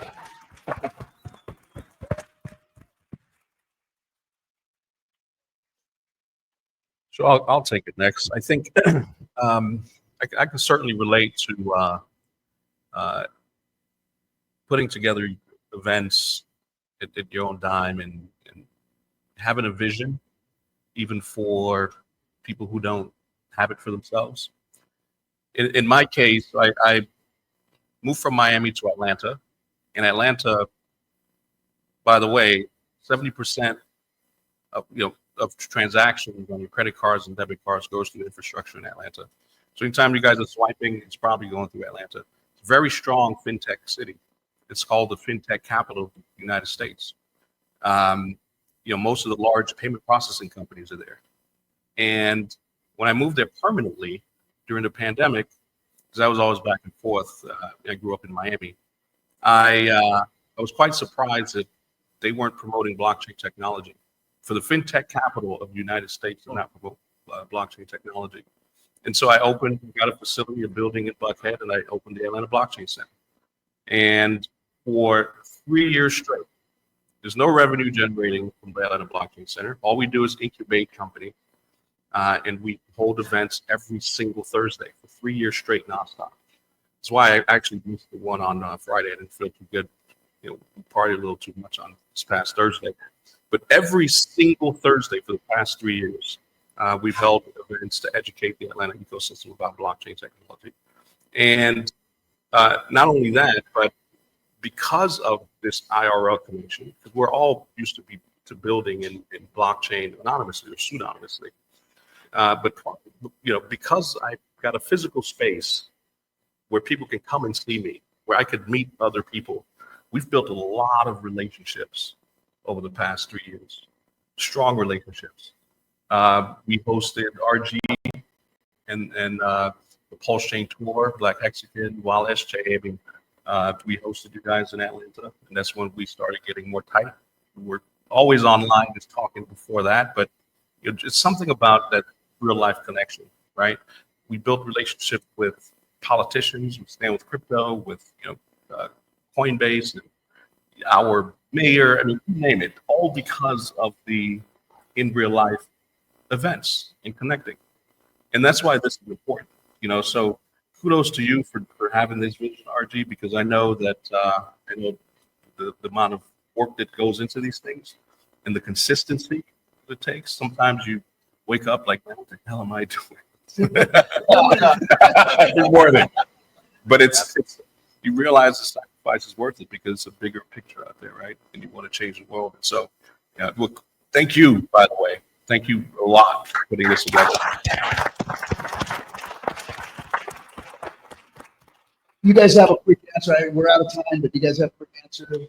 Yeah, I just want to say thank you guys for coming out here. I think it's absolutely vital that we, as social creatures, right, us as human beings, get face to face with each other and just get to know each other. Thank you very much, RG, for putting this on. I think it's vitally important. Absolutely. No, thanks, RG3. Thanks to everyone who organized the event. It's amazing. This doesn't happen very often, and I really appreciate your work in this. Good. Everyone, It's only you, once Kayla, and everyone else. All right, everybody. Thank you. All right, guys. Thanks for it.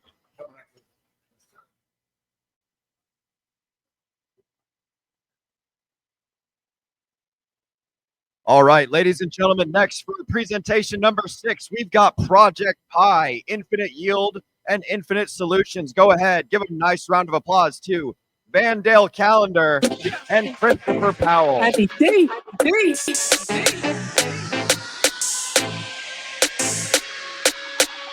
Introducing Project Pi, never heard of us yet. Catch us on the post chain, burning PLS with a little PPY for those like to invest. Stacking up my interest was holding liquid assets. Introducing Project Pi, never heard of us yet. Catch us on the post chain, burning PLS with a little PPY for those like to invest. Stacking up my interest while holding liquid assets. Yeah. Project Pi, passive income. So for those of you who don't know me, my government name is Vandal Calendar. But many of you know me as Van. My online persona is the connector, or like as Van. My background is actually in computer science. I was a data engineer at Intuit MailChimp. MailChimp is actually a company actually in Atlanta, and they got acquired by Intuit for about $12 billion. And while working at MailChimp, I realized a few things. Even though that's the traditional Web 2 data engineer, there's a few things that I saw that Chris and I had built with Project Pi, which is lack of documentation and the non-technical expertise needed to be a validator. And that's ultimately where Project Pi came from. Project Pi is infinite yield, infinite solutions, and infinite possibilities. And you guys know me from last night, but my name is Christopher Powell. I am the CTO of Project Pi. My background actually is in physics. Funny enough, I just found out last night that Richard Hart once tried to create the CFD token, which was the computational fluid dynamics token, and then he went ahead and ditched that to create Hex. I actually studied fluid dynamics, so it's pretty interesting. Just kind of thinking about that. But like Van said, he worked at Intuit MailChimp. I worked at a Oracle company that was actually very similar to Chainlink on the XDC or Zenfin blockchain. I saw what Van was doing, and I was just like, wow, what you're doing, what I'm doing is very similar. Why don't we just start up a business? And literally, I think 5 minutes later, we were drawing out the logo. And we've just been building ever since, 2 years straight. Yeah, and I'm not sure if Coach is out here, but shout out to him. I'm really deep into numerology, and there's a lot of things that were very interesting. When Chris and I actually started Project Pi, it was on February 20th, and that actually has a significant meaning. It was actually told to us by one of our community members at the Atlanta Blockchain Center. He said, you know what February 20th means? It's the 314th day. Pi, 3.14, infinite. And if you add 3 plus 1 plus 4 equals 8. So I thought that was really, really interesting. So a little bit about us. Again, we're from Atlanta, from the Atlanta Blockchain Center. Like Chris said, the company was built out of the Atlanta Blockchain Center. We saw a lot of things what we're doing. We're working in Web 2, Web 3, and we wanted to make a difference. So Project Pi was actually created as an infrastructure company. And the way Project Pi came to be is we started with utilizing Raspberry Pis, which are mini computers.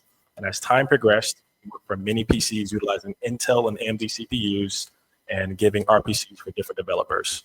And our whole ethos and mission at the time was helping decentralize as many blockchains as possible. Within 2 weeks of starting our company, we were the first pre-search global node distributor. 2 weeks in.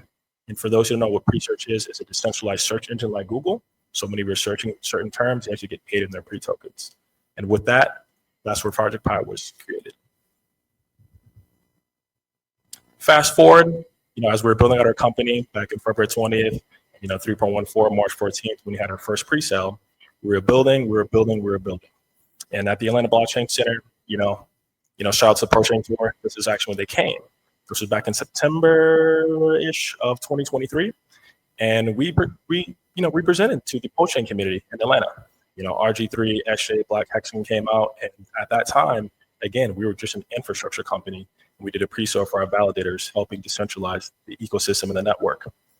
While doing that, they actually invited us to the post-chain tour cruise on Cabo.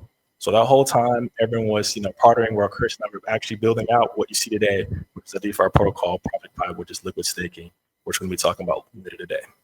Doing that, we innovated, we grew, we built, we had an awesome community. And last year, this time, March 8th, there was the pitch competition.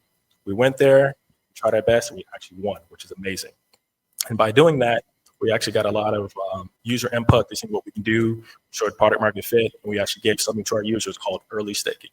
And what early staking was, anyone who wanted to have liquid staking built out on PulseChain, they can simply stake their Pulse, and we reward them with PPY, or Project By Yield, which is our token we'll be talking about later.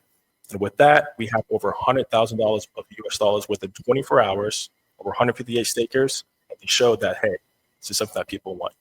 And then last but not least, in the next picture, we went to New York for the SEC to support Richard's hard mission. Met a lot of you people here today, and it's just great to see everyone. And so with that, Project Pi, being from Atlanta, we also support crypto and the just overall crypto initiative by Coinbase. And so we actually was selected to be one of the few companies, I think it's one of 50 companies in the country to actually stand with crypto, their Coinbase initiative. So I basically went out to DC 2 times, once last July and 2 years ago in, I believe, September. And I talked to these representatives. I've talked to the senator of Arkansas. I've talked to senators in Pennsylvania, senators in Georgia, and they don't know what the hell's going on, honestly. We're so far ahead. When I went last year, I talked mostly to the Democrats. They were asking about AML, KYC. They really didn't care about anything related to crypto. They barely knew what a stable coin was. So we went there and we were able to educate them about the importance of what we're doing. Yeah, not only that, we go out to these things, like we actually also go out to universities, local universities. We educate users on the importance of blockchain technology and, blockchain infrastructure, because that's what we do. And when we wear this badge, we wear it loud and proud because, again, this is Coinbase's initiative, showing people what we're doing. Doesn't matter what chain we're on, building a PulseChain, Base, Solana, it doesn't matter. We want to show that it can be done, and it was done. So, Project Pi, the future of liquid staking. So, any of those knows what liquid staking is? Okay, got a few hands. Raise your hand if you know what staking is. Great. So the difference between staking and liquid staking is actually monumental. With DeFi Summer 2020, we had Hex and, regular proof of stake networks like Ethereum. With staking, your actual asset or capital is locked up, and depending on the duration of time that you have, you can't touch it. But the beautiful thing is with liquid staking, and what it solves is capital efficiency, meaning when you stake your asset, for example, 1 million Pulse, you get a receipt or a derivative token called ST Pulse. And over time, the yield is being generated from validators. So that's where it happens. So we're going to talk about more. It's actually a 2-part system with validators where we actually lower the cost. You have about double, triple the APY. And then people who don't have enough to be a validator, which is about 32 million Pulse. Our first 100 early stakers, as an incentive, they're going to get 1/4 the price for 8 million, which is great. But right now, we currently have about 7.6 billion Pulse locked up in our protocol. This whole entire time, we were building in testnet, been audited 4 times, and we didn't maintain it for about 2 months. Within these 2 months, we've actually got a lot of statistics to show and talk about. Again, liquid staking. So the importance of liquid staking is having access to your capital. So we know how PulseChain and the entire ecosystem is very volatile. But if you have your asset staked, you can't do anything with it. And people ask, well, what is ST Pulse? What can I do with ST Pulse? Well, think of ST Pulse like stake Pulse, but your principal, and you can use this ST Pulse like you normally would with Pulse.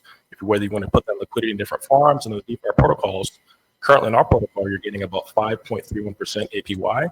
And again, that APY is variable, and it's actually due to the amount and rewards of the validators.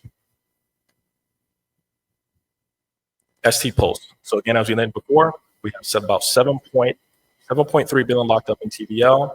Currently have 123 stakers on our protocol, 2 months in, and the current APY is about 5 to 3.17%. And the percentages vary from about 4 to 6%, but as our protocol matures and grows, we're going to have about a constant 6% APY on liquid staking. So with this demo here, you can see on our protocol how simple and easy it is to liquid stake. So right here, if you look at the screens, we're going to be staking 1 million Pulse to get ST Pulse. On the bottom, you can see the rewards, and we're going to go ahead and deposit. Once you connect your wallet and deposit, you can see how simple it is. And after that, you're good to go. Once the transaction goes through, you're going to be able to see your ST Pulse. And again, right now, how the reward cycle works is every 14 days, the rewards that are coming in from the validators will go back to the liquid stakers. So now we're actually going to swap. We're going to do the max. And as you can see on the screen here, you're actually getting about 9,000 more pulse than you would. Obviously, the rewards or APY is going to be per year. So as you're holding the ST Pulse, you'll be gaining yield over time. You can simply redeem anytime you want. There is no lockup period. You simply sign the transaction. And once you sign that, you'll be able to get your Pulse back like nothing ever happened. Pi pools. So this is huge. So I know there's like a lot of other liquid staking protocols on Pulse chain, but what we do is we're catering to validators and we're making it simple and easy for people. The thing with Pi pools is if you are a validator, please raise your hand. Great. Now, raise your hand if you would like to be a validator, but you don't actually have the technical expertise to do that. Great. What we did in Project Pi was made it super seamless and super easy for you, even if you're not technical. We can sell you a physical device like this, full kit, or we can host on behalf on $20 a month. Now, a lot of people like saying, well, hosting it, what does that mean? Well, guess what? You still have access to your keys. So by hosting it for $20 a month, you're going to be able to be a validator for half the price. Double UI. So currently right now on our protocol and the Pi pool stats, it's about 3 billion PPY locked up. And we're going to go over the tokenomics later. But with collateralization, you're going to have 16 million Pulse or 8 million for your first 100 early staker, plus a 25% to 150% collateralization in the US dollar amount of Pulse. So what does that mean? So if 32 million Pulse is $2,000, half of that will be $1,000. In PPY denomination, you're either going to need 25% or $240 or 150%, $2,500 to match your Pulse to be created by that protocol. And currently, right now, we have over 160 validators running our protocol strong. So right here, as we can, this is actually a calculator that you can find on our data analytics. As you can see with the slider right now, the APY or APR on a solo validator, again, is 32 million Pulse, or about 10.1% APR. On our protocol, it's half the price. 60 million Pulse plus, depending on the sliding scales you can see, it's going to actually be about half of that, but you're gaining on minimum 43% up to 107% APR. The question you may ask is, how is it so high? Again, for incentivizing people, not only are you getting the layer 1 PLS token that's going to be automatically going into your wallet like a solo validator, we're also incentivizing people with our Project Pod yield token, which again, we're going to be talking about a little bit more later. PPY. So again, you know, we're math nerds, math geeks, so we had to keep it savvy, right? So 314 million, that is the total supply of our tokenomics. Currently right now, total sticks about 4.5 PPY. You know, turtle burn is 2.4%. There's actually a lot of interesting stuff that we have about the tokenomics that we have for PPY. Just kind of adding on, you know, one of the things that make this super vital when it comes to having, you know, a second token is, yes, earning Pulse on top of Pulse with liquid staking is fine, but where our protocol differs versus other liquid staking protocols is the fact that there is so much more room to grow with an asset like a PPY.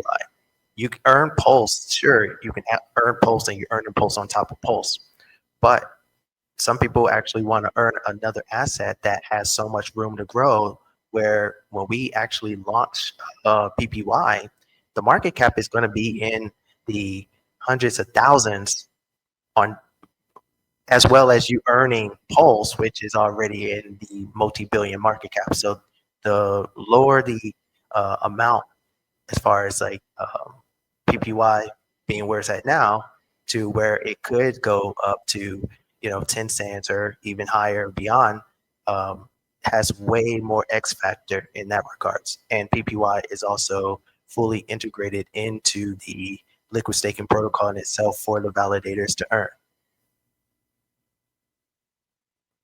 So what makes PPY unique? Why does it matter? Why would you care about it? Sure, you need PPY to use it on a protocol, But again, Chris and I want to do value stack, not just feature stacking, just giving me features. But what is the value and significance of PPY? So we are proud to announce we are actually the very first LST or liquid staking token to be your ERC-404 on any blockchain. But we picked Pulse Chain. Now, what is the ERC-404? I know Chris had a beautiful talk yesterday talking about NFTs and AI. But for those who don't know what an ERC-404 or a PRC-404 is, it's a hybrid of an ERC or PRC-20, which is a regular token, PRC or ERC-721, which is NFT. Now, this is where it actually comes really unique from our protocol than anyone else. 314 million is the max supply. Every 100,000 PPY, you're going to get one NFT. What is the significance of this NFT? Well, if you're staking 100,000 PPY or one NFT, you actually gain fees that are actually coming from out of our protocol. So every time people are redeeming FC Pulse back to Pulse, not only are we burning it, we're actually kickbacking some of the fees back to those users, making a network effect. The very first LST to have ERC-404 integration, and also the very first LST, again, LST is a liquid staking token to be burning. We have a lot of burning mechanisms in our token to actually show to have the price effect, where it's locked up, having invalidators, but also the NFTs. One other thing to add on is there's a max of 3,140 of these NFTs, and so far 24 have been burned away. And as the protocol matures, there'll be way less of these NFTs and extra things that will be added as far as value to these NFTs in the future that I'll talk about later. And with the reward rate, again, with liquid staking on the validators, it's every 14 days. With PPY, it's every 28 days. So with every 28 days, about 70,000 PPY tokens are burned. So that means every 2 days, one NFT is being burned. Again, what does that mean? Scarcity of the NFTs and the supply and demand for PPY, which one you need for our validating on our protocol. Likewise, you want redemption fees and other stuff that we're going to be talking about in the future. DeFi. There's so many different layer ones and layer twos we talked about, and there's so many different options, and people get flustered and get confused. Even me being a veteran, I'm like, man, which protocol, which DeFi protocol, what should I use? What is a scam or not a scam? What's a rug pull, not a rug pull?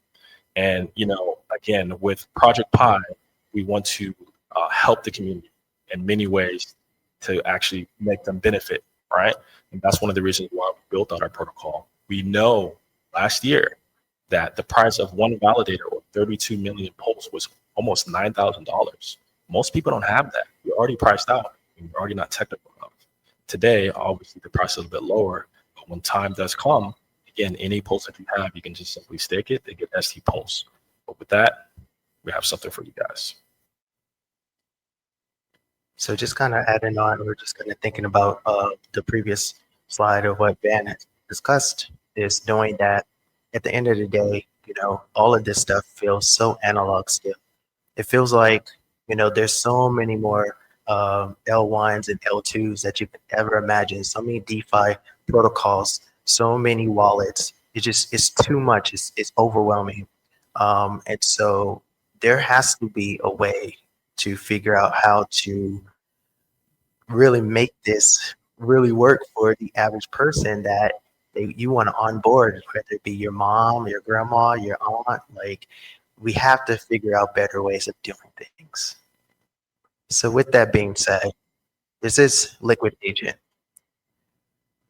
The concept of Liquid Agent was, while we were building out liquid staking, we also were doing some research in AI. So RH Max, where are you at? You're probably not in here, but we were just thinking like, man, we have to figure out ways of onboarding people to be so much easier than what it is now. And even with myself and with Van and most of us here, we have MetaMask, we have Ravi Wallet, we have Internet Money Wallet, we have all these different wallets, Phantom Wallet. It's too much. It's overwhelming. So then, kind of fast forwarding, right around the time that we did launch liquid staking, which was the end of December, I experimented a little bit and did a lot of research and development. And that's when Liquid Agent came along.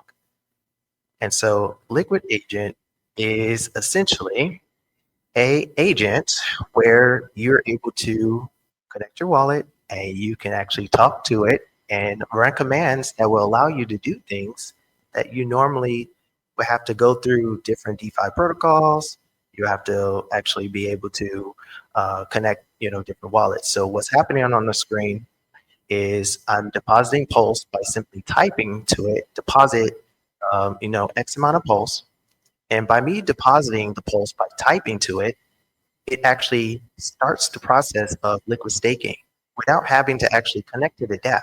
So I can type to it, I can speak to it. So there actually is a button where you can speak to text.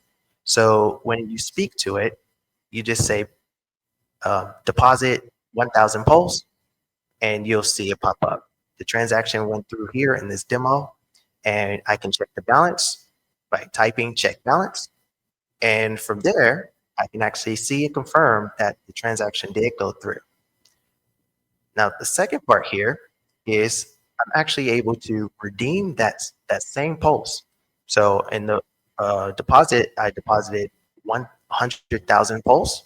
In this one, I redeemed 50,000 Pulse. The same process. So I typed redeem 50,000 Pulse, and the transaction is going through and is successful. And so from there, I'm just checking to confirm that the transaction did go through. Mind you, it's still connected to the wallet.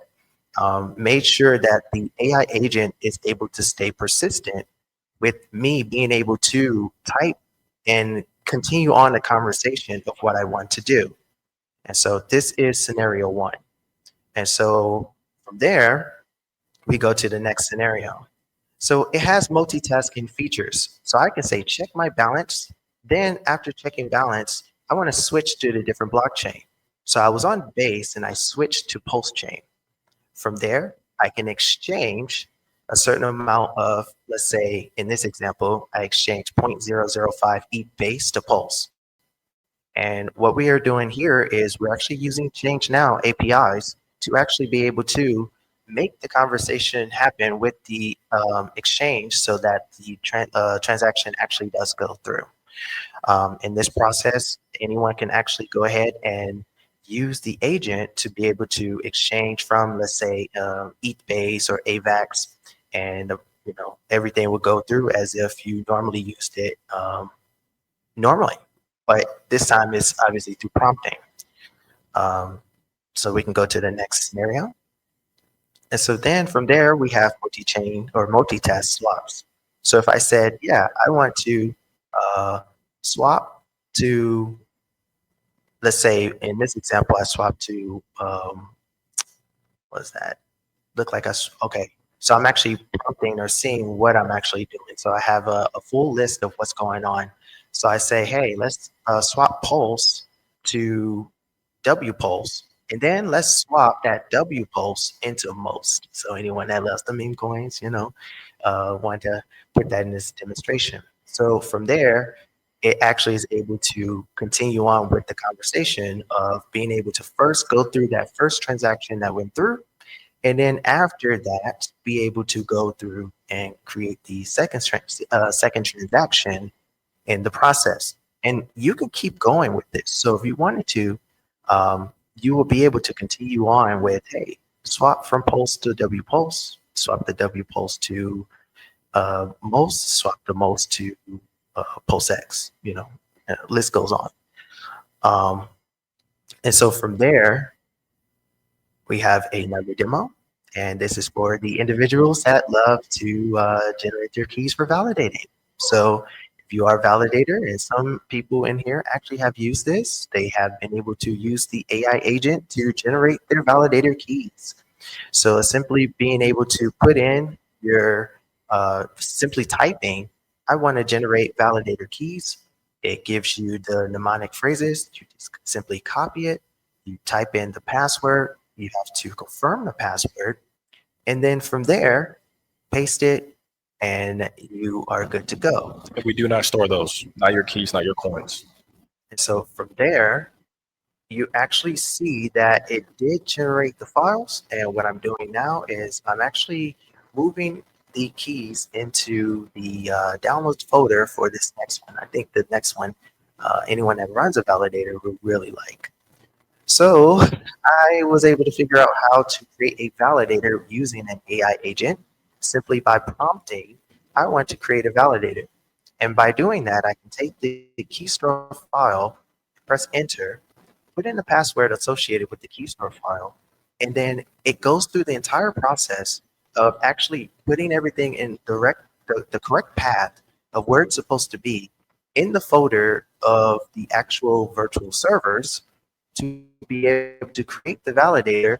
And all you have to do is simply deposit your 16 million pulse on our protocol, some people 8 million pulse.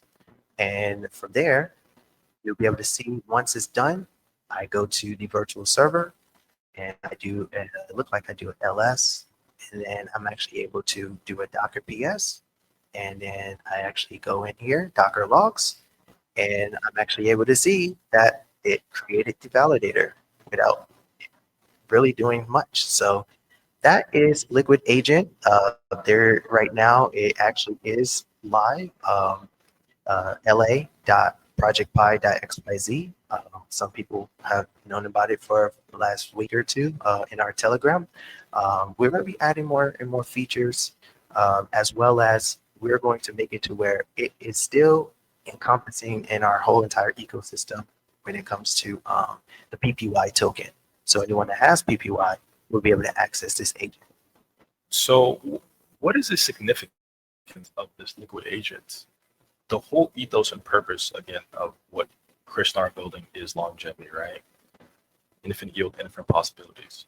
With this Liquid Agent, again, it's multi-chain. You just saw it. If you're not a technical person, talk to it. Hey, generate me keys. Deposit the file, and you're good to go. Multi-chain, cross swaps, and bringing more liquidity back to not just Project Pi, but Propulsion as a whole. So with Liquid Agent, you can try it out at la.projectpi.xyz.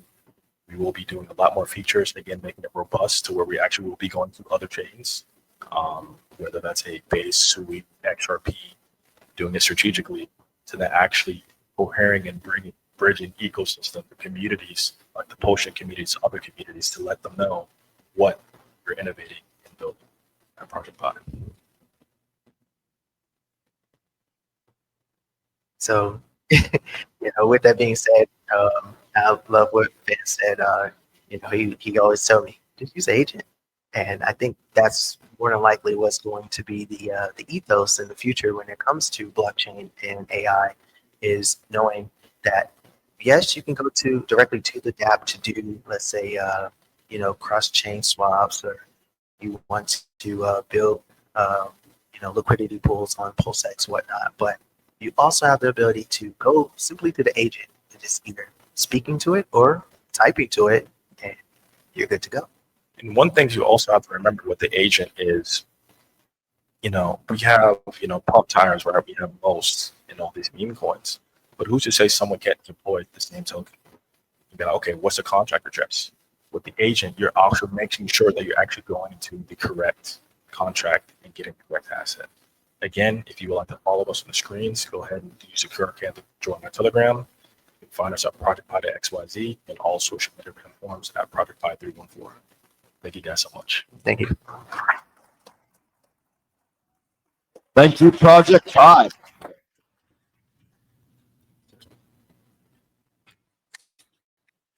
All right, guys, give a round of applause for Access Life.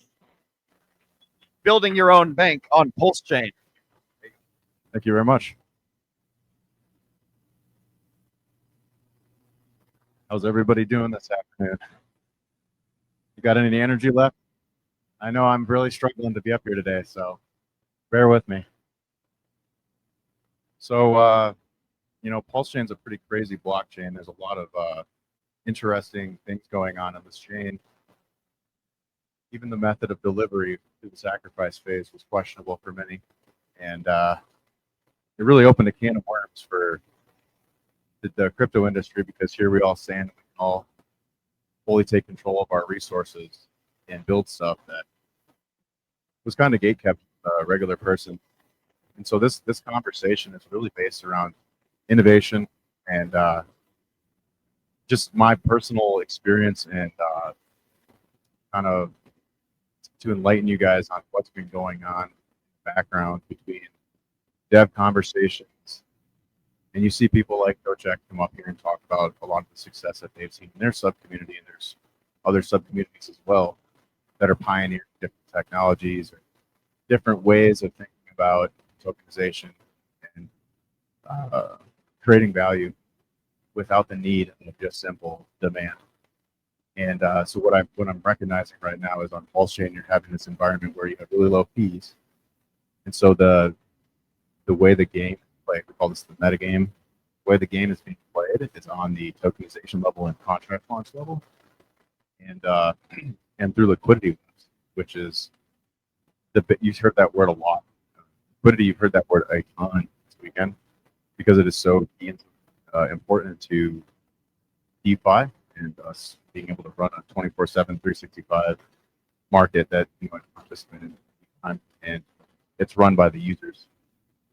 So it's a super powerful technology, and now you're combining that with these conceptually think of like a spider web in your mind. Like if you don't know what a liquidity web is, imagine for me a spider web, and at each connector point where string connects, you can imagine that that point there's like a connector point where two tokens talk to each other. And so what you really have here is a telecom network where there's these telecommunication channels, but there's a handshake that occurs between the basically there's a handshake that occurs where a certain amount of coins leaves a pool and a certain amount of coins enters the pool. So this is probably all very familiar stuff to you guys, but the mechanics is what laid the groundwork for how you can build interesting things into these liquidity webs. And one of my partners here, Crispy, has done a really good job of teaching me his learnings through.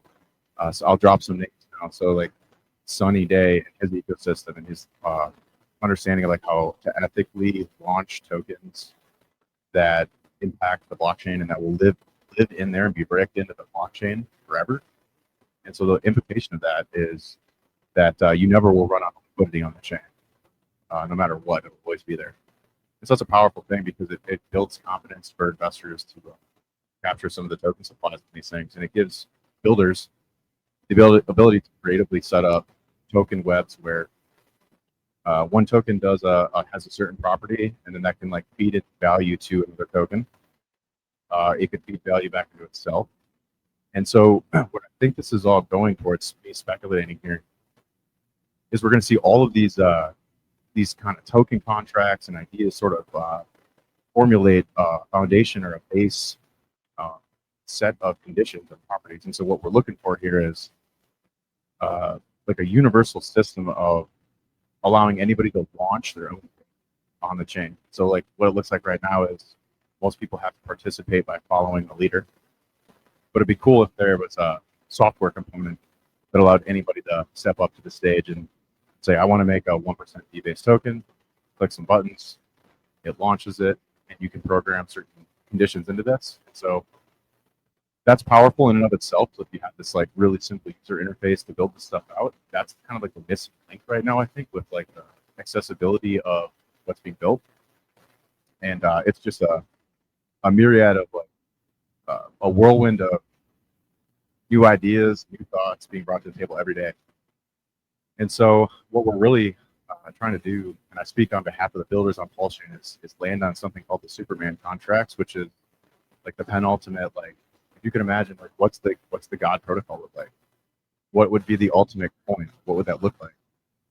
And that's a philosophical argument. Like let's say that we all agree that the coin that just goes up forever and just is worth $1 billion of TVO in like 6 months, that would be like the best thing, right? If we had to program that.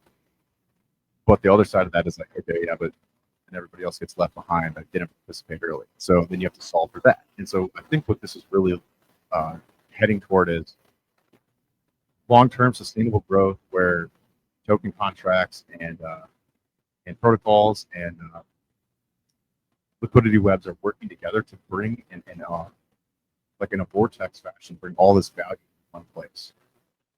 And so if we get any sort of other innovation or interesting protocols, like if we get privacy protocols, or if we get bridges to like 12 different chains. It's not really a matter of if, it's more like a matter of how long is it going to take somebody to build it. And once all that stuff comes online, you know, Pulse Chain could be like front and center of the DeFi movement and give people a place to go for safety. Like, it would almost be like, okay, you got Monero for privacy, but if you want to like bridge into Pulse Chain quick and use a privacy pool and bridge back out, it would be cool if like Pulse Chain was the chain people thought of that we were front and center of privacy, for example. So you could like bullet point list out every single major component of cryptocurrency that's flawed, and we need to see those things built on this chain. So I think a lot of it comes down to harnessing the mind share of all the best thinkers, developers. It's really on us to go to ETH conferences, Bitcoin conferences, and shake things up a little bit and show people that there's a community here that's interested in buying their banks too, and effectively, because if one blockchain is successful, eventually that liquidity finds another blockchain. So, you know, everything comes full circle in the most obvious sense. So, specifically, does anybody have any questions about being your own bank, creating a token, liquidity webs, or anything of that nature in relation to like being your own bank or participating in something else?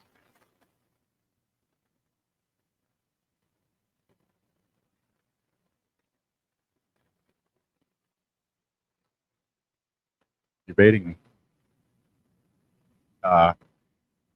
Yeah, so he said thoughts on a stable coin and how that might impact being your own bank on Pulse. So you got the narrative of PDI, most of us are familiar with.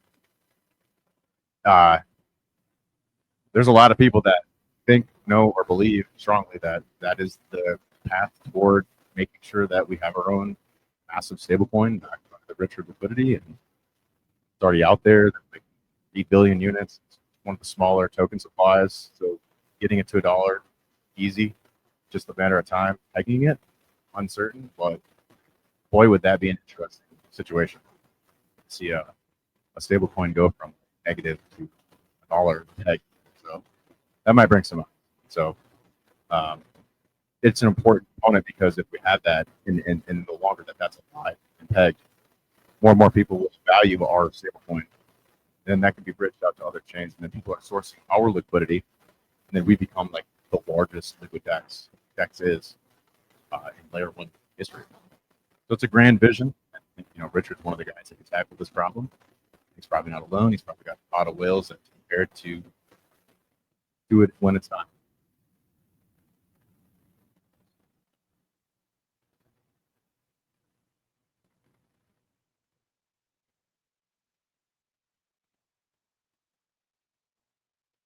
I'm being my own bank. Yeah, sure.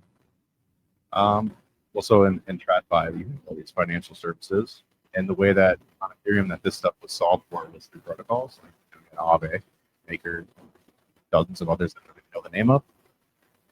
But what's interesting is just like regular guys on the street, like myself, are building tokens, and then they're creating a situation where each token has properties, and then you don't have to build out an entire protocol to accomplish certain goals. You can do it at the token level. So that's where the innovation is occurring. Is people are learning both these on Pulse Chain to create a new metagame where these systems build themselves up naturally just through the arbitration of blocks. So this is like a mechanism that feeds value in. So what the be your own bank component is minting some tokens with certain properties, pairing them together, and then being a market maker in some cases.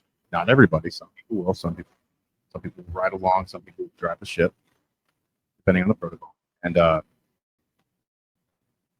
so it'll just become like a perpetual motion machine where each token is feeding into the web. And so what happens is all of the charts in the web start to appreciate at the same time through Hart's law, but it's amplified by the properties of the token that's feeding value back into it. So and you can see it in the PWC chart, like it was one of them. You can see it in the Atropa charts where there's connected pairs with coins that have weird symbols in their names. Nobody knows what they're doing. Some of them, if the dev can just mint out of thin air. So that would be like the Federal Reserve. Oh, we're going to pass a bill to mint $1 trillion. Well, who does that hurt? everybody that doesn't have inflation, who does it help? Whoever gets the inflation first. So in this system, inflation is it's interesting. So I'm going to take this another direction quick to open up a pathway toward high yield, because we just saw the reverse of that. So we saw the main RH tickers on the blockchain get a huge reduction in APR. So the narrative's different, where we're all sitting is different, our positions are different now. And that all has to get priced into the market. Now these lower APRs, they open up potentials for people like Crispy or people like Sunny Day or Big Rays to create token webs that can produce higher than the 10% baseline yield that we're given from the RH ticker. So, and it can look different. It doesn't have to be like direct, a direct income reward or an LP reward necessarily. It could be fed through another revenue stream that's created through the web. So these are financial services coming online at the contract level, the tokenization level, and then they're independently supporting each other. And when one moves, it affects the other. So market makers can leverage this technology to make certain impacts. So I'll give you an example.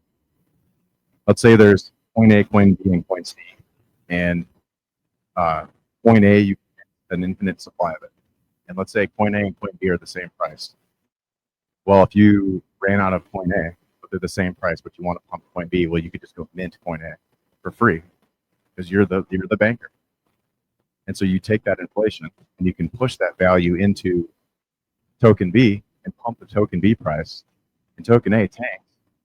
So then that brings up a whole other problem we have to solve, which is how do you make sure nobody buys token A, or if they do buy token A, how do you make sure that this thing can perform over the long run in a consideration of that it's mintable by anyone or mintable by the dev. And so these parameters can be set, and they just set up for like a complex layering of financial services.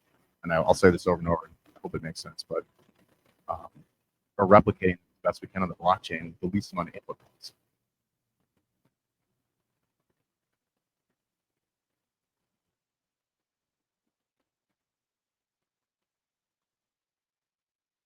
Actually, in the beginning, it's smaller is better. So Crispy's done a lot of work on that. Maybe like $100 per pool, maybe. Say on starting a web, let's say $100 per pool to start. Oh, sorry. Your question was minimum amount of LP. So you could start with, like, say, I'm going to take $1,000 and I'm going to split it up into 10 pools. So that only gives you $100 per pool, $50 per each side. And you can start there. And if, like, let's say you made your own token and you bonded it to 4 other tokens, and then the prices of the 4 other tokens went up, you're going to lose let's say the richer tickers that you're paired with, you're going to lose your richer ticker, but your coin's going to go up for free against the dollar. And so then you could dump your coin. If you're the only holder, let's say you hold all the coins, you can basically take your own coin. It's your own savings account. Pair it with the richer tickers, get a free ride, and then you sell into your own liquidity as it goes higher and higher and higher. You're getting your richer tickers back out of the pool. So then you can add interesting components where you add a 5th coin, and that coin has a 1% tax on it, and it feeds LP back into the web, so that you're building a base that will free forever, and the market's paying for it through their bot arbitration. And so this is like the idea of being your own bank and creating a perpetual motion machine that basically is a money for everybody, because the system gets more deflationary because of Pulse X fundamentally. But there's other protocols also deflating, and that's storing value because less supply and sustainable long-term price floors on good ones. So you'll see that in the chart. Yeah. Certain contract FAUs, no, but there are some that are floating around out there.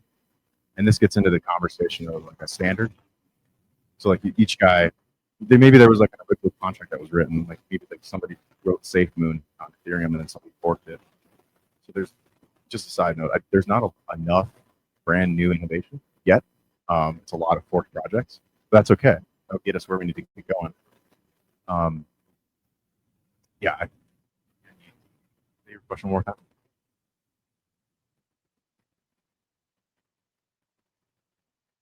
And then so looking further into like the contract level, man, Crispy's really the expert on this. So if you want specific information on that, go to hexfire.io.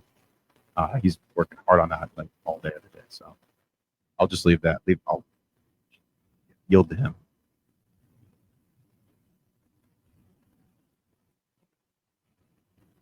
Anybody else? Who here has made a token before? Okay. Who's made a token before? Anybody? 1, 2, 3, 4, 5, 6. So yeah, it's pretty low. I'd be cool if everybody made a token. Think that's possible?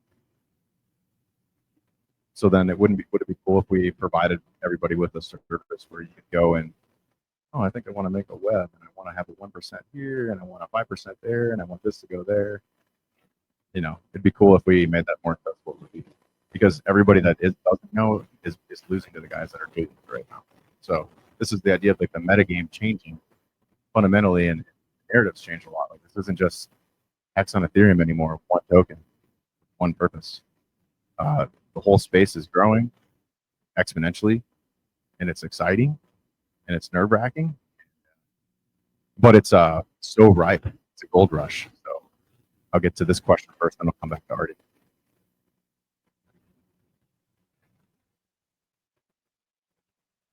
Yeah. So we have a proprietary tool at hexfire.io where you can actually pull a list of 2,000, 4,000 coins. How many is it? 4,000 tokens. And so then you can put the 4,000 tokens on a one master map that's interactive, and you can drag the bubbles around, see how much value is in them, see how they're connected together. So it's a visualization tool. It's amazing tech. We've debuted it a couple times on stream, but that really is like something that proprietary that not a lot of people get. So is there a follow-up question to like how you'd use it maybe? You can, yeah. He's got filters on there, so you can filter by volume, by when it was created, by which pools you want to pick out. So you got to make considerations for each of the pools on PulseX and then all the other DEXs as well. So the only thing that we're not tracking on there is V3 pools right now, but everything else is on there. Oh, the Flux pools. We got the V3 pools. We don't have the Flux pools, PHUX. I know that.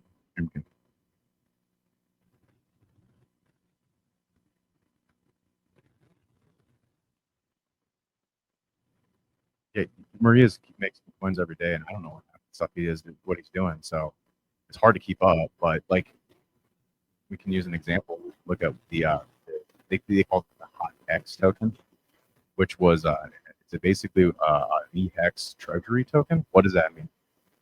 It's a token that's bonded to like 120 million EHEX. That was like 200 and something million at the high.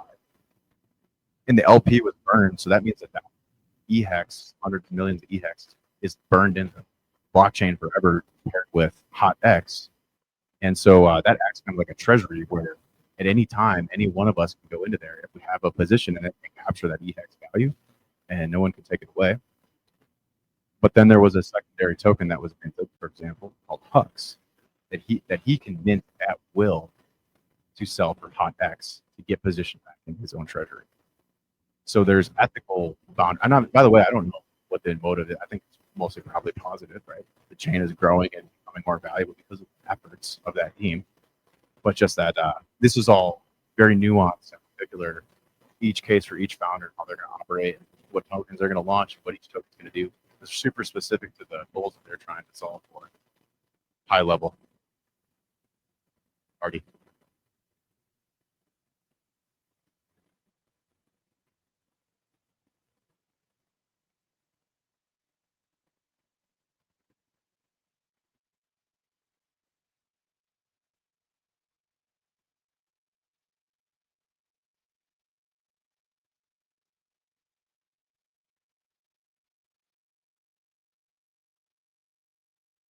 That's amazing. So he's talking about EHEX getting relisted on Matcha and Uniswap, and how that gives us so much more visibility.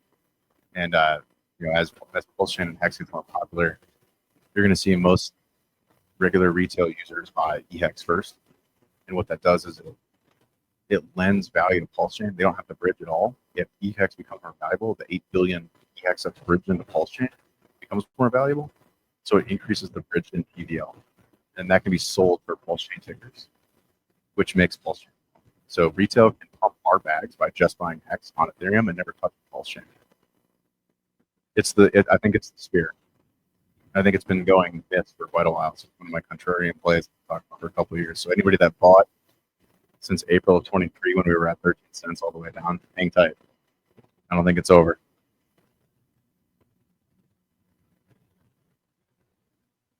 Anybody else? Got 10 minutes left.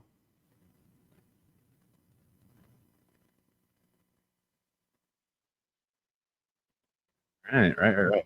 So then you go to like the protocol level. And yeah, I'm in a space, probably bring in all these different components, but you can, the question of like, well, we're going to be in a bear market at some point, so let's solve for stable coin liquidity pools. Where's their edge in pulse chain? Compare stables against each other for high API. So if you forget, we have Hex DC, we have USDL, we have Earn, or BXDC, we have what's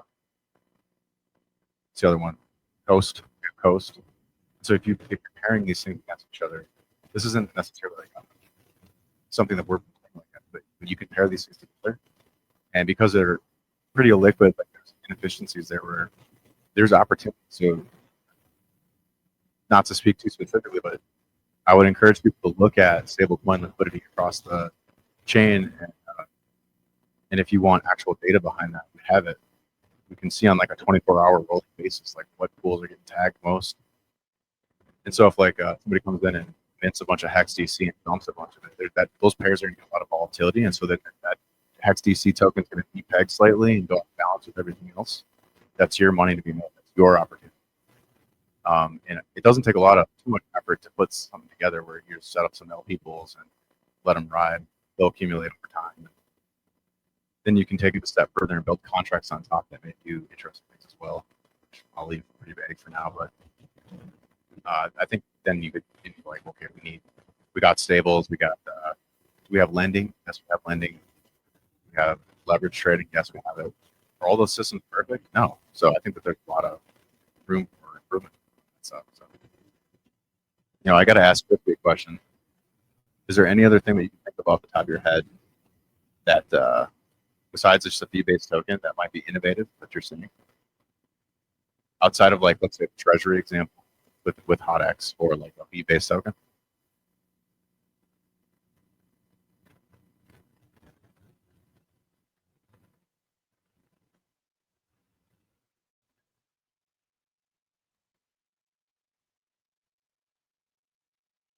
So Chris, I begged him to come up earlier, but he said he was a little bit nervous.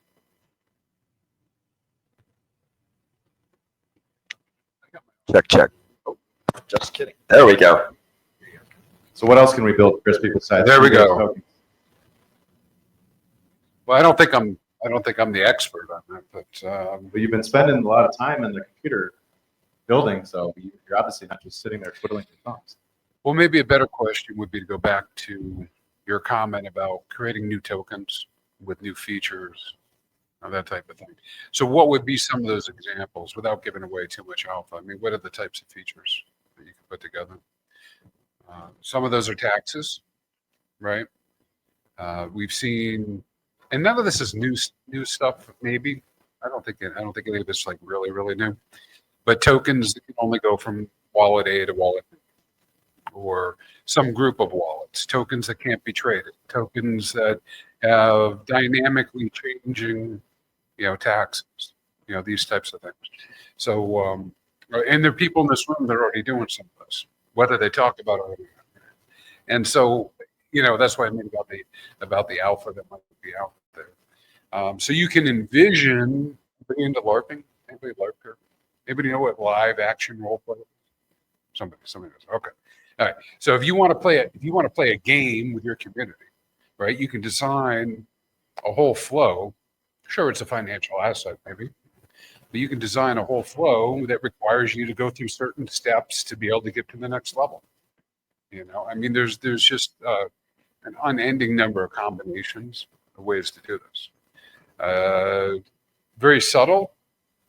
I don't know, Coach still here for this presentation? All right, so anybody catch the comment that I wrote it down, right? Anybody catch the comment about V1 polls when he was talking about PTGC and UFO? All right, so I see a couple nods, right? Well, basically, there's no tax on it. So I guess if you want to do a trade, go use V1.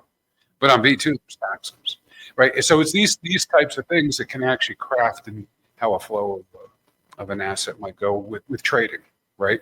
Which means you can direct where the financial energy goes, which means you can be in a position to be your own bank. Key component there that I think you hit on was this idea of circuitry. And if you can imagine, like, token connected pairs is like a circuit of energy. And if token A, token B are connected, B is connected to C and C is connected to D, but D doesn't connect to A, that might be in your best interest if your goal is to distribute buy pressure across token A, B, C, and D. But if you just want to get token buy pressure from A to D, then you have to directly connect them. And even in that case, some of this will spill over into B and C anyway. There's connected pairs. And so there's a very deliberate approach to the designs and the structure of, think of it like when you're in chemistry back in high school or whatever, and you're looking at the periodic table of elements, and there's certain ways that these atoms can combine in unique configurations to create entirely new elements. That is a lot of what we're trying to accomplish with these circuits. Yeah, and thinking about the Pi guys, I think they stepped out of the room. But when they were, oh, there you go. Okay, there you go. I didn't see you sit down. Yeah, you were talking about the CFD token and how everything comes back to fluid dynamics, right? And so there's Richard once again, right in the middle of my mind with that, because you use circuitry, but you could also use fluid dynamics to kind of describe how liquidity flows, how trading flows in the system. Right down to some of the technical geeky stuff like laminar flows and eddies and all that type of thing.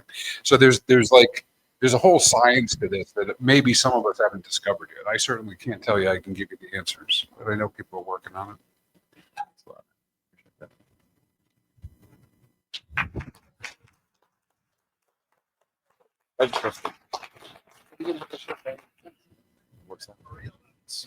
So, like, look, guys, that guy, you need to pay that guy more.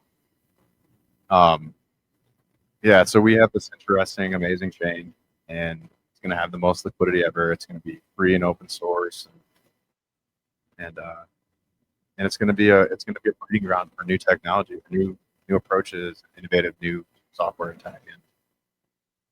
And a lot of it's coming down to the hard work that's being put in by the community when people are not paying attention. And when I look at Pulse Chain, I see a bunch of young people, middle-aged people, older people, and we all are connected to one dream. I think that's maybe it's freedom, maybe it's financial independence. I think it's freedom. I think we're all in alignment because we agree that something's valuable about our time. We want it back, and we're going to get it back. We might have to make our own banks to do it. So thank you very much, everybody, for having me up here. Good job.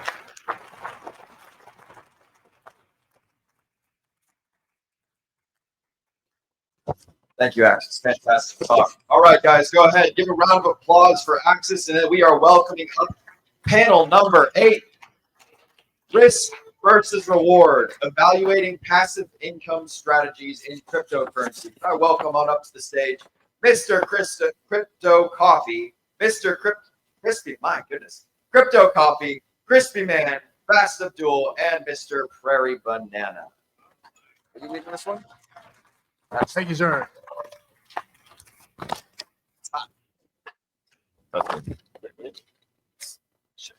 Testing. Oh, there we go. Should be hot.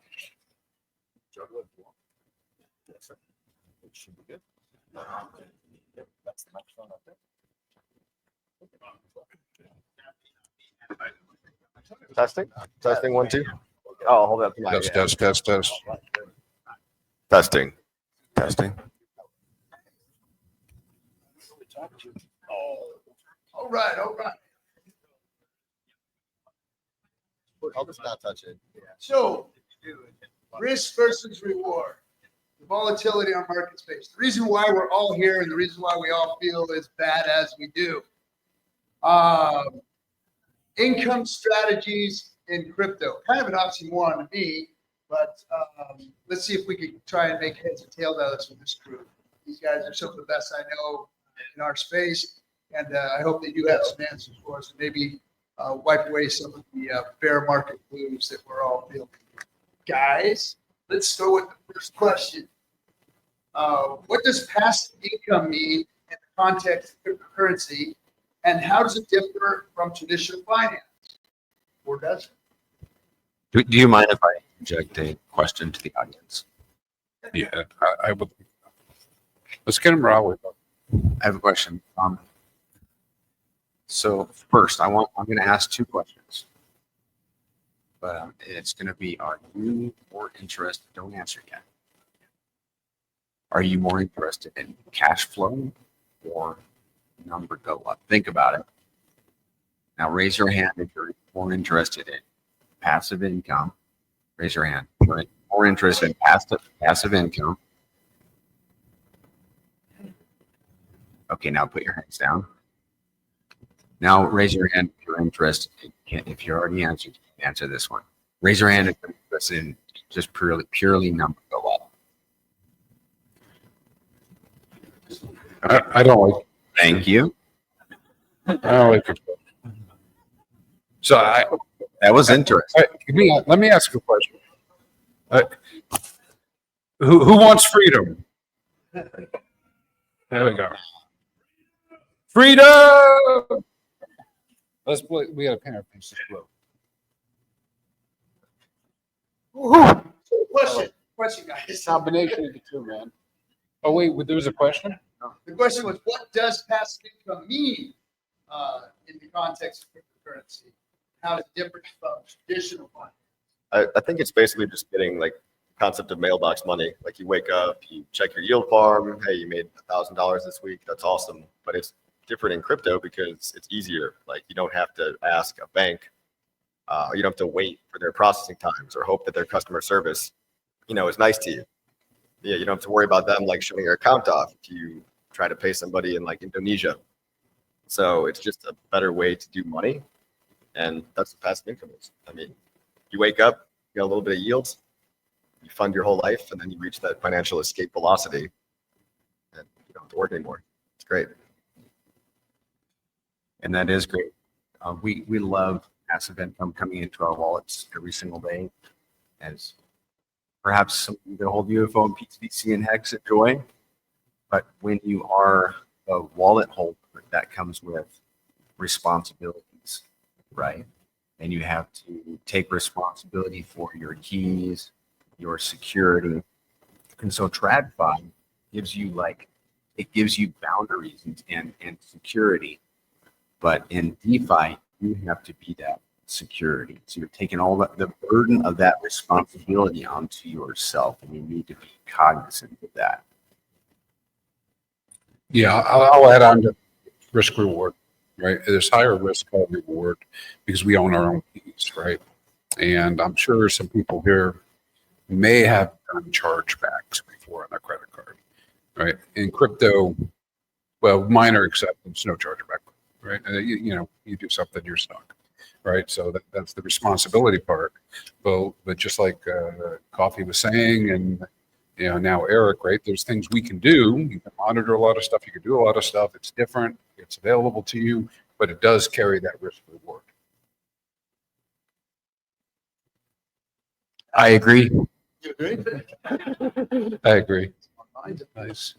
So I'll add to that. I'll take, as much as I hate to, I'll take a page out of the Bitcoin Maxis book. And one of the things that I always remember in the early days was they would say, let's not count our money in dollars. Let's not count our value and our wealth in dollars. Let's count it in stacked sats.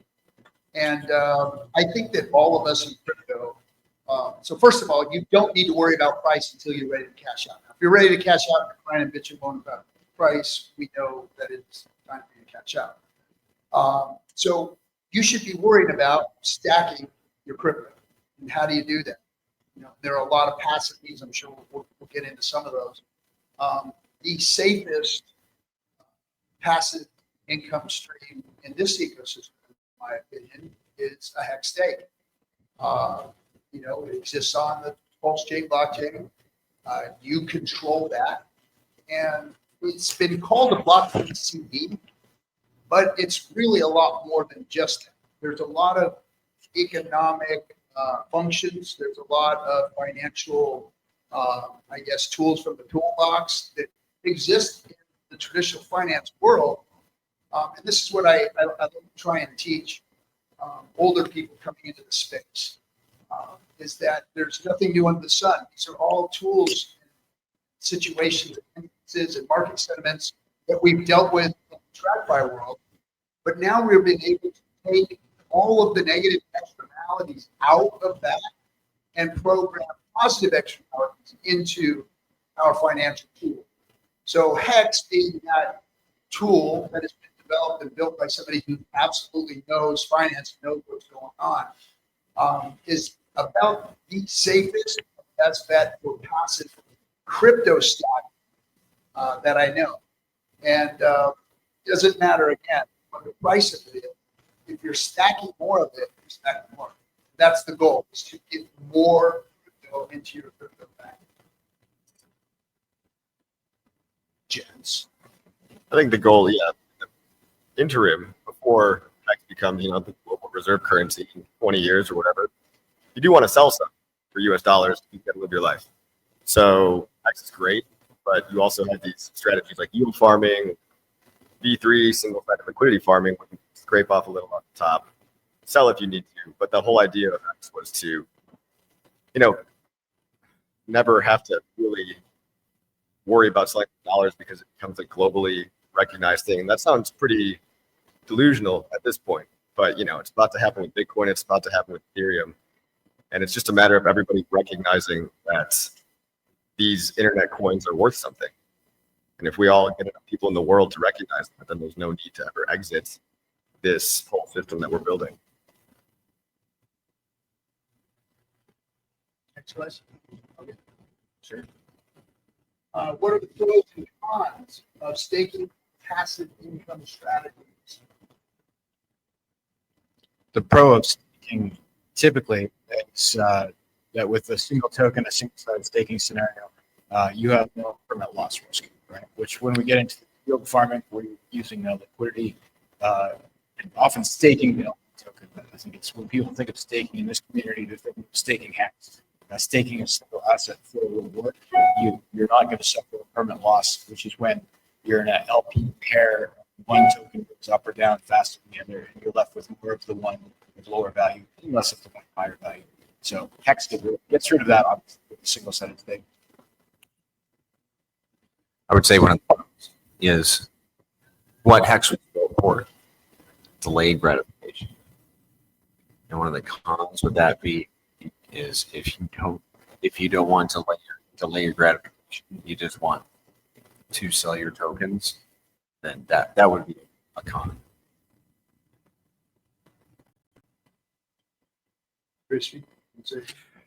Yeah, I was just what these guys are saying. Specifically with Hex, with the actions that the OA is taking, you basically you could see a fluctuation in the right? You could downward, but it's extremely unlikely, right? There just isn't enough of us to counter both what the OA has done and what's happened with Godwell, for instance. And there's maybe a couple other big players. And so I think what it's really set up with a not to dip catcher out there, and while I don't agree with him on everything, but the concept of less reward might be better, right? Because remember, the pendulum that Richard always talked about was, if you're given high rewards, you can have a lower price. And if you have lower rewards, you're going to have a higher price. That's the pendulum. And so that's the trade-off. So what we have in front of us, which I consider to be a pro, is that I can build a staking ladder that I can count on providing me 5% APR for the next 15 years. And I think that could be very attractive to new players because 5% is not crazy. Not crazy, right? And that's like a reasonable number. If you went to somebody outside and said, "Hey, I found something. It's going to pay you 5% a year," you're going to go, "Okay." I mean, yeah, like nobody's going to get upset and be like, "Oh, that's a scam," right? They're going to be like, "Okay, yeah, maybe they'll still say it's a scam, but 5% is reasonable." So we have a great starting point, particularly with the liquidity setup, for very high performance while providing a reasonable APR. And I think that's a very strong pro in staking in the hex sense. So I'll stop there. If we were to look at cons in regards to single sign staking, I think one of the cons potentially, which I'm sure someone here could argue to be a pro, is if there's some sort of time lock involved, which obviously with an hex stake, if you are right, then you've locked for a period of time, up to 15 years. And it's the same with other protocols on the Pulse chain. Some have a locking period where you can withdraw your token, whether you're penalized to do so, and some do not. So I think depending on your strategy, depending on what type of player you are, that could be seen as a con. You can't get your funds out instantly with some protocols like Hex, depending what your plan is. It could also be a pro protecting you from yourself. You know, I think we've heard Matty Allen talk about his time pays me as an option to protect you from yourself, which is a legitimate concept in crypto. If you let his hands and you don't trust yourself and you can block something up for a little bit, it could be a good thing. Yeah, and I think also with single-sided, you do get, I guess, liquidated. If it's on a moonshot going up and up and up and up and up, you might miss some of those gains. So that's another thing. Now, if you were looking to get out of that funds and that's okay with you, good. But if you were holding and you didn't want to miss a monster bull run, that might be also. All right. How does yield farming work, and what should participants watch out for? Yeah, I mean, if you've heard me talk before on the video, I talk about impermanent loss a lot, which is just the concept of you're providing liquidity. You're putting in 2 coins into a liquidity pool, and you're becoming the market maker themselves. So you're taking the other side of everybody's trade. But if one coin goes up a lot relative to another, like Fast Abdul was saying, you're going to end up with more of the less expensive coin and less of the more expensive coin. And this is a shock to people for the first time that they experience it. And you kind of have to put in like $10 or $20 and just play around to experience it yourself. But that's the concept of liquidity providing, is putting in 2 coins so that other people can buy and trade, basically using your money. And the whole brilliant idea of crypto is that we crowdsource all the liquidity, so it's not a single centralized company that you don't even know if they actually have the money. They're just showing you, digits on a centralized database somewhere. But yield farming doesn't have to be risky either. You could do like stablecoin to stablecoin pairs, which you are obviously stable, but you're going to make less money, but you're going to make fees on a stable pair, so it's less risk as well. And if you wanted to sell Bitcoin for another, let's say you want to offload your Ethereum, you think Ethereum is going to go to $10,000. Right now it's $2,000. You could put that in a single-sided Uniswap V3 liquidity position. And then as price of ETH goes up in USDC, people will be essentially giving you their USDC. You'll be giving them your ETH. And it's a nice way to offload your coins by not hurting the price chart and also earning fees the whole time. So you capture a lot of that volatility. But like RG3 was saying, like there's the risk of something just goes totally parabolic and then you're kind of screwed. So you got to be careful. Just choose coins that you think are going to go up together, or just don't do it at all if you think one of them is going to vastly outperform the other. Yay, thorough answer copy. Thankfully, with multiple questions, we get an opportunity to back up and regroup. My comments about yield farming, I agree with everything that you said. You broke it down very nicely. I would be aware of contract vulnerabilities. I don't know if you guys know that we have the ability to do this now with AI. We can literally run contracts through AI, and the AI can look for vulnerabilities. So if you're engaging with a platform that is perhaps new and unproven, that may be something that you want there are a couple of websites. There's DeFi Safety and Certic Shield that you can use for that. Another thing that you want to be aware of and be concerned about is giving up custody of your coins. Richard Hart taught us that we need to maintain custody of our own coins. Thankfully, I will highlight the UFO farms, because when you LP UFO, you get the PLP tokens. You keep the PLP tokens in your wallet, so you maintain custody of your coins. I think that's a good point to follow up. I didn't know that. That's really cool that you can have AI basically be an auditor now. That's people should be doing that. I'm not doing that. At start. Two big risks that I didn't talk about besides impermanent loss are really just contract risk, which you just mentioned. Like, what if the code is just bad? So, like, be very careful if you do a brand new protocol. Make sure it has audits, and I guess audit it yourself if you're really not sure. And then also, just like human error, like a lot of times everyone just messes up because they forget their private keys, or they press the wrong button, and so that's just an education issue. But you know, like, great power comes great responsibility. So you're playing around with your life savings. So if you mess up, like, it's on you. Just try to learn as much as you can before you do all these things. All right, real quick, response as well. Regarding the farms and going into the farms, you really do go in with a plan, is what I would say. If you're going to go farming, right? You, of course, check out the security and the risk, but have a plan. Why are you in there? What do you expect out of it? Right? If you're actually expecting that the APR that you see on the screen is what you're going to be getting paid now, then you better have a plan for how you pull out and harvest that and actually turn it into value, right? Because those tokens may or may not stay at the same price. They go up, they go down. If it's a long-term strategy, have that in mind. And just like it is closer to trading than not trading, right? When you start talking about liquidity, you need to understand where entry and exit points are. So just a little bit of planning behind it is what I would say, so that it meets your expectations. Because otherwise, what I've seen happen with myself and other people is they get all wound up over the emotions of the fact that the ink token went down to 40 cents, right? And they were doing, as an example. So what did some people do? They sold it. Whereas ink today, it's not at 40 cents, right? What was that their plan? Was that okay? Sure, it was okay if that's what they wanted, but it shouldn't have been an emotional decision. It should be a planned decision. Just to rip off that, I think that that is a big issue for people. Man, I just forgot what I was going to say. What were you talking about? I was talking about how we've been. Some of us might be unhappy that ink price went down. BBC went down. I was going to differentiate between liquidity providing and earning fees. So you can earn fees as a liquidity provider, but then the concept of yield farming is one step farther, where they slap an incentive token on top of that. And if people don't know, like, typically the yield farming rewards are highest at the beginning and they fade off over time. So get it while the getting's good, because as we just saw with INC token, the inflation rate just went way down.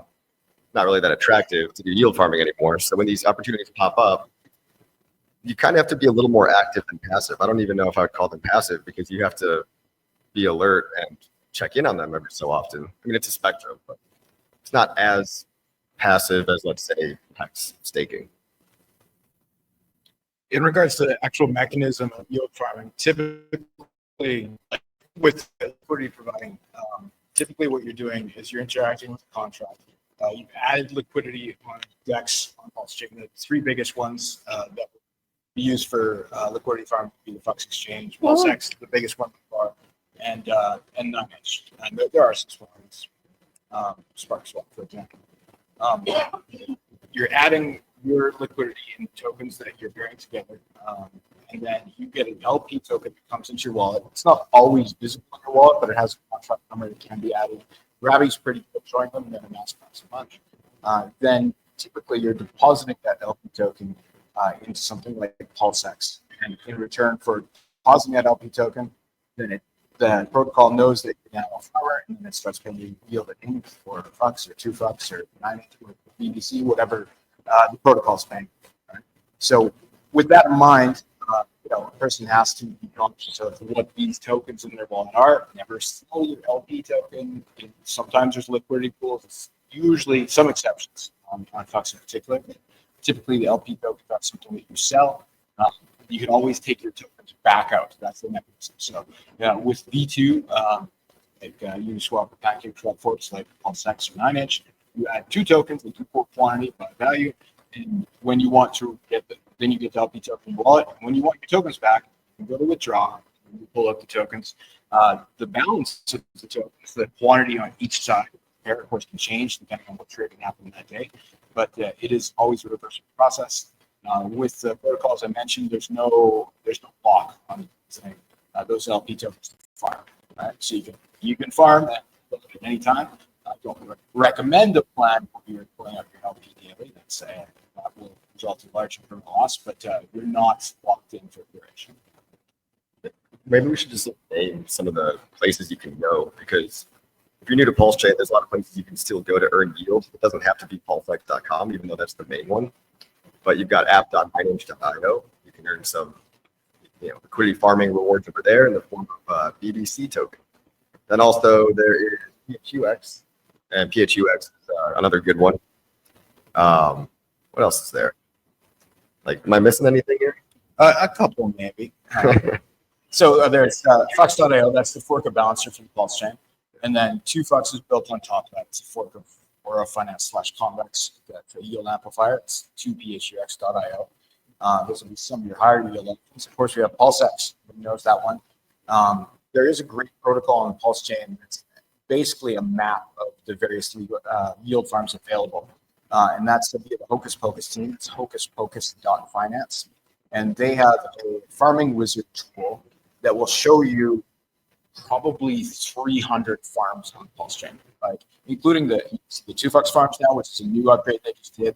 You can see the 9inch farms, PulseX farms, and a bunch of smaller ones even I haven't heard of sometimes.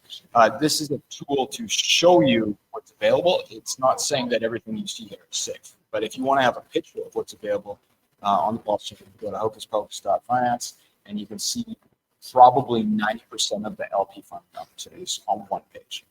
Well, a couple of them that I had a good experience with also was Impulse, IMPLS.finance, but that might be dried up now. And then also Daytona.finance, which I think also dried up, but might be making a comeback. That Slashdot developer guy seems to be very committed. Impulse is for sure still in play as well.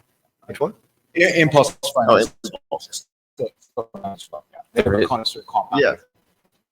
There's one more. It's on pulsetdc.com. You can pair your UFO tokens with, I think it's six tokens: Hex, eHex, Pulse, PulseX, Inc., and PDI. And you earn Pulse as a reward. You want to make sure you do it on the DApp, pulsetdc.com. Otherwise, you would forego the Pulse rewards. But that's a good one too. I've been using that. Alien tech. That's what that is. Right. Next question. Kind of switch it up a little bit. How viable is lending or borrowing on decentralized platform as sources of passive income? Extremely viable. That's probably versus your bank. Decentralized platforms give you tons of options as far as that goes. Oh, sorry. And what you do when you borrow against an asset is the most important thing. So let's say you borrow $5,000 from, let's say, $10,000 with Ink. You deposit into the new ink printer protocol coming up. If you take that $5,000 and you do something to make more passive income with it, you're in a far better position than if you used it to buy luxury goods, right? So lending against an asset without having to sell it could be a potential huge gain if you take the funds that you borrowed and use them to make more income on chain. Yeah, I think crypto borrowing and lending is a huge innovation that needs to be better understood, because you can take out a 0% interest loan, which is a crazy concept for the everyday person. Normally, you have to go beg a bank, and they might not even give you that good of a deal. They don't give out 0% loans to people like normal people. And if you figure out how to use the strategies, a couple of the websites are Fiat, PHIAT.io. You can take out loans against your Hex, Pulse Chain, whatever. But also liquid loans, Earn Protocol, Flex Protocol. If people use these things, like strategically, like let's say you take out, a $10,000 loan that's backed by 5 times that collateral in Pulse, you can then stick that stablecoin in like, let's say the Pulse X stablecoin pool and earn 10, 11, 12% APY. And that's all free, it's stable. So it's relatively safe. Just be careful, protocol risk everywhere. As far as risk on the protocols that Coffee is going over, so we basically have 2 main lending platform options on the Pulse chain with different variations of. So the first one you mentioned, Fiat, which is that Fiat.io, PHIAT.io. That's a fork of Aave from Ethereum, Aave B2, I believe, which has been audited many times. So there is contract risk with anything, but like most of these protocols have been done before, tested for years on Ethereum. Then as far as the liquidity forks, which is like liquid loans, Earn, Flex, and the ink printer protocol, those have been probably audited 50 plus times. I think ink printer will be the 39th fork of liquidity. It's a good way to make a stable coin. So do your own research, but I feel pretty safe using the ones that he mentioned. Yeah. Liquidloans.io, Flex.io.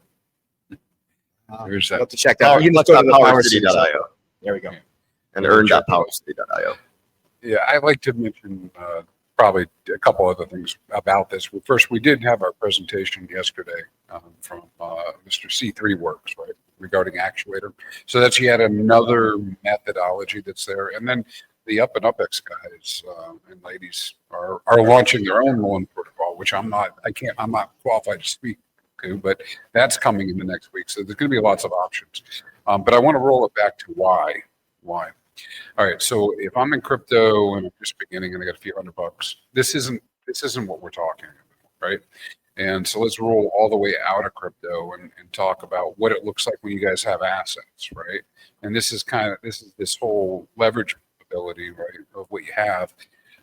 Many of us are on this long journey. Maybe we're not there yet, right? But yes, when I'm doing my day-to-day job and I'm getting paid, all that's fine. But when you think forward to retirement, whether it's in crypto or otherwise, at some point you're saying, I'm going to live off of something, right? And you either have to have income, you got to be able to borrow, or you're selling, right? And typically when you're in that final kind of stage, which may come early for some of you guys, maybe you're going to retire when you're 40, 45. Part of this is the planning for how do you take advantage of those assets without selling them. Otherwise, what you're doing every month is selling, right? And that's why this is a big deal. This topic's a big deal, but you got to do the research. You have to do the research and make sure it works out for you, and you have to think it through. And what will happen is it may just be a point that you get to that point, and then all of a sudden it's like, oh man, yeah, I knew the debt was bad, but I need to fund my lifestyle, whatever that is, for $50,000 this month, and I can't do it unless I either take a loan or I sell. Pause with that. Let's move on to the next question here. Kind of along the same line, but what role do stablecoins play in creating reliable passive income streams? And are they truly low risk? Can I do this one first? I'll be really succinct. I want it first because for everybody who's in my groups, I've been talking about this ad nauseum. They're probably tired of hearing me talk about it. But outside of crypto, right, there's something called cash-like, right? I mean, I don't know the right term, Bill. You tell me what cash-like holdings, right? And the idea that if you're going to do some sort of planning out on the outside, you might only want to risk 80% of your bag on really highly volatile stuff, right? And you hold the other 20% in something that's cash-like.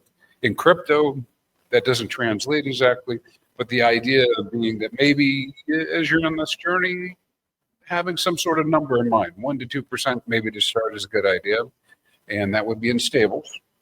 I think that crypto in general is already risky, but in general, the stables that we think are mainstream are EDI, USDC, they all carry some sort of risk, but they're fairly reliable.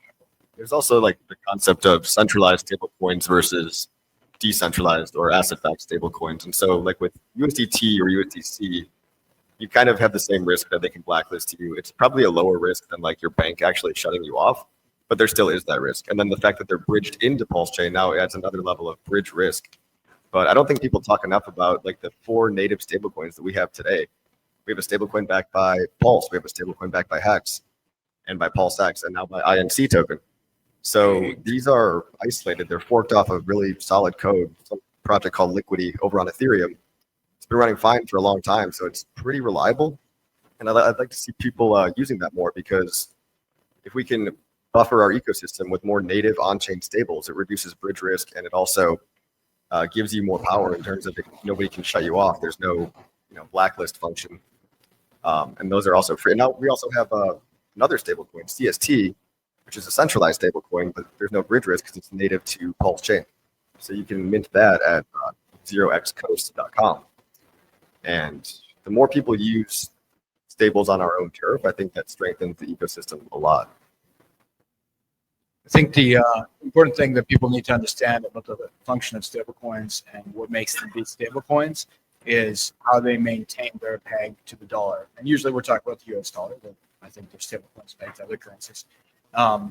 They need to have a ceiling and they need to have a floor, right? Like your stablecoin, that should be $1, it can't be $5, and it also should not be 10 cents. And that has to be in the protocol that's issuing stablecoin. It needs to have those mechanisms built in.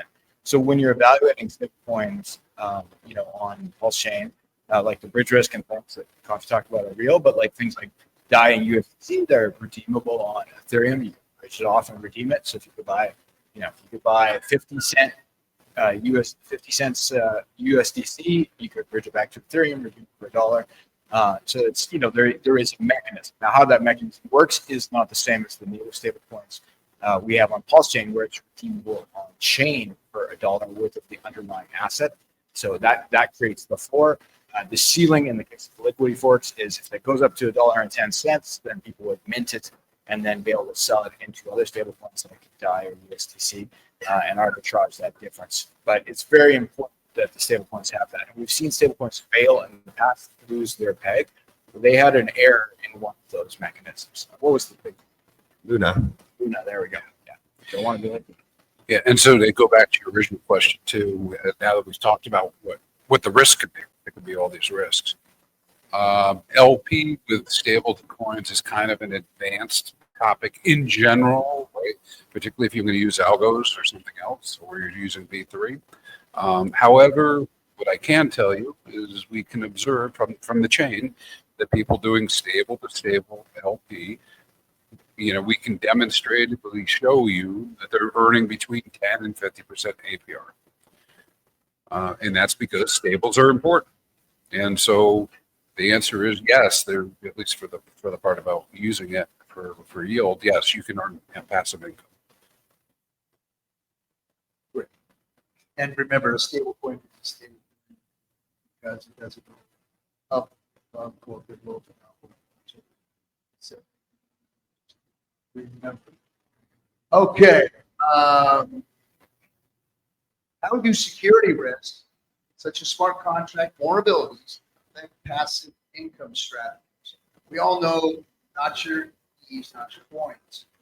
However, in the DeFi space, we've started to use contracts as passive income. So what are the risks associated with those things? I mean, if you're playing around on a smart contract that's unaudited and you don't know who the developer is and it's all sketchy, like you're probably going to lose all your money. So try to get somebody else's opinion. Like just get a developer's opinion. There's a really good group in Telegram called Pulse Police. And if you're not sure about, hey, is the platform safe, you can just send it to the Pulse Police and they'll do an unofficial audit for like the basic red flags. And now with this AI stuff, like you can do that too. Just be careful because it is kind of like a minefield out there. I'll be the short answer guy, and just say, don't be the first guy to aim into the new protocol before it's been proven and tested, and perhaps other people have got wrecked on it. think the trade-off that we always face in crypto is, okay, we're the Wild West, so APRs are higher than your bank will ever be, and we have these fabulous potential gains, but the risk is always there. There is a trade-off between having an immutable contract, which is one that can never be changed, and a mutable contract where it can be changed. So maybe there's a protocol where you accidentally sent the LP to the wrong address. Well, the dev can just fix that up for you. It's a bigger danger than not having that, right? Because we need these protocols to be safe so that only you can get your money out.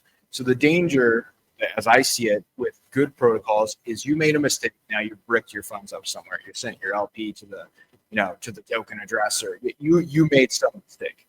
But when we have like mutable smart contracts, where it's between you and the blockchain, that's much better than between you and some guy on the internet, right?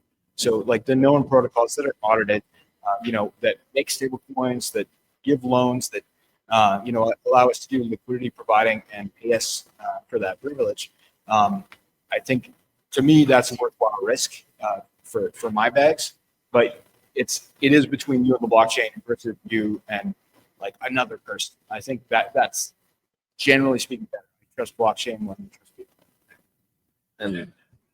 And like, you are your own worst enemy at the end of the day. A perfect example is, or your own best friend, depending on how much you are aware.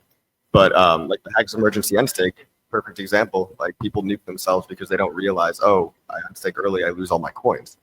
But you could just read the white paper. But or that big red thing that pops up that says, "Don't." Or the big red thing, yeah, that helps too. Yeah. What I'd add to that also is beware of this one trick or neat thing that you should be doing. We talked about the third-party risk. These guys just talked about that. You have to be careful. You have to do your own research, right? Let's add to that. Just because you know a group of people that have treated you really well and everything's been really secure, like the RH tokens, like PulseX, that doesn't mean you should transfer that trust to every new thing that comes, right? That's one of the ways that a lot of people get wrecked. Somebody comes in, they warm up the audience, and then everybody says, "Well, this guy's just like the other guy." Well, off they go. Oh, almost done, guys. Almost done. See the eyes falling down. I know. Let's get it a little more exciting. Here's something you always want to listen to. We're going to pick these guys' brains. This is a good question, and help. I know everybody in here is thinking about it. So, how do market conditions, such as a bull market versus bear market, green candles versus red candles, impact the viability of passive income strategy? Now, I don't want you guys to answer these in generalizations. I want you guys to answer these in like specifics on what a bear market does to a single-sided liquidity or liquidity position, or what it does to equal-sided liquidity position, or what it does to lending protocols, meaning getting liquidated or redeemed. Give some kind of specific example of how the bear and the bull affects these people who are out here trying to make a decision on how to make passive income. And when the bull market comes, do they get scared and pull everything out, or do they leave it alone? Give some answers to those questions. In regards to like liquidity farming with stablecoins in particular during the bear market, we're going to find that there's going to be a scenario where a lot of people are going to have that same idea, right? Like, okay, it's the bull, I'm going to sell some of my volatile assets into stablecoins. Then I'm going to pair up stables versus stables, so I have little to no impermanent risk. And then I'm going to yield farm or perhaps do V3 liquidity between stablecoins.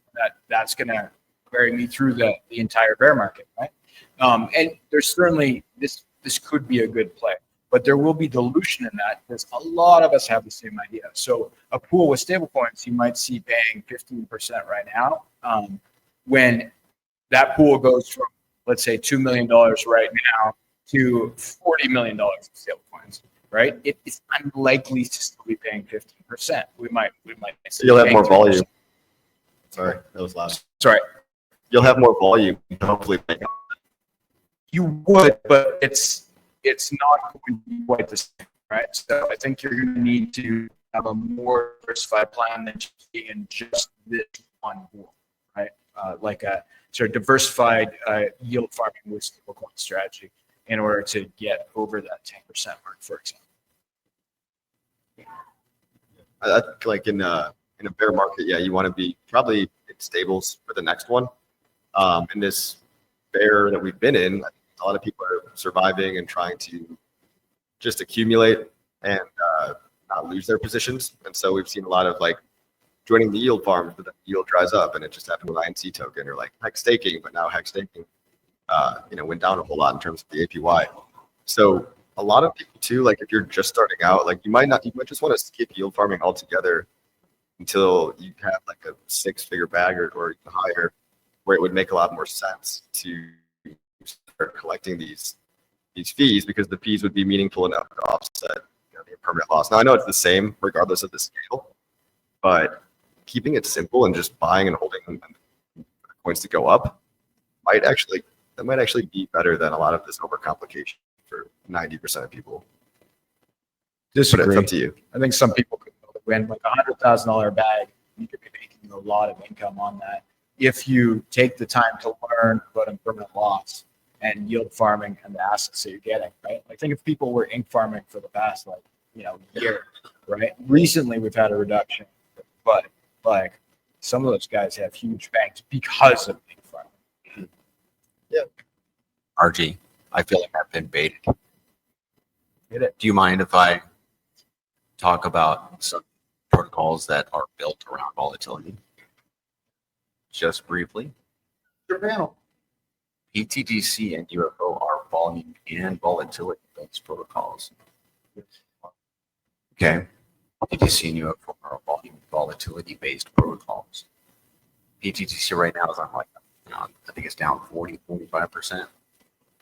It just rewarded holders as it came down from its previous all-time high down to where it is now. And when it goes back up to that previous all-time high, it'll be rewarding holders again as it goes up. Same for UFO. So as we go into this bull cycle, holders will be rewarded. And as we go into the bear cycle, holders will again be rewarded. And all those peaks and valleys in between, going up to the all-time high, whatever that's going to be during the cycle, and all the way back down the other side. PTDC and UFO are rewarding holders. Oh, and I like that as a nation strategy. Either way. So that's all again. I'd like to just on one quick question for Crispy, actually, you're the best guy that does this. What if you look at it from a different angle, a little outside of the box? Okay, we're going to start at the top. We're going to be in stable coins, and we're going to do that. Not everybody's going to start at the top. We don't know when the top is. They're going to sell on the way up, on the way down. What if there's another strategy for a portion of your bag? What would happen if, let's say, you were yield farming Hex versus Pulse, and you just continue to do that all the way through the current bull market, into the next bear market, and into the next bull market? How would that look?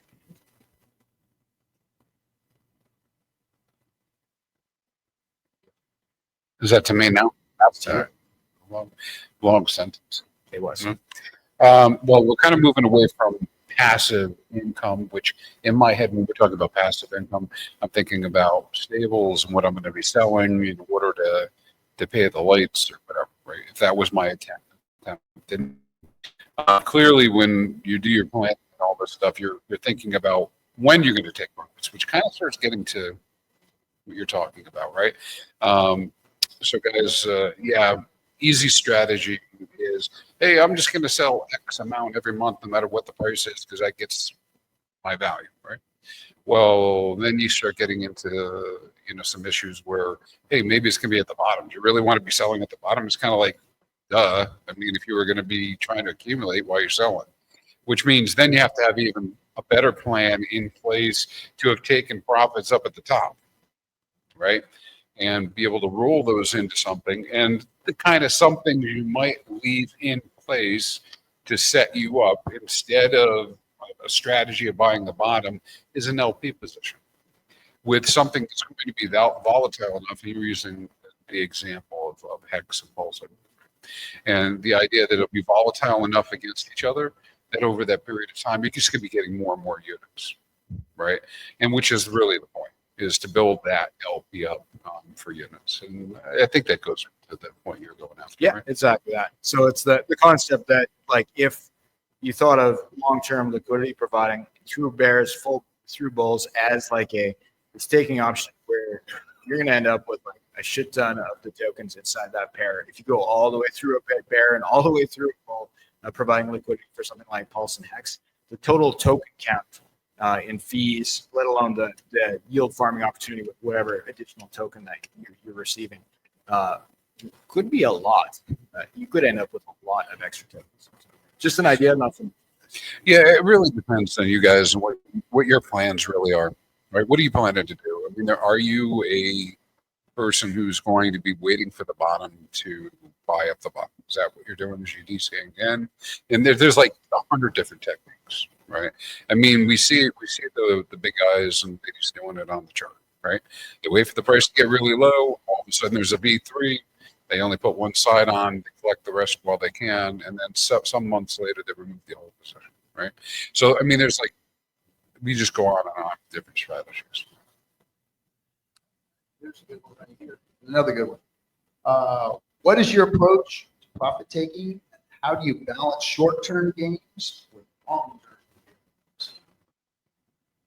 I kind of like to keep them all long-term. Like, it's only a year. That's not that long to me. Why pay extra tax, for, you can't hold longer than 12 months, like, come on. But for balancing long-term gains and short-term gains, just make them all long-term. Yeah, I don't know. Right. Liquid loans is a great platform where you can take out a very under-collateralized loan. I'd like to see like people, especially whales, kind of exiting this way where you don't hurt the price chart, because you can take out like a 110% collateralized loan. Let's say you put up $110,000 worth of Pulse, pull out $100,000 of USDL stablecoin, and then kind of liquidate yourself. You wait until you get liquidated, but you keep all those stable coins, and then you can put those to work in, let's say, like PHUX IO, and you can put those to work in a yield farm. So those are profit-taking strategies that I'm interested in. Also, Uniswap V3, let's say you don't know when the top is going to be, right? But like Hex is at, I don't know, 30 cents, but you don't know how high it's going to go. You might want to put in a V3 liquidity position from 30 cents all the way up to like $3, because you don't have to time the perfect top. You can just be making fees on all the volatility after you already made your 30x or whatever. So that's another good one. Yeah, that's what I'm interested in. We're talking about taking profit and having a strategy. It means like have one, write it down on paper, preferably.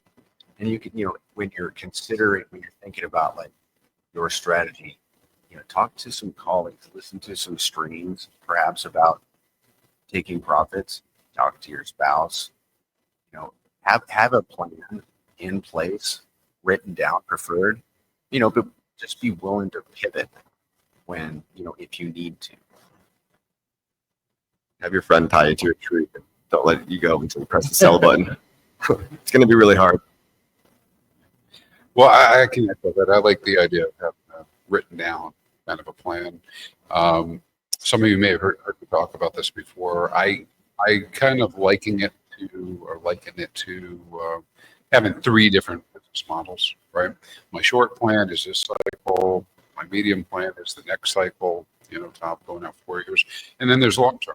And the reason I break it up into 3 different pieces is the types of things I'll be thinking about doing don't make sense if I'm trying to do short term stuff and I try to apply it to what I set aside for long term, like take profit, right? Because why would I be selling my Quattro Cinco Hex, right? I'm going to put out Quattro Cinco if that's part of my long strategy, right? Anyways, my point is have a strategy. I keep them separate in my head from a business model perspective to keep it clean so I can make the decisions I need to make. Yeah, I guess there's like long term and then there's like super long term. So like some of my stack, I'm just never going to sell. I launched it out 15 years, but the long term cap gains thing, that should be your profit taking strategy for the cycle. So like think in terms of cycles, but also think in terms of what's the world going to look like in 10 years. I mean, you might be really happy that you kept some Hex or whatever coin. I feel like it's a strategy that can be applied to liquidity farming as well as any token in crypto is like DCA in, DCA out. None of you are going to get the exact top, and none of you are going to buy the exact bottom. And when it is the exact top, you're going to feel the euphoria. You're going to feel like it's never going to go down. So if you set yourself up with a more regular plan, and Ray Banana said, write it down for real, where you're going to move out some at certain times, and then versus waiting for the top to sell all of it, right? Because it's probably not going to work out for most of you if you have that plan. But with that in mind, you don't have to leave crypto just because you moved out of a volatile asset. Like we talked about earlier, you can move into things like stablecoins. You can stay in crypto. Keep your funds away from grubby hands of your bank and continue to make income on them throughout the next bear market, which again, we don't know how long that's going to be. It was all speculation. So that's it's probably the plan I'd be most comfortable with is moderation. I agree. And also join a group you can. There's a lot of good people here, like Whitney's got a group, BCC's got a group, Corey's got a group. All these people have a lot of like knowledge. Everybody in here is probably in some kind of a group, and like it really helps to have like-minded people around so that they can, slap you back to reality when you want to buy the top after you already made 100x. It's like, just take profit, dude. It helps to have people to, bring you back to reality and also strategize with. And whatever group you're in is like, your vibe attracts your tribe. So like, it's not going to be B-Roots for everybody, but like he helps a lot of people in his own way. So if you can join it, it's okay. Join a paid group. A lot of people talk shit about paid groups. Like they offer value. That's why people are paying. So. But ask for references. I agree with the DCA and DCA strategy, especially for crypto is very predictable. We know when a bull run is really going. I think this one here is a lot different and slow on, but it's definitely starting. We see it every time after the system starts resetting its thing. You can look at all the charts; they all do the exact same thing. So we're in at that point, and we've talked about those emotional decisions that we make, and one of those decisions is when we're in euphoria, we go, "Hey, with the 56 cents, it's going to go to $1.56." And it's like, there's no way I'm selling this. That's an emotional decision. When you're in that euphoria, you've been sitting there watching everything, wake up every morning, we're all crazy, all the Twitters all running mud, everybody's so excited, and it's just euphoric. And if you haven't experienced the bull market, you will one day, I promise you. Some of you haven't, but it's real. Come. And some of us here will. And it's the same thing every time. And you make that decision to hold because you've heard hodl. And it's like, yeah, why not right now, right? And then what happens is the bottom ends up dropping out. Then another emotion steps in. And that's fear of getting out. So now you scared yourself on the way up and getting out, and scared yourself on the way up down and getting out. You held through the whole bull market and you missed it. And now you're pissed because you got to go 3 or 4 more years of sitting there looking at your bags go, ugh. That's how Richard. That's called Vago. That's exactly what happened. That's what happened to my bags. Vago. So again, writing down a strategy, putting percentages down, makes sense to you. Because everybody's strategy is different. Some of you are in your 20s, some of you are in your 50s, 60s, 70s. There's different strategy for everyone, different risk profile for everyone. You have to sit down and not listen to somebody else tell you what it is that you should do with your strategy. Yeah, listen to the tactics that you use, but your strategy, the difference between strategy and tactics. Your strategy is geared to you, your life, your wants, needs, and desires. You want your crypto portfolio to look like. And by doing so and setting up a plan and saying, hey, when I get this percentage, I'm taking this percentage out. Or looking at your bag and going, I'm going to take 10% out or 15% out in this folder. And you gauge yourself on how much you want to take out. And top me down. Because like Bobby was saying, my nephew here, you are not going to call the top. And you're not going to call the bottom. Only Richard can do that. You can also buy the top.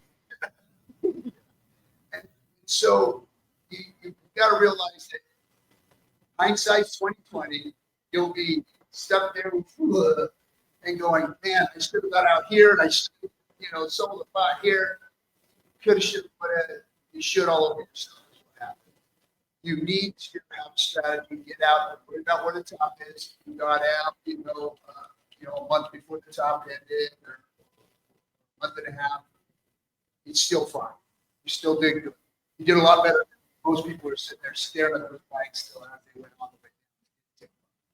Because you'll be happy that you did take profits when that thing hits the bottom. It hits the bottom hole. You're like, hey, I've still got some stables here that I can get back. I still have capital that I can deploy.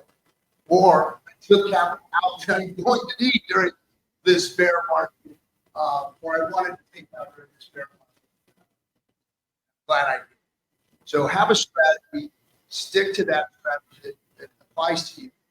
Look into these guys, like they said, about tactics of how to do that, what that should look like. And make sure you don't get left out on. Just a quick note on that. I suspect the women in the audience are probably understanding this, probably understand the need to plan, and that they're going to feel it for you. They're going to feel like the price is never coming down, but they need to carry forth the plan. The men who are not understanding that and you feel like you're different, you're going to know when it's at the top, you're wrong. Okay? Have a plan. Do the plan. All right. So with passive income strategies, risk and reward, do you guys have any last words before we close it out? Yeah, anybody has questions, just ask me later. Same Hey, here. that's the beautiful thing about these events is that everybody here is willing to talk to you. Don't feel intimidated by any of us because you see us on YouTube. Just we're not up here because we think we're something. We were just the guys that pushed the button first and learned about these first through other people who we ask questions. So please feel free to come up and talk to anybody here anytime and ask the questions that you have on your phone. That's what we're all doing. Oh shoot! But we're going to close here. Let's take them off after we're done here. Take them off. All right, everybody. Thanks for coming. Appreciate it. I'm going to bring the crew up here.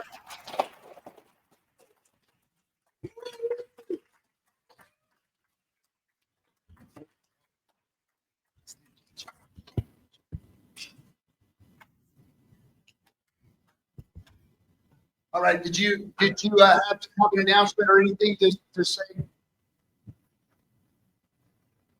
Yeah, announcement. Oh, I'm going to end it. Where is she? SJ, will somebody please get the positivity princess up to the stage?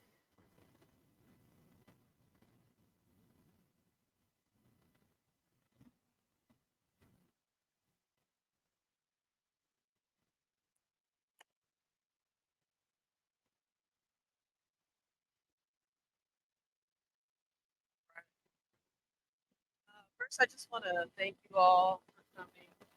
I don't think you guys realize how much your support means. We put a ton of hours into working on this event and trying to create the most value that we possibly can for what we offer.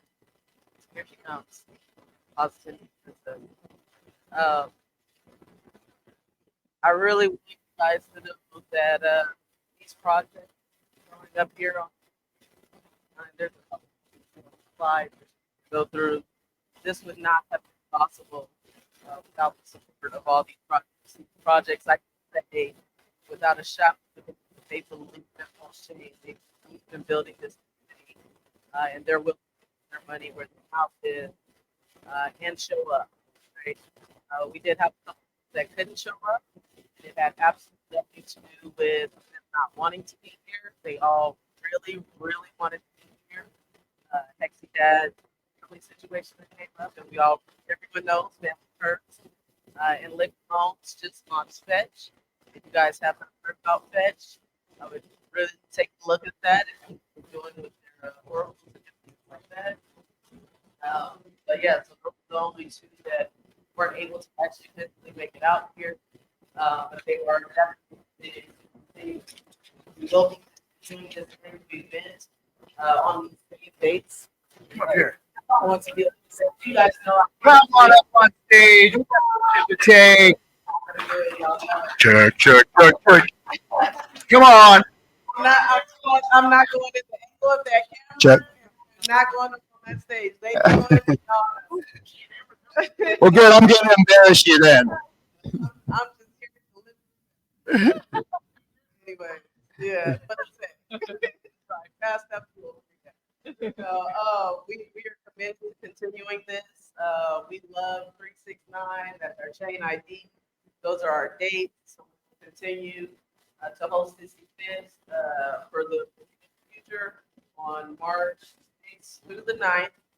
Next year we'll be in Las Vegas again.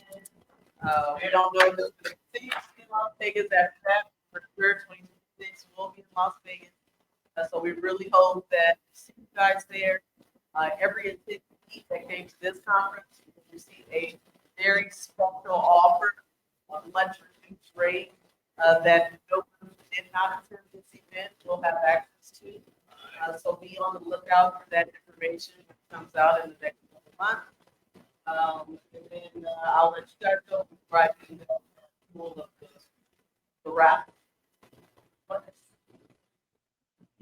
Go ahead. Oh, okay. I have a microphone. Yes, I do. Hello. I just wanted to say from the bottom of my heart, thank you. Thank you. I was with the VIP lounge live streaming, and also just, thank you. Shout out to Richard Hurt. Like this is all really, at the heart of it, pun totally intended, right? Like, because he started something, and we're continuing that movement and continuing to put that message out, and to see this room still full at the end of the conference, like that, just, I looked around, I was like, man, my heart is full because this room is full, and it's so lovely to see all your faces and to know that we're in this together, for the foreseeable 5555. I just wanted to say, if you have a moment to take, there's a lot of little details. There's a lot of little things that went into making this come together, right? Like designing the badges, designing the posters, and definitely if you have the time, take some pictures of or check out the links for the sponsors and the speakers. I was actually just finishing the speakers one, so everyone that came up and spoke, their links, you'll find them there. There's a link tree for the speakers and a link tree for the sponsors. We got, the link. Please follow us on social media. That would be lovely. We do have a YouTube account. This all has been recorded.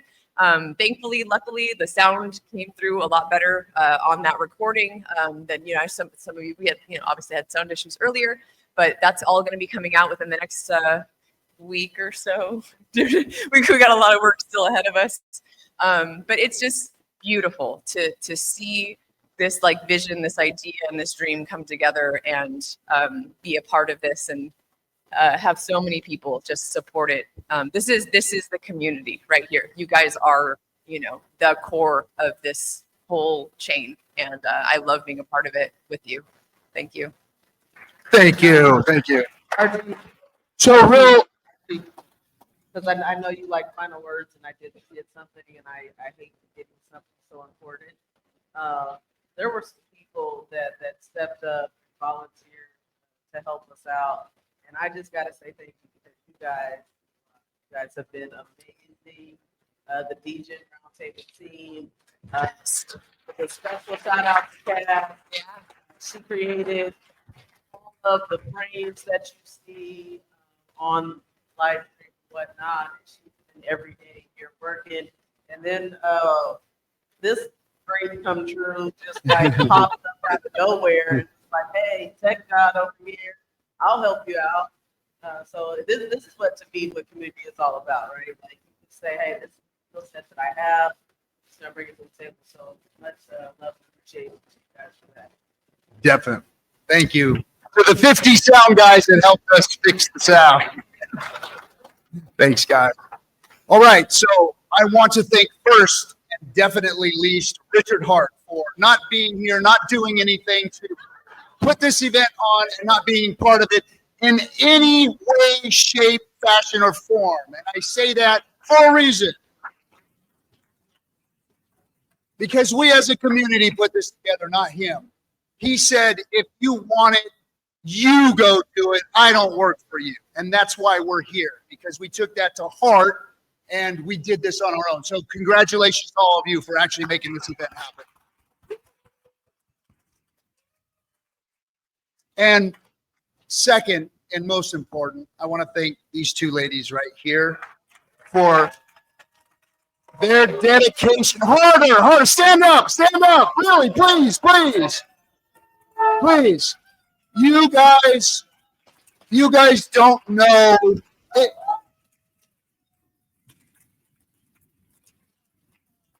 gonna cry again.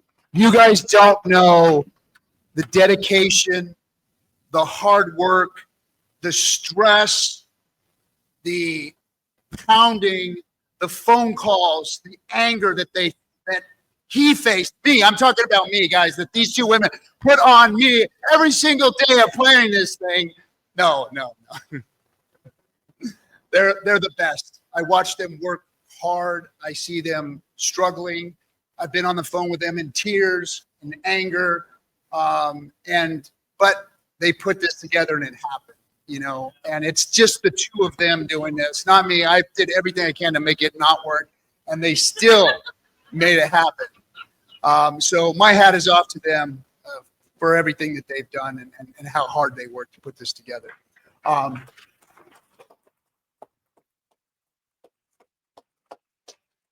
Our sponsors, again, it wouldn't happen without, or it would have cost me a lot more money to do this without them. Thank you guys for making it a little easier on me. But you guys got to understand this, and I'm not saying this to try and justify what we're doing here. There is no money made off of this. This is out of our pocket, my pocket. I do it for you because to whom much is given, much is expected. Hex fixed me. Richard helped fix me. I don't have money problems anymore. I was one of the early adopters. I believed, I got involved, and I have been giving back to this community every single day since, because I care about it, because I believe in something here. And I think a lot of you do too. And I hope that this event is just giving you a little bit more confidence, a little bit more faith, a little bit more belief in what it is that we're doing here. Because really, it isn't Richard that's doing it, it's you guys. If it's not for you guys, it's for naught. Richard is not here to make this thing move, pump, exciting, anything. Forget about him. Forget about him coming back and streaming or anything. It's you. You people need to pick up the torch, take what he's laid out, and go make it better. And go do your own. That's what events. humans do. We make things better. We build better mousetraps. Go out there and be the better streamers, the better information gatherers. You do that. He doesn't work for you. So pick that up and go with it. Now, last and definitely not least is all of you for being here. Thank you so much. We are going to give you something for coming this year, for next year if you'd like to attend. Hey, and next year, bring somebody with you. Bring 5, bring 10 people with you, because they're going to want to be part of this too. Next year is going to be exciting, guys. It's really going to be exciting. So thank you again. Have a great time this evening. Feel free to talk to any of us, take pictures, all that. And we'll see you guys next year at Pulse 6. Oh, hold on. Don't am I leave going to yet. pick Don't leave one? yet. What is this for? This is for the crypto raffle. 15 million folks. 50 folks, which happens to be $555 exactly. Yeah. We had a creepy thing happen. Numerology. Ladies and gentlemen, for 15 million polls, Brandon W. Brandon W. Come on down if you're here. Brandon, are you here? If not, he still wins it. Lana, Yeah, Brandon. don't leave yet. Lana, don't leave yet. Oh, what? Come on up, Brandon. Lana, would you come up here, please? Ladies and gentlemen, I also want to give one last shout out to somebody who's very important here. We have our youngest Hexican here, and I'm going to make her an official lady of Discord Syndicate. Lana sat through the whole thing, did not move, sat there in her chair, watched the whole presentation. This is for you, Lana. This is your own DS too.